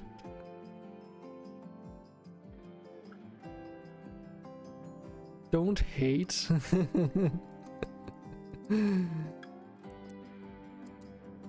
So I appreciate that you spent all the silver for a good one, but holy shit, look at this.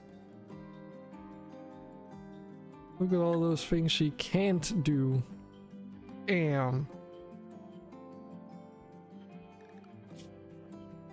How is that a good one? Like, your awful colonist is practically better than her. What the hell?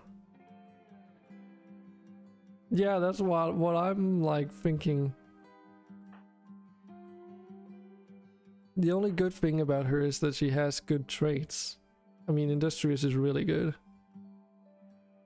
Sanguine, permanent plus 12 mood buff, and she's beautiful, so everyone around her gets a beauty increase. That's pretty good.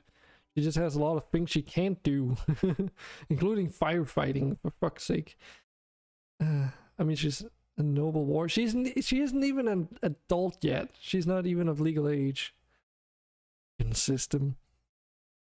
It's random, right? I mean, these two things are super good. Global's work speed plus 35% is absolutely a really good thing. Oh my god, more sheep? Oh yeah, they were gonna self-adjust. And let's be fair for a moment, she doesn't need to be capable of doing everything. That's not a requirement. It just sucks that she can't help planting crops though. But she can cut stone and smelt shit, I guess. She can also do research still. And manage things and scan, which is going to be relevant later. But yeah, any kind of physical activity, she's just like, nope. FBI, over up. I mean,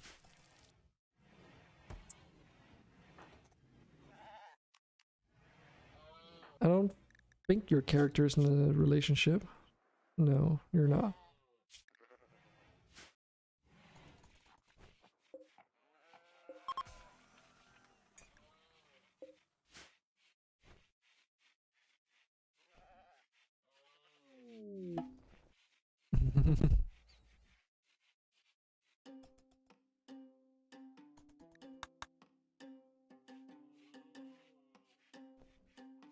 But yeah, some more Rimworld. I'll have to figure it out, like, figure out when I want to do it and how I want to do it, because I definitely want to do more streaming as well. And my colonist is ugly too. I mean, they complement each other, right?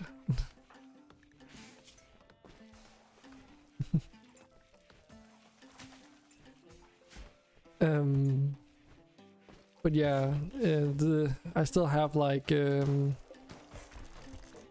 tricky situation of balancing job application searching and looking and writing and all that with planning out the streams and doing the streams, of course.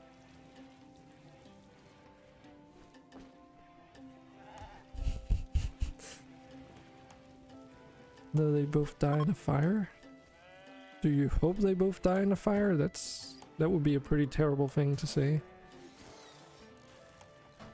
Yeah, that would probably help too. I'm just so used to going to bed at like 2 and waking up at 10 though. But you're right. If I got up at 8, that would probably solve the problem. Well, not solve the problem, then I would then when I would begin streaming at like 9 or however early I could do it, That would be when people in the US are like kind of going to bed and stuff.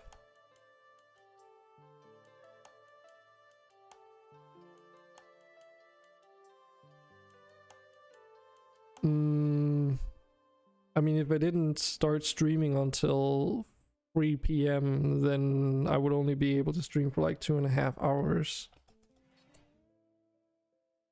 I'm very specific when I start cooking after all, and according to some people that's early, but that's just what I've gotten used to growing up. So okay, so we've got a siege, which means they're gonna establish a small base down there.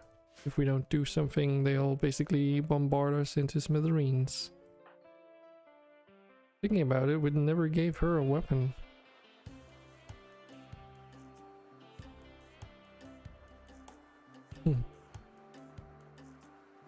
Aw. To be fair though, there's a lot of days during the week where I don't really have any obligations, so there's no, like, I could just do it on those days. These past 2 weeks though, I've been focusing on getting the quality of the stream up to snuff, however. Also getting used to the whole setup, and yeah. There's plenty of excuses.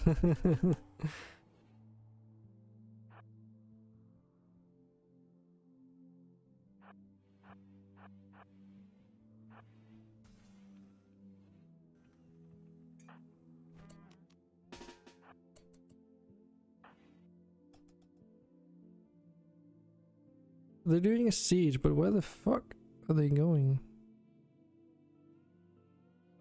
Oh, it's probably because they don't have any, Wait a minute. Why is there a hole in the wall here?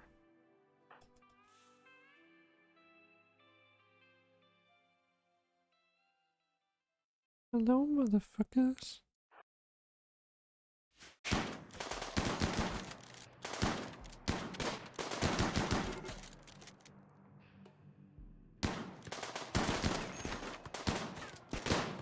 Oh shit.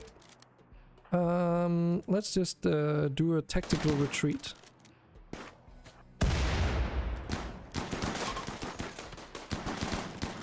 Should have picked up on the fact that she was wielding frag grenades.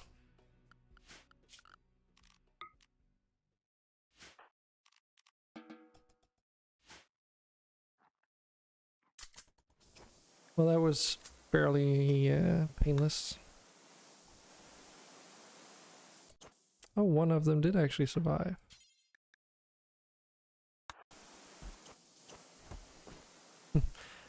Yeah.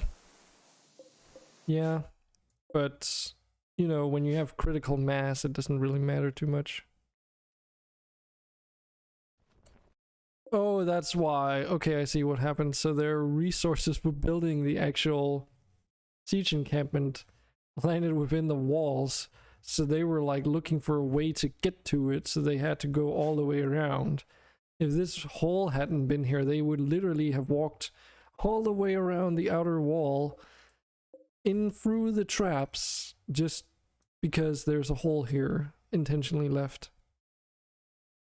just so they could get to their materials. Oh, that's brilliant.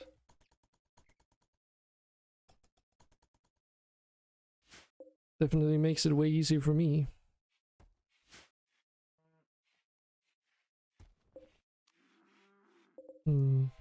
Probably disallow these.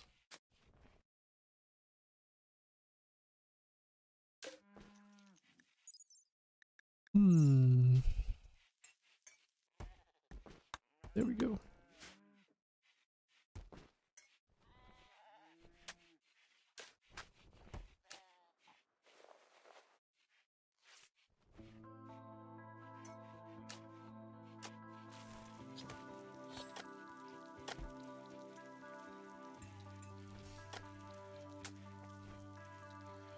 But regarding my streams, I've also contemplated if I should work in some days where I just stream, like plan out a time frame where I want to stream, but not set a specific game that I want to stream for that session, since I tend to switch between a few different games. Like recently I played Rise to Ruins, and I'm also playing Minecraft with a friend of mine, and then also playing Rimworld and Horizon Zero Dawn. That's like already, you know, 4 different games that you could spread out throughout a week, you know.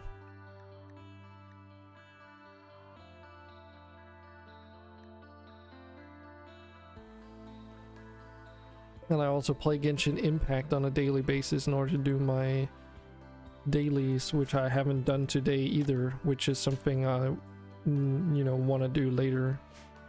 Which is also why, you know, streaming Rimworld after I eat is probably not a good idea. Because then, you know, I would have to start out playing Genshin Impact, and then it would be like 2 to 3 hours before I would start streaming Rimworld again.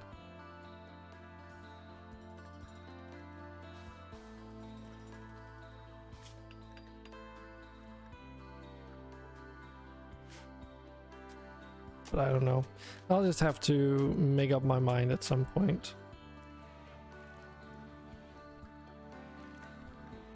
But I'm still like putting it out there because I want to hear you guys' opinion on the situation.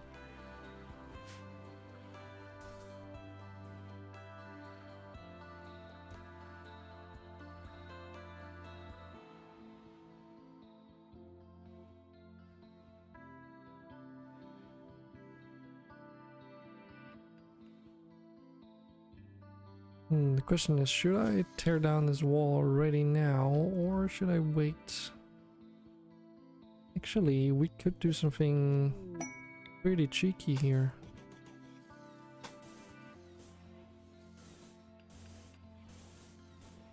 Do like this. Build a door in there. Just to have like a separated area. Then tear all the walls down in this end.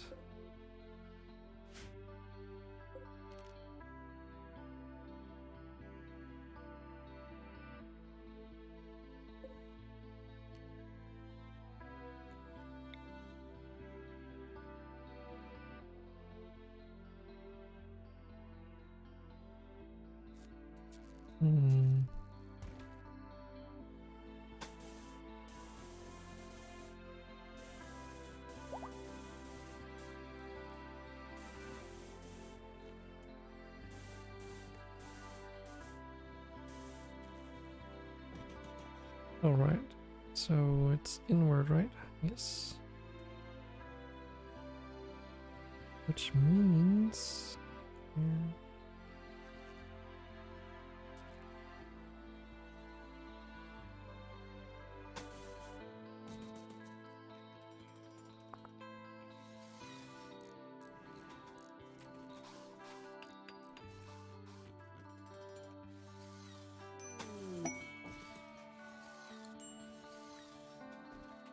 a lover, a wanderer joins. Oh, that's their name.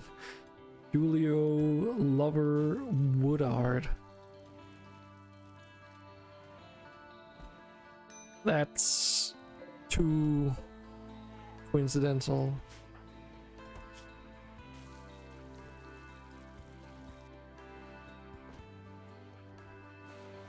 Well, fine, give him a shotgun.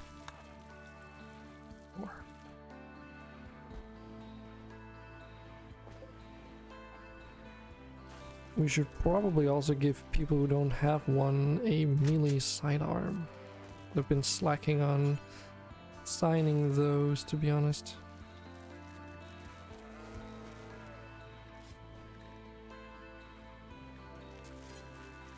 She might not even be able to.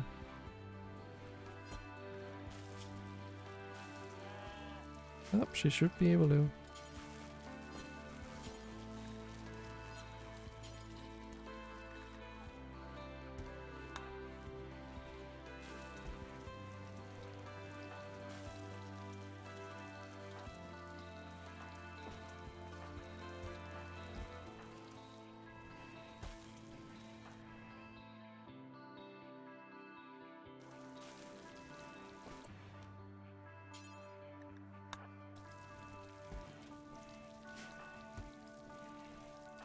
So Lover and Roman don't have a melee weapon either.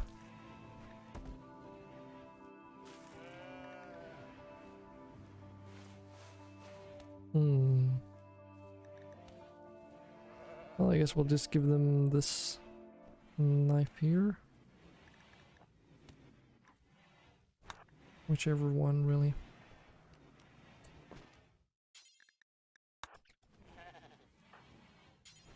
And then give the other one to this person.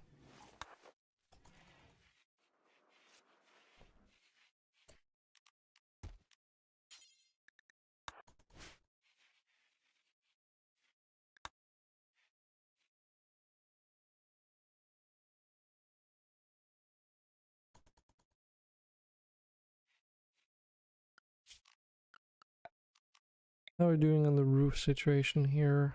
Yeah, I kind of want to keep the roof here.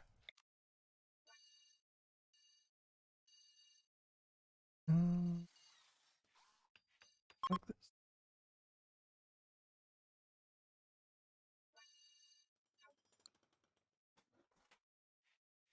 For future plans.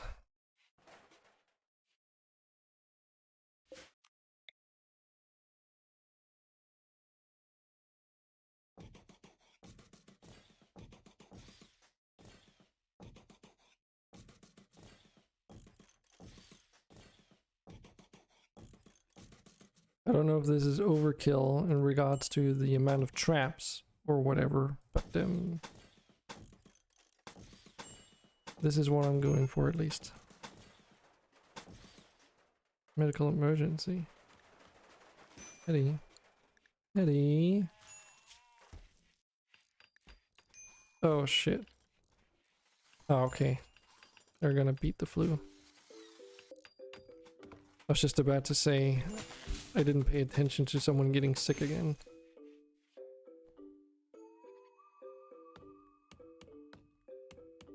Yeah, I'll talk to you later, Kevin. Maybe we'll look at that whole Ark situation and maybe we can make that a stream as well, but we'll see. For the future stuff. I'm also about to head out of here anyway. So, thanks to everyone who's popped in the stream today. I really appreciate you being here. And, you know, if you want to see more Rimworld, then I will definitely be streaming next weekend again. I probably won't do an impromptu stream today simply because I didn't have it planned. But I hope that now that the whole streaming setup and all my equipment is about where I want it to be for now, like all that's taken care of, hopefully I can focus on more on getting some actual streaming done. And well, thanks for this time, and you know, if you're a viewer and you haven't followed, maybe give me a follow, then you'll at least know when I'm streaming the next time. And other than that, just thanks for today and see you all next time.